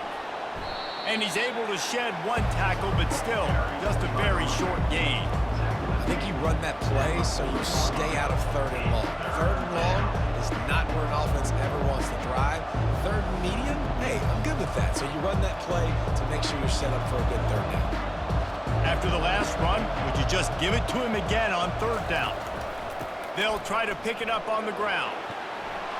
That'll be enough for the 1st down as they mark it down at the 31-yard line. I think it's really important for this offense. They get this guy going early in the game, and they're doing a nice job of that right now. Remember, he's the kind of running back who gets better as the game goes on. That's a really good omen for this offense, considering his success now early. On the ground, it's Roberts. Got it inside the 30 before he's finally pulled down at the 25. It's a gain of 6. Well, it's plays like that that'll help this offense stay in rhythm all game long. If you can have that kind of success on 1st down running the football, it just opens up your entire playbook moving forward. Got 6 on 1st down. Now a lot of options on 2nd and 4. Looking to pass. It's Aguilar. Firing to the right, complete. He almost picked up the 1st down on that one, but he'll be just a little bit short. They were able to make the completion, but he had to pick his way for just a little bit. Needed a little more help to spring him for some yardage. Yeah, if you're going to have success when you throw it outside like that, you're going to need some more blocking and better blocking downfield. Give the defense credit, though. They were able to rally and made a tackle. He'll pull it on the read. And he's tripped up, but not before picking up the 1st down.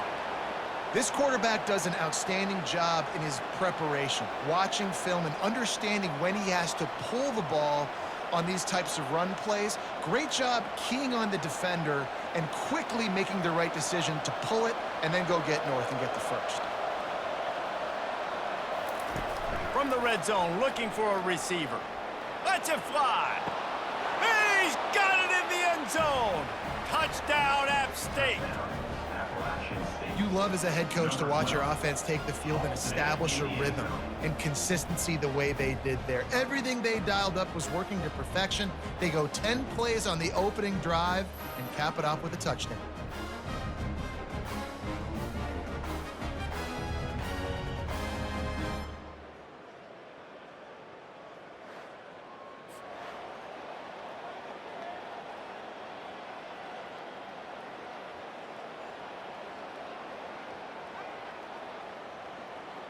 Lining up to tack one more onto that lead. And the extra point makes it 7-0. So a drive there of 84 yards. And they top it off with a 14-yard pass for the touchdown. The kickoff team takes the field to boot this one away. And he takes this from inside the 5. Just never had a chance to shake loose, and he'll be brought down at the 24. So the Western Michigan Broncos offense will try to get something going with their first possession. And the spotlight in this game will undoubtedly be on these star wide receivers, David. I mean, they're featured, Reese. Like, these guys are going to touch the football a lot. These offenses are built to get them the football, to make plays. We're in for a few catches today, Palmer. We sure are. When you can get open like these guys can, when you have the speed to take the top off of a defense, you know you're going to see a lot of explosive plays today. Picked up 2 yards on that last one. They need 8 on second down. Back to throw. It's Wolf. Out of the backfield, he's open. Makes the grab, and it's enough for the first down before he's dragged to the ground. This defense is going to have to be careful. Not only do they have to worry about this guy running the football, but they've got to keep their eye on him when he runs routes, too. He is a versatile back. A first down for the offense.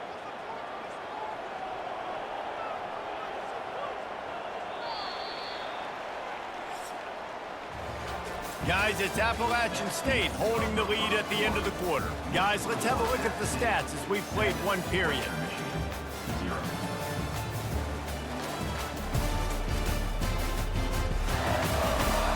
They are lined up and ready to go and get things started here in the second. They'll snap it on first down from the 35. Now they'll run the draw. Just sort of a relentless run, getting everything that was available to him, and they'll mark him down at the 40. And oftentimes running backs love drop plays because there's less traffic in front of them. The offensive line is selling pass, the quarterback's selling pass. They don't get the handoff until the very last possible second, so the D-line's rushed away upfield, and now it's so much easier for these backs to find their holes and pick their lanes. He's really close to that first down marker, but they stop him just a bit short.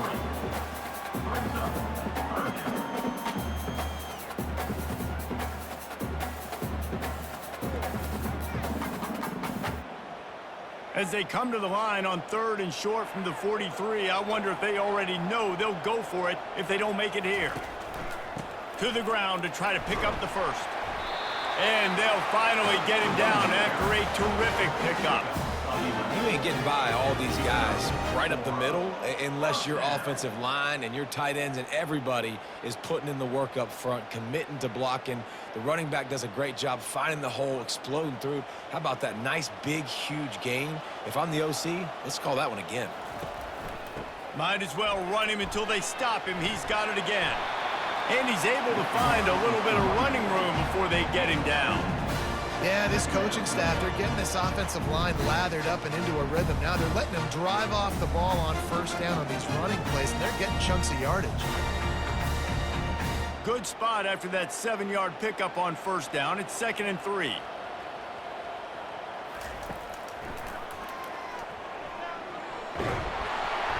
They get him on the ground, but it's a first down. If I'm building an offense in today's football, it's not around a quarterback that can't run. I'm going to find an athlete that I can give the ball because defensively, it starts to limit your coverages. It starts to limit what I can do. It makes me play the quarterback every single play. Just makes your job as a defensive coordinator extremely hard. Wide out in motion. The give to the back. Not much working there. It'll be 2nd and 9. And you want to run the football. That's okay. You'll take some of these. But if they start to add up down the road, obviously, you might want to think about airing it out a little bit. Didn't get much on 1st down. It's 2nd and 9.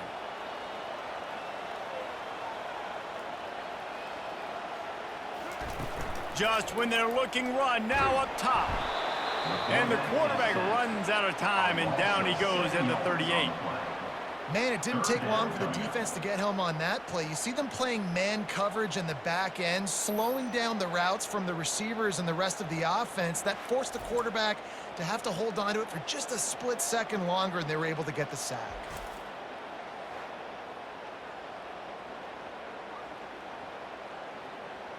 It's 3rd down now, and they ought to be able to get off one more play before the 2-minute warning.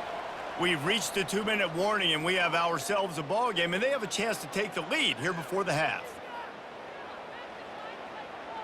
9th play of the drive coming up, but this one will be tough. 3rd and long. To the air, it's Wolf.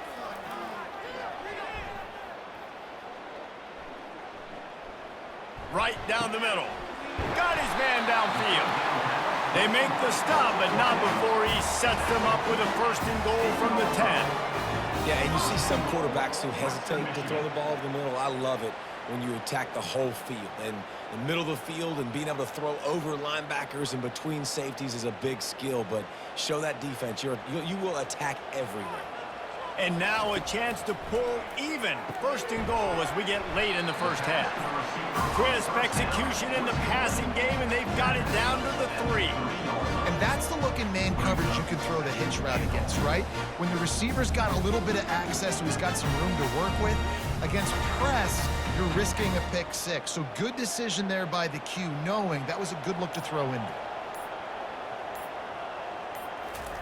On 2nd down, looking again to throw. And it's caught! Touchdown, Western Michigan! The great thing about spreading a defense out, I can see where the blitz is coming from. I can see where they're weak. I can see my matchups. Nice job by the offense. Spread them out, taking advantage of their matchup, and getting in for the score.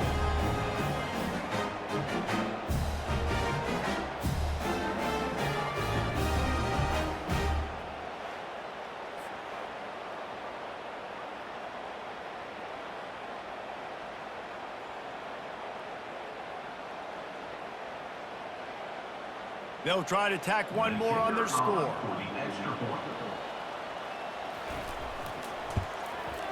Hit that one with some aggression for the point after. They put it in the end zone with a 12-play scoring drive. And they finish it up with a 3-yard scoring toss. They got the late touchdown on the board, now about to kick it away and hoping the defense can keep them from answering. From inside the 10, here he comes. Not a lot of space to be found. Good hustle by the coverage team, and they stop him at the 21. The Appalachian State offense returns to the field. Going up top on 1st down. Caught on the outside, it's Wilson. And he'll step out of bounds after a very productive play. This is a tight end that not only is going to play with his hand in the ground, but he can line up in the slot as well and attack the defense vertically. He's too fast for linebackers to cover, and he's too big for DBs to cover. He's a real weapon in this offense. Looking for a man, it's Aguilar. Safe completion on the screen. Timeout is called, and it's the defense wanting to make sure that everyone's on the same page for this big down. Sometimes the timing of the screenplay, it takes a little bit of time to get some depth and a little bit of acting by the quarterback and the running back. Well, they didn't win an Oscar. Let's put it that way. Not good acting. That play just flying through the air like a superhero to make the grab. The offense will stop the clock and use one of its timeouts. The Mountaineers have it with a 1st and 10. Wide receiver now comes in motion. To the air on 1st down. Catch in the middle, it's Wilson. He found plenty of room, and he gets it to the 39-yard line. The clock will stop with this timeout from the offense. They'll get a chance to regroup on the sideline. They'll throw it on first down. Looking to the big tight end. He's got an open man.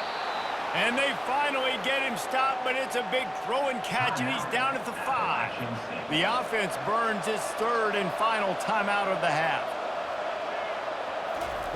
Snap in the shotgun. It's incomplete and nearly intercepted in the end zone. You get the ball that close, you cannot put it in harm's way. Man, that's great defense. Break on the football. Make sure they don't get the touchdown, but those are the opportunities you have to just pull that in, make the big play, stop the bleeding, have a long drive, and really shift that momentum back to your offense. On second down, he's looking downfield. And it'll be incomplete. This is some physical pass defense.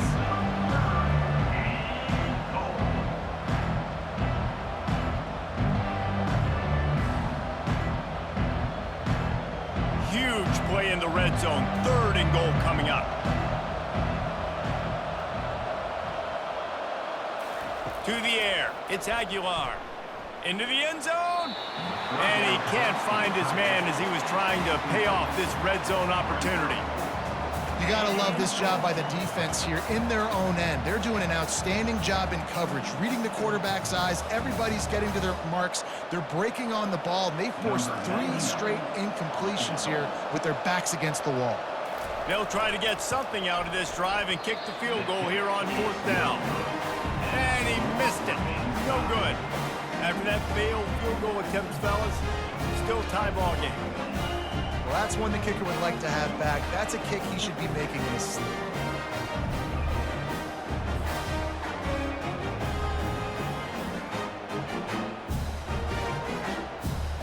Western Michigan offense ready to go back to work. Now they're backed up here, Jesse. Wonder how aggressive they're willing to be. I think it's going to come down to how much confidence they have in this quarterback and his decision-making, because you cannot throw an interception at this part of the field with this little time left. And I think that's conversations you've had with the young fellow on the sidelines. Be like, what are you comfortable with right here that we can run? Maybe stay aggressive, but make sure I don't make that mistake. Looking to go up top on first down. Using the quick game. We've got a timeout in the waning seconds of the half. Maybe a chance to get off a couple more plays.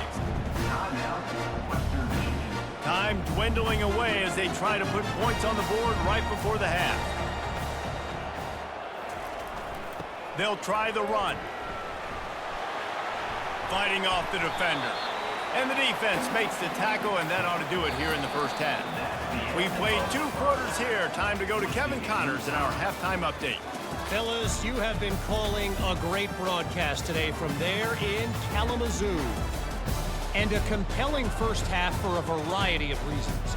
Yes, there's a substantial lead to talk about, but I think it all starts with this defense that has more than made its share of big plays. If things keep trending in this direction, you can bet a ton of those backs and receivers are going to spend a lot of time in ice baths before the end of the day.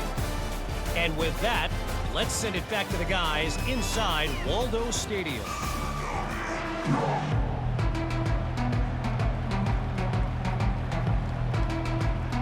And the Mountaineers will try to kick this one deep to get things underway in the second half. Out of the end zone. Stopped at the 17, and he's probably second-guessing that return. Western Michigan has it back as they send the offense onto the field. First drive of the second half, always fun to watch. You see what type of tweaks were made at the half, especially when you're locked up in a ball game like this one. Yeah, and it's been a good game. I mean, it's been a little bit of back and forth and a feeling out process. And now once you get in the second half, who's going to get aggressive, Palmer? Who's going to take some shots, try to make some plays, and really go for it?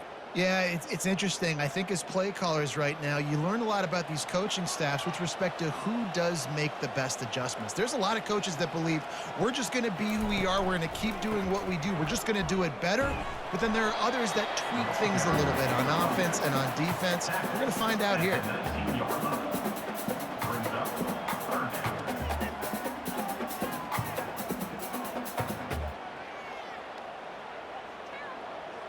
If they can convert here, that type of play can really give you a shot of momentum. On third down, going up top. He lets it fly. And the DB forcing the incomplete pass with the deflection. Really nice play by the defender, being in a good position for that deep ball down the field, not letting the receiver put his big body on him, go up over top. The only thing that could have been better is that thing tipped to another defender, and it was an interception, but great coverage by the defender. 4th down, and the punt team sends it the other way. Fair catch called for and made. Appalachian State regains possession, and the Mountaineer offense headed to the field. You want to talk about taking the wind out of your sails. Drive the ball down the field and miss the field goal, David. You know what? Don't leave it up to kickers. Execute better offensively. I think you move the ball nice. You got to keep that in mind. But Palmer, I think you got to stay aggressive and don't settle for field goals. Yeah, because you got to know there's just no margin for error right now. You just have got to be able to execute at a high level. After the productive 1st down play, it's 2nd and 6. To the ground with the back. What a good run there. He has enough for the 1st down. That has got to be demoralizing if you're on defense because they just ran the ball right up the middle, down your throats, and they gashed you. Now it's a 1st down from the 43-yard line.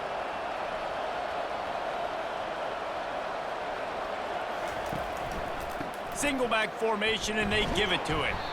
1-step wrap, 2-step squeeze. This junior knows how to get him on the ground.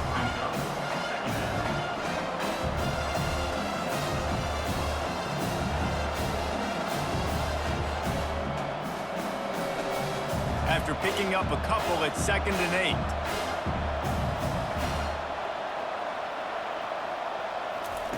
After the run, now to throw. Unloads to the wideout. And he intercepts it. Well, the defense comes away with the pick there with their nickel personnel. I think moving forward, if you're on offense, when you see that personnel in the field, you want to run the ball against it because you got smaller guys out there. Or if you're going to throw, think about quick screens outside when you have tight ends flexed on the perimeter, bigger bodies blocking smaller guys.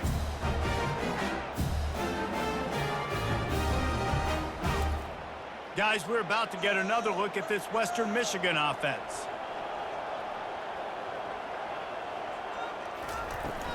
Leaves it with the back. A collision, and he stopped at the 27 after picking up 1.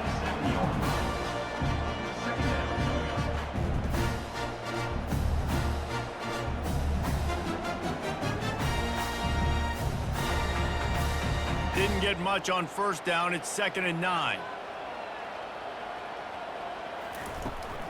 Out of the gun, the inside give. And they try the middle of this defense, and that is not happening.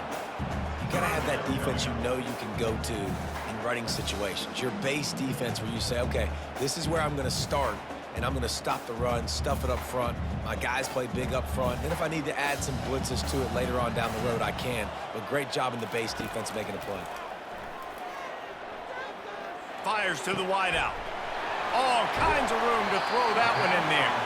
Found a bunch of room and got it to the 44-yard line. Hey, it's important on offense in the passing game. You've got to have balance. And I mean, you got to be able to attack different thirds of the field. You got to work the perimeter to both sides, but you got to let the defense know, too, that you're not afraid to go over the middle, and they did right there. The Broncos will have it 1st and 10. Motion from the offense. On the ground, it's Buckley. And they try to run inside, and there is nowhere to go. That back had nowhere to go. Defensive line ate up the blocks. But how about the linebackers swarming in, coming in and making a great play on the ball carrier? Man, what a finish we could have. Tie game, 3rd quarter here, 2nd and 10. Looking downfield, it's Wolf.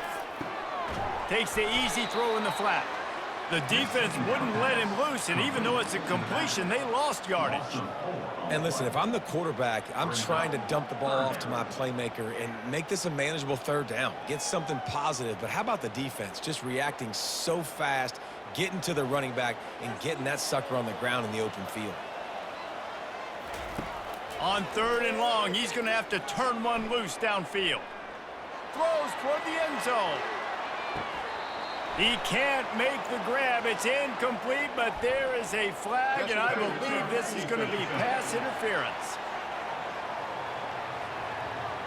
And the defender just way too handsy on that last play. You could see all the contact as the ball was in the air. He simply can't do it, and the referee's caught it. Stop is made at the 22. A 10-yard pickup and a first down just outside the red zone. First down. That's the end of What a ride. It's been through the first 3 quarters of this game. We are all tied up. Let's check out some stats.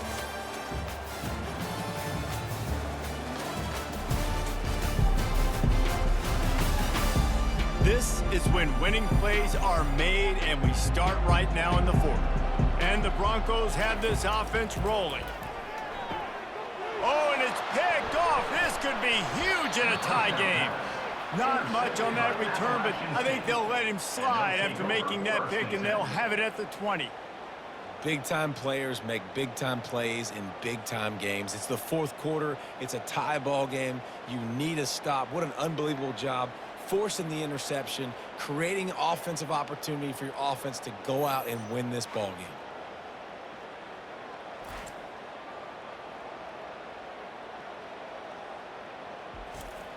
The Appalachian State offense returns to the field. The give to the single back. Not much there. Picks up a couple to the 22.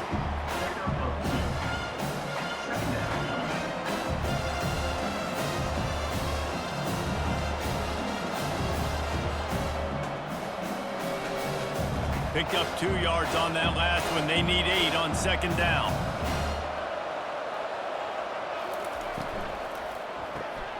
Got it in the middle. It's Wilson. Building momentum, picking up a chunk of yardage, moving the chains out to the 34. It's really easy to say the word RPO and say I'm going to run them, but you got to make those decisions, and you got to make them fast. You can't get confused by all the craziness that's going on, by all the guys moving around or talking. Nice job by the quarterback, staying in the moment, seeing it, throwing the slant, making sure he makes the right decision.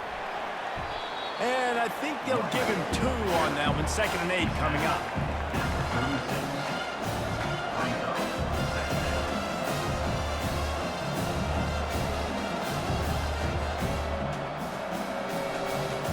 Kept it on the ground on 1st down. Now back to the line. Power football with the run.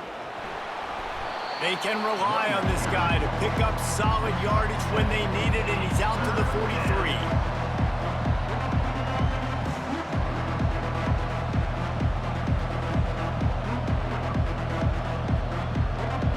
They have it at the 43, 3rd and short, trying to avoid making a decision on 4th down. Looking to throw for it. Just a short pass to the tight end. He's run out of bounds, but not before. Turning in a big pickup and moving the sticks for a 1st down. Well, I know the tight end did some good things after the catch, but got to give the quarterback credit, too, for the location of the throw. Because he put it out in front of his big man, he was able to make the catch and accelerate, creating some distance there between him and the defense. From the gun, the running back has it.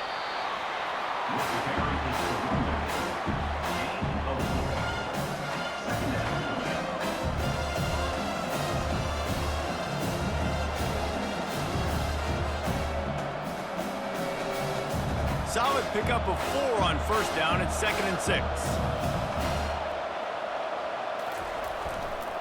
They'll leave it with him. Really nice stop there from this senior leader.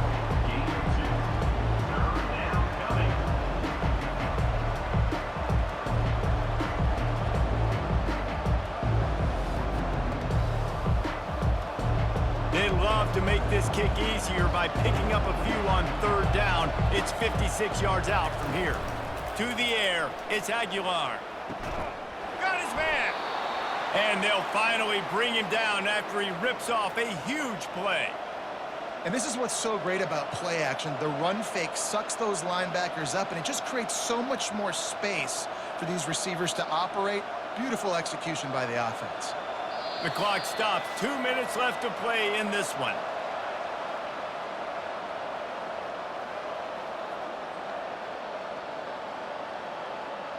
The Mountaineers will snap it on 1st and 10. Keeping it on the ground with the running back. He's dropped behind the line of scrimmage. That'll be a loss of 3. When the offense gets in those multiple tight end looks, you kind of have a good understanding of what's coming. You don't know where the ball's going necessarily, but they'll put those big old bodies in there to block, to move people, to put more mass on the field, especially once you get in this red area where you have to be able to run the football effectively. Those passing windows tend to shrink a lot. He's dropped behind the line of scrimmage. That'll be a loss of 3. Well, the offense is trying to run the counter play into the boundary. Those pulling linemen, though, actually led extra linebackers to the point of attack, and as a result, they were able to get a tackle for loss. Let's see what they've dialed up on 3rd and long from the 22.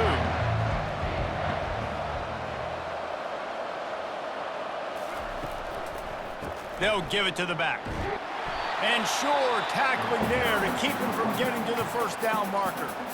The defense going to stop the clock with a timeout. They want to make sure they have everybody on the same page.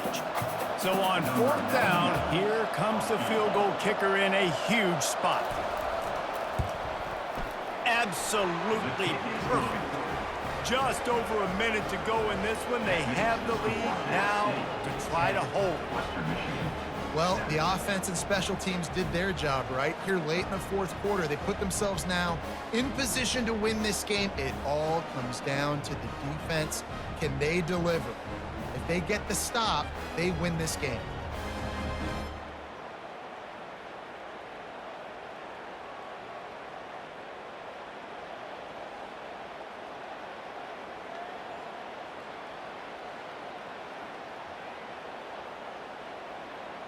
So after the last drive ended with a field goal, the kickoff team out there to send it away. Here he comes from inside his own 5. Really disciplined job by the coverage unit to get down there and make the stop at the 19. Western Michigan offense ready to go back to work. Off the deflection, missed a great chance to force the turnover. Instead, it'll be 2nd down. Well, this defense has had the QB's number all game long. One of the reasons why is because this cornerback, when he's on an island, he's winning the 50-50 balls, and he's not letting anything get thrown over his head downfield. Great job in coverage, disguising what he's doing and knocking balls away. Dropping back, it's Wolf. Throws to the wideout. He's got it. They immediately call timeout, trying to preserve every second they can to try to rally here late. Remember, all they have to do is get it close enough for a field goal here. Looking to move it through the air. Nice defensive play to get a hand in there and knock it away. Really nice job there by the safety back in the middle of the field. You see his range and the speed. He's able to close on the ball and then knock it away. Nice play. Got to get everybody lined up quickly. Time winding away, and they've got to push the ball down the field. After the incompletion, back to the passing game. And they can't make the connection. Well, I know it hasn't been a tremendous day statistically for this quarterback, but his decision-making has been good enough to win this game. Hasn't thrown a lot of TDs so far, but when things aren't open, he throws it away like on that play right there. He's not putting his team in a bad spot, and that's why they still have a shot to walk out of here with a W. 3rd and long, and he'll try to throw for it. And that's incomplete. A defender all over him. Knocked the ball to the ground. 4th down coming up. And now such a tough situation. Late in this game, you're trailing, but now it's 4th and long. Like, it's one thing if it's 4th and short. This makes it even more difficult. You got to have something dialed up you feel really great about. On 4th down, looking for the completion. Makes the grab well past the sticks. The offense gets a quick timeout at this point. Every second is precious. He's trying to get them set quickly. They have to get the ball into field goal range. He's looking to throw it. Fires to the right. How about getting the foot down on that throw for the big completion? What a great individual effort here in this 2-minute situation. He makes the catch in the middle of the field. He knows he's got to find a way to stop the clock. The only way to do that is to get out of bounds. He uses his speed and his vision, and he's able to elude the defense to save some time. Offense picking up steam. 1st and 10 from the 31. He wants to throw. Unloads to the wideout. It's caught. And they reacted well with the completion, but it was too late to keep them from getting the first down. Got to give this defense tons of credit. How good have they been on the back end in coverage? It just feels like every time this QB has thrown the ball, it's been contested. They haven't given up a lot of yards, and they need to continue to be great in coverage with the lead in this 2-minute situation. Got to get everybody to the line and spike it to stop the clock. It leads to 2nd down.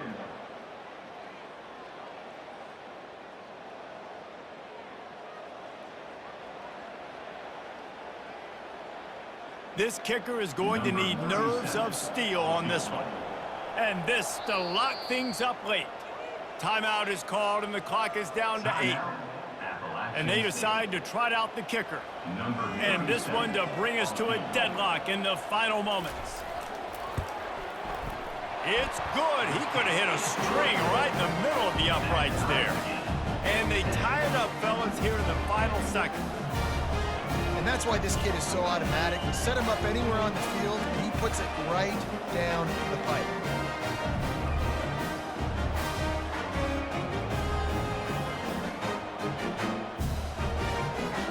Here comes the kickoff as we are all tied up in the 4th quarter. From inside his own 10, let's see what he gets. And they'll haul down the returner to start us on the next drive. Well, guys, let's play some more. Headed to overtime. And this just feels right. Both of these teams going back and forth. So, of course, David, this thing needs to get decided in OT. Let's see who's better. Short amount of time to do it. A couple possessions, probably maybe one possession each. Who's the better team?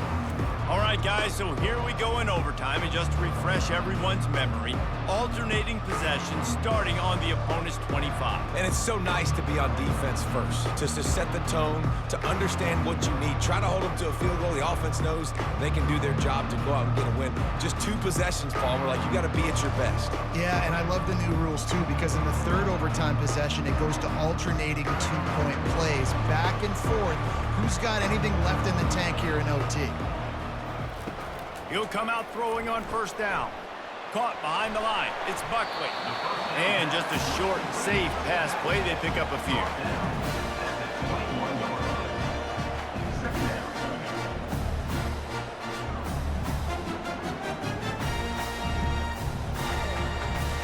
Right on target with that last pass. Now it's 2nd and medium.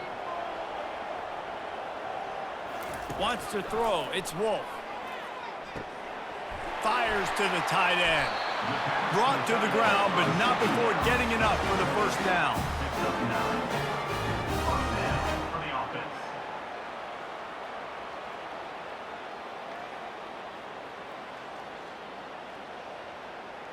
We'll get it started here in overtime. Wide receiver coming across in motion. The give to the running back from the shotgun.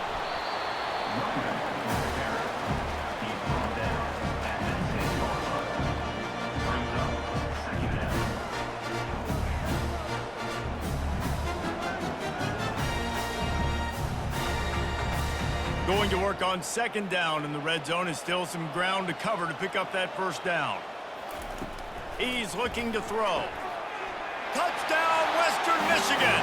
And they grab the lead here in overtime.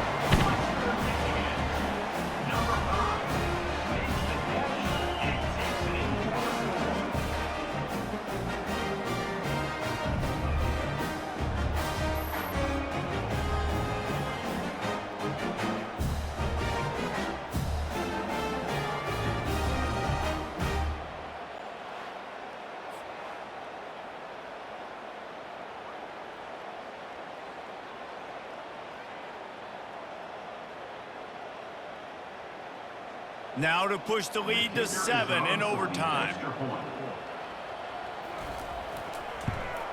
And the extra point is true, and they're on top by 7.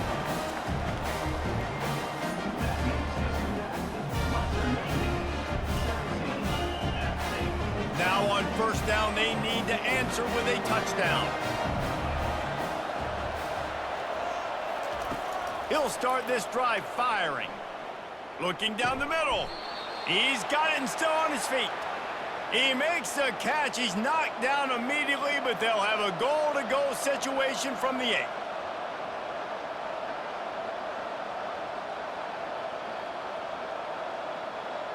First and goal, down a touchdown. They have to get it in the end zone.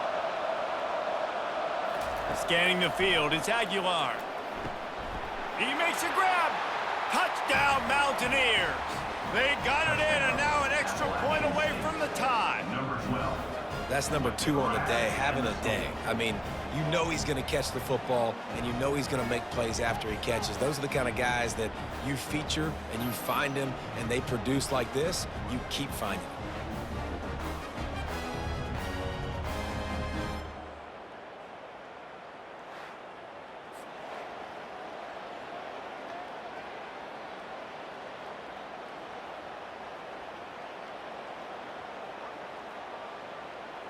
Don't assume on this extra point. They needed to send it to a second OT. And he tacks on the extra point. Kick is good. That ties the game at 17.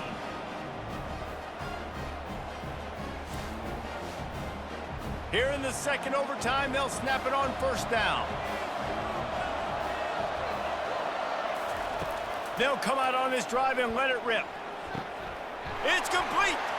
Touchdown, Mountaineers! That score gives them the lead here in the second overtime. This game must be moving so slowly for this quarterback. He sees everything 2 or 3 beats ahead. Way ahead. I mean, it's been really, really easy. I better get some more hits on him. I better do something to make him feel uncomfortable, because right now, it's just like, oh, you're running that? Yeah, that's easy. I mean, he's already read your mail. You better change the address, do something different.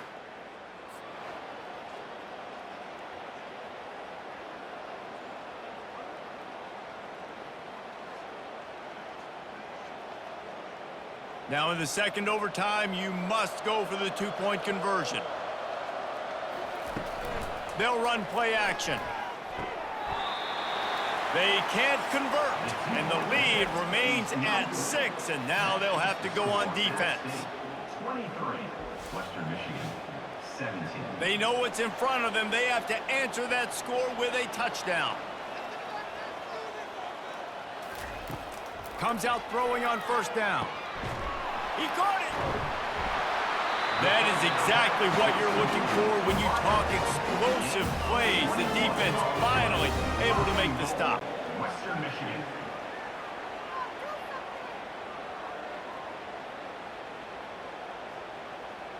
First and goal as they try to answer with a touchdown of their own. Looking to throw, it's Wolf. Unleashes to the end zone. Touchdown, Broncos! And they responded with a score of their own here in overtime. I think the quarterback showed his head coach a lot on that last touchdown pass, the poise and the confidence. And because of that, David, on this upcoming 2-point play, you might just put it back into his hands and let him go win it.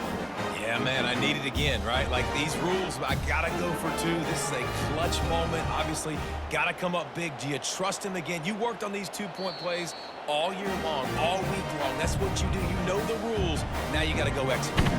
Second overtime, you have to go for 2, and this is for the win. After taking another look just to confirm everything, the officials on the field got it right. Play will stand. They are stopped on the 2-point try, and now it'll be up to the defense. And now it's all 2-point conversion attempts from here on out. Wide receiver shows motion. Touch pass on the jet sweep. They can't get it done on the 2, and now they'll rely on the defense. Remains tied.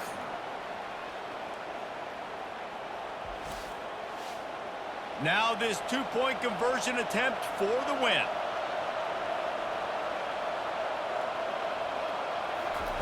They want to throw it. That's it. That's the ball game. The 2-point try gets it done.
Welcome to the House Roethlisbergerville, Oxford, Ohio, on the campus of Miami University and home to the Redhawks. And we are looking forward to a fantastic game and a full house for this one. We've got a terrific matchup for you today, rich in pageantry and tradition, and it ought to be a fantastic clash. As we'll see a squad from the Sun Belt, the Coastal Carolina Chanticleers, taking on a team from the MAC, the Miami, Ohio Redhawks. For EA Sports College Football, Reese Davis with you alongside David Pollack and Jesse Palmer. And guys, can't wait to get this one started. The Chanticleers will kick it away to start us off. He'll bring it back looking for help. And the returner runs out of real estate as he goes down. The Miami Redhawks offense takes the field for the first time today. And here he comes, the guy who pulls all the strings in this attack. I think what makes him so unique, he has such a good understanding of this offense, always seems to know what the answer is to the test. Always in control. The receivers know they're going to get the football. Everybody believes in this dude. Second down coming up.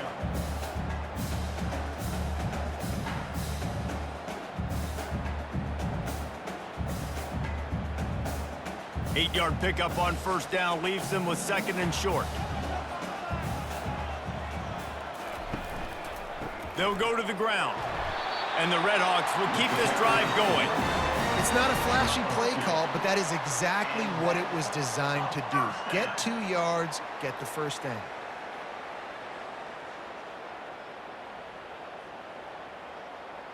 Offense has it at the 28 on first down.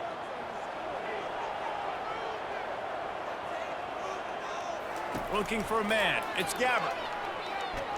Took a shot as he threw. Hit hard as he released the ball on that first down pass, and it never had a chance.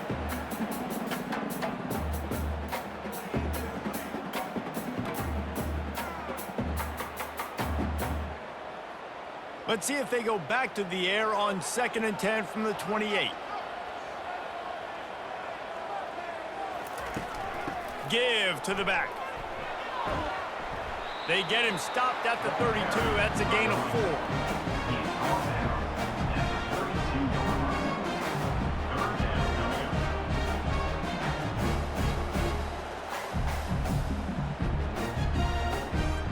Coming to the line of scrimmage on 3rd down. From the gun, wants to pass. Feeling some heat. That pass not closes. He got drilled trying to deliver it, and it'll bring up 4th down. Well, they try to throw for it there on 3rd down on the opening drive of the game. They don't get it, but let's punt the ball away. Let's trust our defense. And, guys, let's also trust this home field advantage and the crowd to get loud and make it real difficult on our opponent. 4th down, and the punt team sends it the other way. He'll call for the fair catch here. The Chanticleers offense headed onto the field. Our first look at them today. First down here for the offense.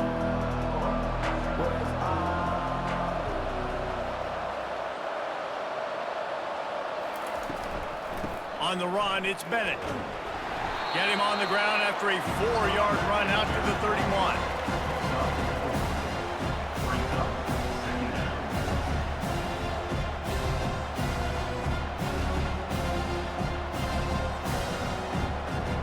After the productive first down play, it's 2nd and 6. To the air, it's Vasco. Quickly complete. Really nice pickup there as they have it out to the 44 with a first down. And the offense here dialed up a really good zone beater. Give credit to the offensive coordinator. He called the right play at the right time. After moving the sticks with the pass, here we are on first down. He leaves it with his back. And he was able to run through a tackle, and they finally get him, but not until he picks up the first down. First down, physicality wins football games. Being able to run the football and create balance. And right here, just choose up another first down, gives you another chance to maybe continue to run the football. And I feel like this guy, too, is just an explosive play waiting to happen. His vision, his quickness, and he's got a burst. If you give this guy just a crease, he's going to hit it. Right now, he's doing some damage on this defense. Just a simple power play, power football. Be strong, be big, be physical. Make it a fourth quarter game. Make them feel you, keep them off balance. Halfway there on first down, it's 2nd and 5.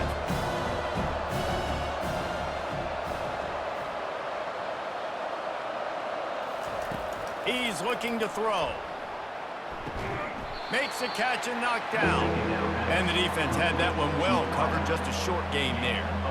And man coverage, when they get up in your face, they make things hard. You want to be able to attack the whole field and get them leaning one direction and then break outside like you did there. Nice out route connection, nice chemistry between quarterback and wide receiver.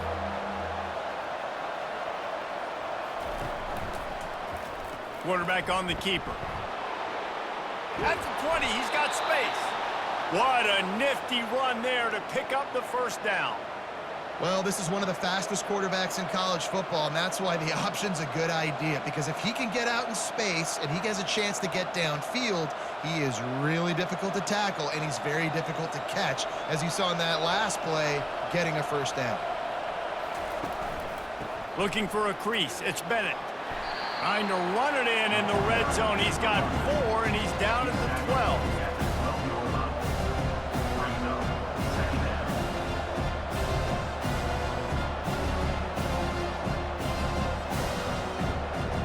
Solid pickup of 4 on first down. It's 2nd and 6.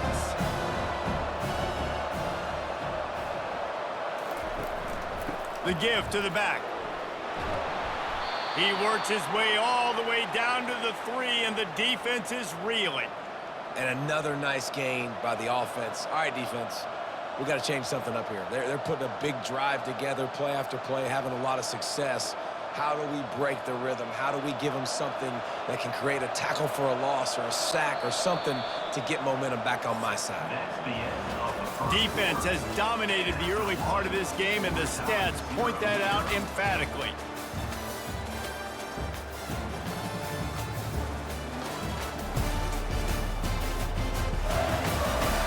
Sometimes you see the offenses sort of settle in, find areas to probe after that first quarter.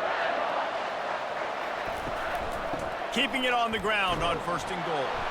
And he takes it in for the score. Touchdown, shot to clear. The best running backs are the guys that can just sniff out the end zone. That running back showed you all of his freakish ability on that play.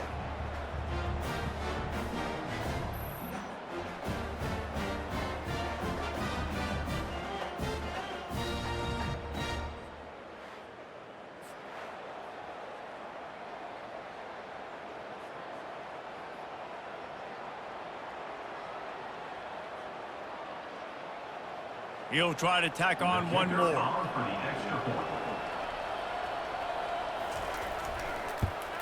And with the extra point, they get the first 7 of the game. They march 72 yards and close the deal with a 3-yard touchdown run. The kickoff team on the field as they'll send this one away. Just into the end zone, and he'll bring it out. Good job by the coverage unit to put a stop to that return. Guys, we'll see what this Redhawks offense can get done this time. He's going to pass. Going to try to pop one on the screen. Finally run out of bounds, but he has this offense rolling with a first down. Well, they pick up the first down there on the screen. I love the offensive line there, allowing the pass rush to get way up the field. They completely baited their guys, made them think that they got beaten, that they were going to get the sack, and then they sneak the running back screen right in behind them and pick up the first. Grabbed in the middle. It's McDonald. And I love when my quarterback sees zone and knows exactly where to go with the football. Sees the wide receiver running the drag route, knows when to throw it, pulls the trigger for the easy completion. Now on 2nd down after the short completion. Back to throw, it's Gabbert. Gonna take a shot. And it slips through his fingers, incomplete. That would have been a huge gain if he could have squeezed it. Hey, listen, the quarterback didn't get the completion on that throw, but that doesn't mean you can't try again. Trust in your playmakers outside to push the field and stretch it vertically and make a play for you. It won't surprise me to see this QB take more shots as this game goes on. Fires to the wideout. A beautifully placed ball to the outside and the toe drag for the big pickup. Well, there's the trust this quarterback has in his guy, right? He knows he's going to give him an opportunity in critical down and distances. Third down, find your best matchup because you know he can make the catch, he can get his feet in bounds and keep the drive moving. The Red Hawks are flying down the field. Give to the running back. And he'll find enough running room to get it just short of midfield at the 49. Brings up second down.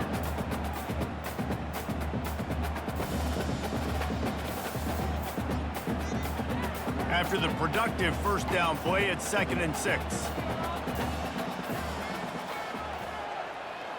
Fast motion from the offense. On 2nd down, he'll let it fly. How about that play to get a hand in there and force the incompletion? Listen, a lot of time, tips and deflections are because you got great eyes and vision on the quarterback. You see him release the football, you break on it, you tip that thing, and make sure the receiver can't get it. Couldn't find his man last time, and that leaves him with a 3rd and 6. From the gun, wants to pass. Receiver looks it in, it's complete. Nice pitch and catch there, and they'll have enough for the first down. This is why quarterbacks always take care of their offensive line. This is why they feed them in the offseason, invite them to the house, buy them gifts, take care of the big boys because they take care of you, and those numbers start to pile up. And the Red Hawks with the 1st and 10. They try to pop a run on the draw. Running with power. This defense has got to get better at tackling in the open field or gang tackling because if you need 3 or 4 guys to bring a guy down, have fun with that.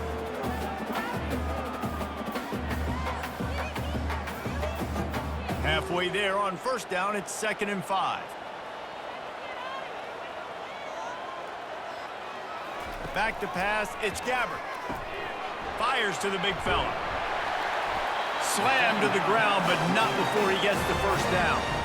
These routes have some reads and adaptability built in, and the big fella found that cushion and made the play. Man, it's so awesome how much offenses have evolved. They know exactly what they're getting, where to sit down, quarterback, tight end, on the same page, gets the first down. He'll do it himself. The clock has reached the 2-minute mark, and they have a chance to at least cut into this lead before the break.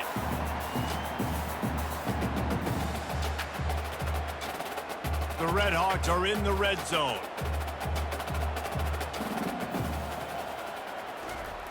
Dialing up a 2nd down pass play. Grabbed over the middle. It's McDonald. And he's knocked down immediately, but not before he moves the chains. First down for the offense.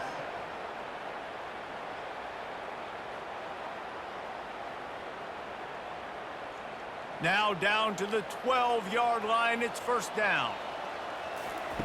Looking to move it through the air. Fires into the end zone. And he's got it. Touchdown, Red Hawks. And it's so underrated. The relationship between a QB and a wide receiver, the timing, the ability to know where he's going to be and be accurate with the football, that's what leads to nice touchdowns, Jesse. Well, and the chemistry between these two guys has to be great when you're throwing into the end zone because coverage is going to be tight. The throw might not be perfect, but this is something these two guys have been repping in practice over and over and over, and it's paying dividends now on game day.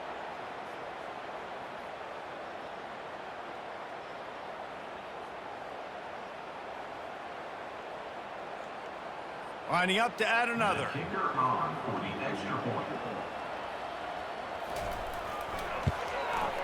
And it's up and good.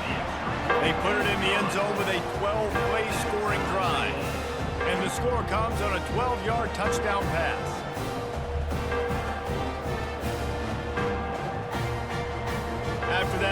answer. Tied things up, just about set to kick it away again.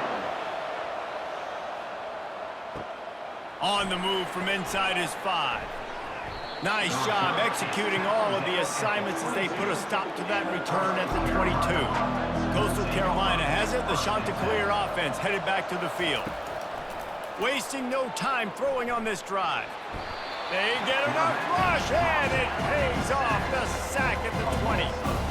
That's a good example there of complementary defense. The DBs and linebackers are playing zone, they're playing their spaces, and they force the QB to have to hold the ball, try to work through his progressions. And then the pass rush, they win up front.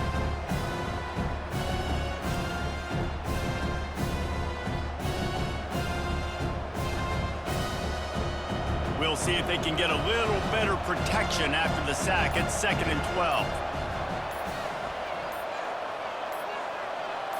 Looking to throw, it's Vasco. And the catch along the sideline will come up a little short of the first down. Well, it's a nice job, too, of the quarterback after the play fake there, getting his eyes down the field. He had to get that to his tight end quickly, knowing he wasn't going to have a lot of space to run with after the catch. They're going to keep this drive going. They'll have to make a play on 3rd and long from the 26. From the gun, wants to pass. Can't make the connection on 3rd down thanks to that tough, hard-nosed pass defense, and now it's 4th down.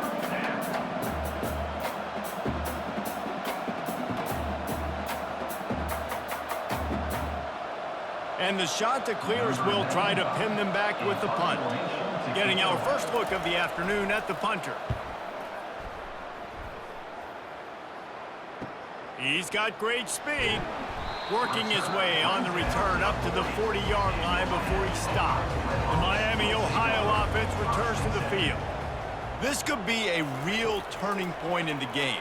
They scored a touchdown. They got to stop. And now a chance to break the tie. Yeah, this offense has got it cooking, man. And how about the defense? Great job getting that stop, getting the football right back to the hot hand. Now this offense, Palmer, has a chance to take the lead. You can see the offense, too. They understand the situation right now. They were jonesing on the sidelines to get another opportunity to run back on the field. They are ready to drive this ball and go score. On the comeback. It's now 2nd down.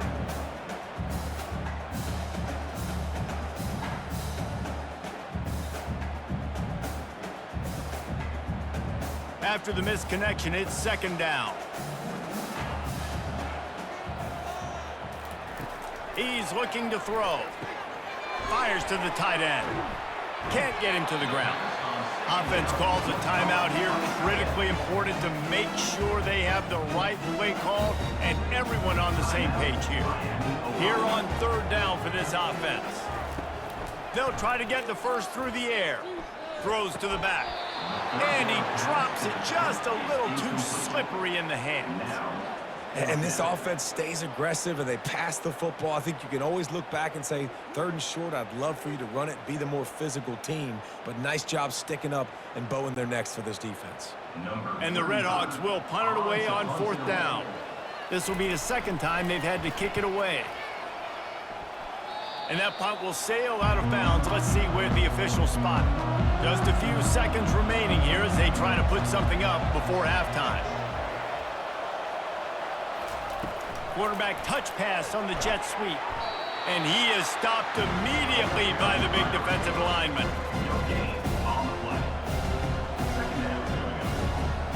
First half in the books. Time now to join Kevin Connors in our halftime update. Guys, time for everyone to take a deep breath and digest what we just saw in Oxford, Ohio. It's been very evenly played through 2 quarters. Both teams have been physical. Both teams have battled there in the trenches. Neither has been perfect, but they're both right there in this game. And it's kind of the calm before the storm. Each side sort of licking their wounds right now, but expect another fight in a phone booth in this 2nd half. And with that, let's send it back to the guys at Yager Stadium there on Weed Eubank Way.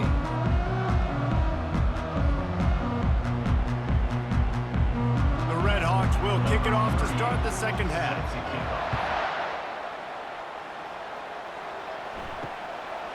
He'll bring it out. It's Fletcher. Didn't find any crease in that kickoff coverage, and he'll be stopped at the 17. Coastal Carolina takes over, and here comes the offense. Keeping it on the ground to open the second half. He breaks a tackle. Just searching and working for the running room as he gets it out to the 26. I think tackling is about effort most of the time. It's about how much passion, how much physicality you can bring to get your guy on the ground. Refuse not to get him on the ground. That's not a big pack.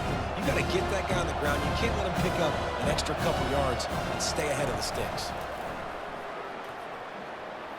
Quarterback now on the run, still looking. He'll try to do it himself. He gets the job done, picking up the first down, then getting down. Second and short is a great situation to be in. And look at him. He drops back to pass the football. He doesn't have to throw the football. He wants to be aggressive, but he can just take off and scramble. Doesn't have to take a chance. Great being ahead of the sticks. It's 1st and 10 from the 31. Looking for space. It's Bennett. They pick up half of it. It'll be 2nd and 5. 5 to 6 yards a pop. I don't know if you guys are really good at math, but that usually equals a first down every couple carries. So don't forget about the run game. Keep them honest and pound that rock. Halfway there on first down, it's 2nd and 5. They've got him looking run. Now they're going to throw it. Finds his tight end. He's close to the first down, but they're going to mark him just a little short. The modest gain on the completion really shows why you want to run the zone, make them execute, and rally to the ball. 100%. Zone eyes on the quarterback. I see him throw the football, break on it, go make tackles, live to fight another down. Muscling ahead on 3rd and short. And he uses the stiff arm to push his way past the sticks and pick up the first down. Well, no real mystery there, and I think this coaching staff has a lot of confidence in their offensive line to get the push needed to give that back just a big enough crease to fall forward and get the first. And it's so hard. My room for error is so small when I'm a defensive line. Like, I got to get off the ball as fast as I can and try to get some form of penetration. Just stop that ball from going north-south. They don't do it there, and they give up the first down. And the defense finally makes the stop after the sweet run and good gain. And running backs are so good, so talented, so elusive. You see nowadays they really have the ability to make you miss, run you over. Unbelievable effort. Nice job. You keep that going, it'll be hard to stop.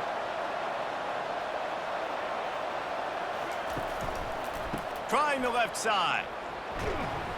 And he has a solid gain before the defense bottles him up.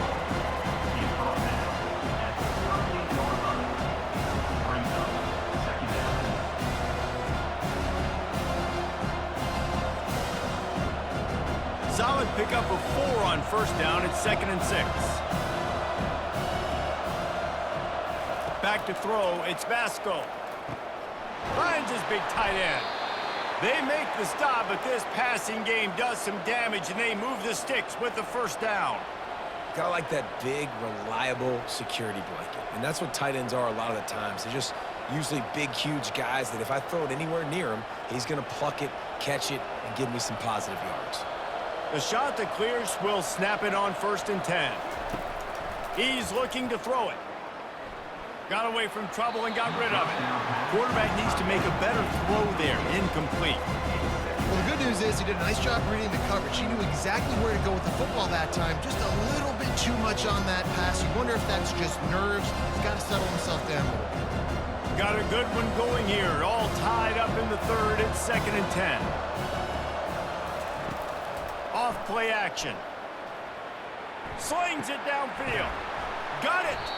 So close to that end zone. He could almost taste it, but it'll be 1st and goal for this offense. They knew they could slip that tight end behind the backers with that play action fake. Well, it's because I can't win, Reese. I have to play the run.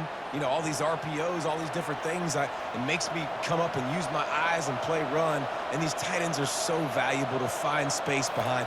Knew where he was going with the football the whole time because the big fella, he's always open. And he really wanted to get the touchdown there, but it's incomplete. Well, after throwing that incompletion down here on the 1-yard line, if you're on the offense, let's get back to running the football. Let's see if we can be the more physical side, get some push up front, and run this thing in for a touchdown. And the D deny them on 2nd and goal.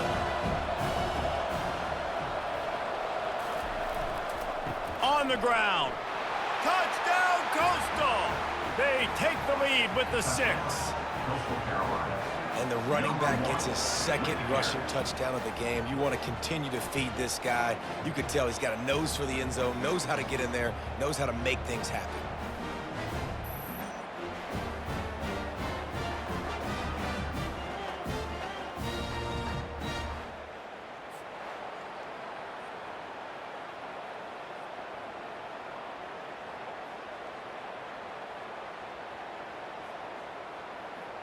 They'll try to add another to their lead.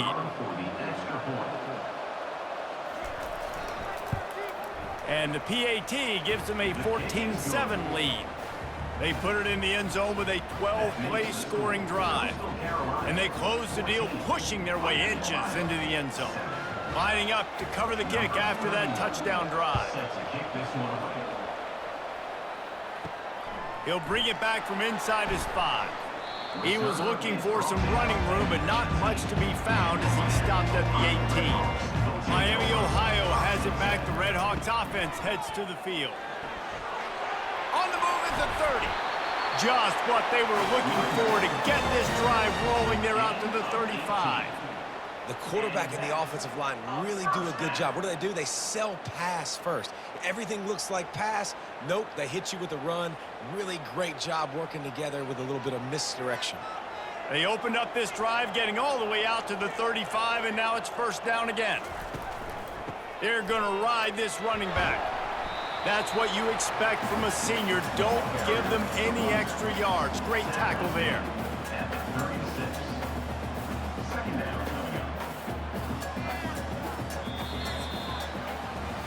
That's the end of the period, and Coastal Carolina has the lead. They're sitting in a strong position here with the lead. Let's take a look at our game summary.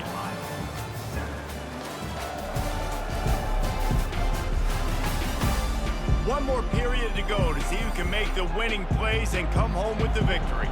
Didn't get much on 1st down. It's 2nd and 9. Dropping back, it's Gabbert. They're bringing heat. Can't make the connection. The pressure there caused the missed timing. The defense has the lead, and they're playing like it right now. I mean, they are pinning their ears back in these passing situations. They're not worried at all about the run game. They're just getting up the field, and they're getting to this quarterback. They line up, and it is a long way to the sticks from here. On 3rd down, he'll try to pick it up through the air. And he can't escape, and down he goes. Strong safety blitzes can sometimes be hard to see coming from a quarterback standpoint because we're used to seeing the strong safeties insert themselves into the box, but you don't oftentimes see them blitz like that. That can be tricky to watch.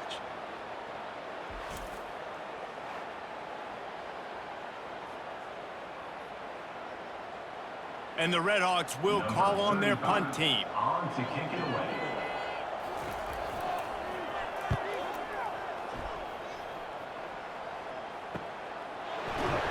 Excellent coverage that time. Didn't give him any room to set up a big return.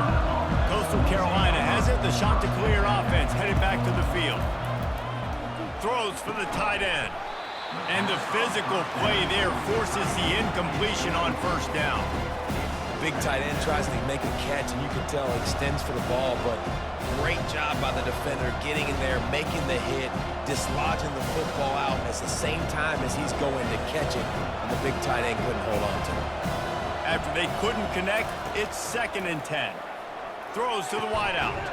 Hauls it in. Brought down at the 47, but not before he ripped off 15. Man, listen, you get zone coverage, and you can hit that curl route, and he comes open continually. Keep hitting it. This might be a play to come back to.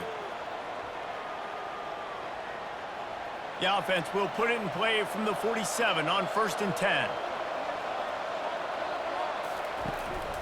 They keep it on the ground. Clock is their friend.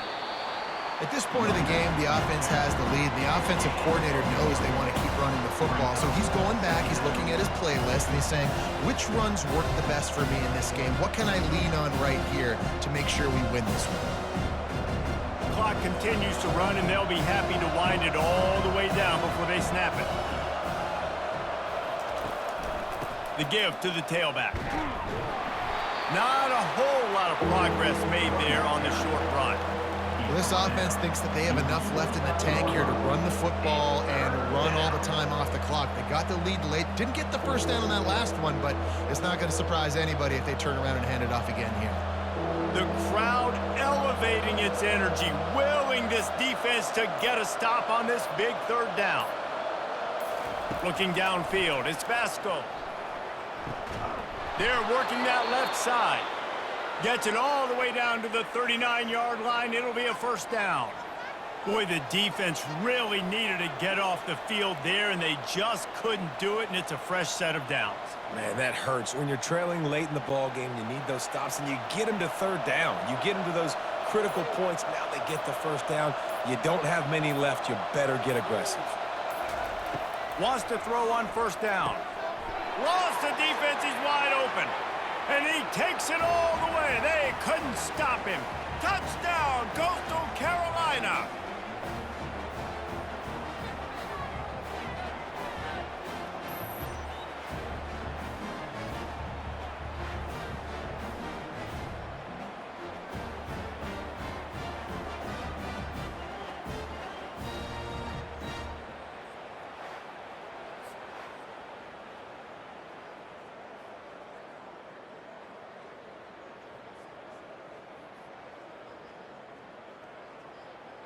Getting set for the point after. Is on for the extra point.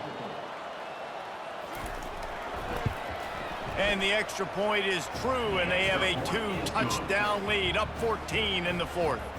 So that scoring drive took only 6 plays. And the points come on a pass from 39 yards out. Almost ready to kick it away after scoring the touchdown. To kick this one away. He'll start the return inside his 5. Not a lot of space to be found. Good hustle by the coverage team, and they stop him at the 21. Guys, we'll see what this Redhawks offense can get done this time. That's caught. It's Johnson. Gets it to the 46-yard line. First down for this offense. Quick timeout call by the offense after the play, trying to preserve every minute possible. Looking to throw, it's Gabbert. It's complete on the right side. Good job running that route to get past the sticks because he got nothing after the catch. And when you get zone coverage and you're running curls and the wide receiver sprints off the ball, you know what happens? That DB starts to bail, and that wide receiver comes back, and it's easy pitch and catch for the offense. Trying to get everybody set with the clock still running. Trying to find his man on first down. He's got it. A quick tackle made, but he's got plenty for the first down. Oh, man, did he turn that one loose and fired it into the teeth of the zone. And you know, as a quarterback, Reese, when you're throwing it to the perimeter of the field on these curl routes, you've got to have some heat. You've got to have arm talent to get that ball out quickly into the hands of your receiver before all those defenders can get to it. Man, this QB's got a cannon. Working that left side now. And the defense able to drag him down, but not before. They'll recycle that down marker. Quick timeout from the offense to save precious seconds. They're looking to pass from the red zone. Caught over the middle. It's Perry. And oh, he was off to the races after the catch, and they finally drag him down. He is dealing on this drive, completed all 5 throws, and now they have first and goal. Yeah, and who needs balance when you got a guy like this? You trust him, getting the ball back in the pocket. The ball's coming out, spreading it around the field. Nice decision-making. This drive has been surgical for this QB. The throw is incomplete. It's now second and goal.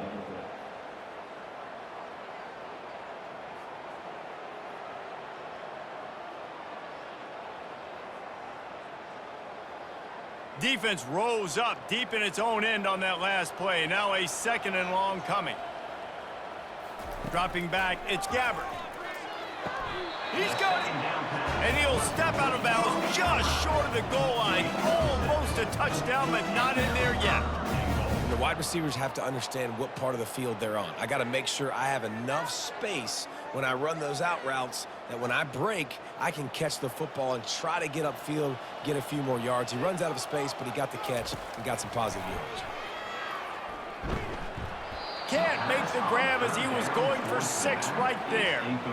Man, these windows get tighter down here in the red zone, and those catches are a little bit more contested, more people near you, and it gets a little bit more difficult. But you need your players to step up for your QB and make big plays. I think he's going to look back and say, I should have made that play. Barrels ahead. Give him 6 and give them a chance with the late touchdown still alive in this one.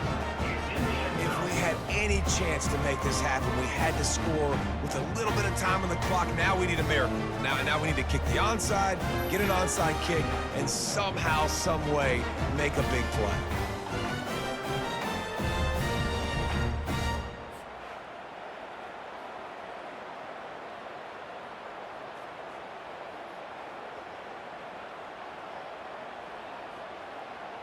PAT unit on the field.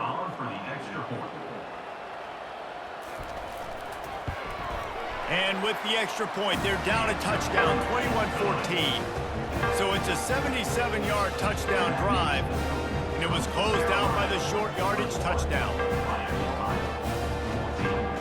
35 seconds remaining. They'll line up for the onside kick to try to pull this thing out. Not much drives more anxiety than waiting to see if the hands team can corral the onside kick, and they do. Their work here is virtually done. No need to take any more chances. They'll line up in victory formation.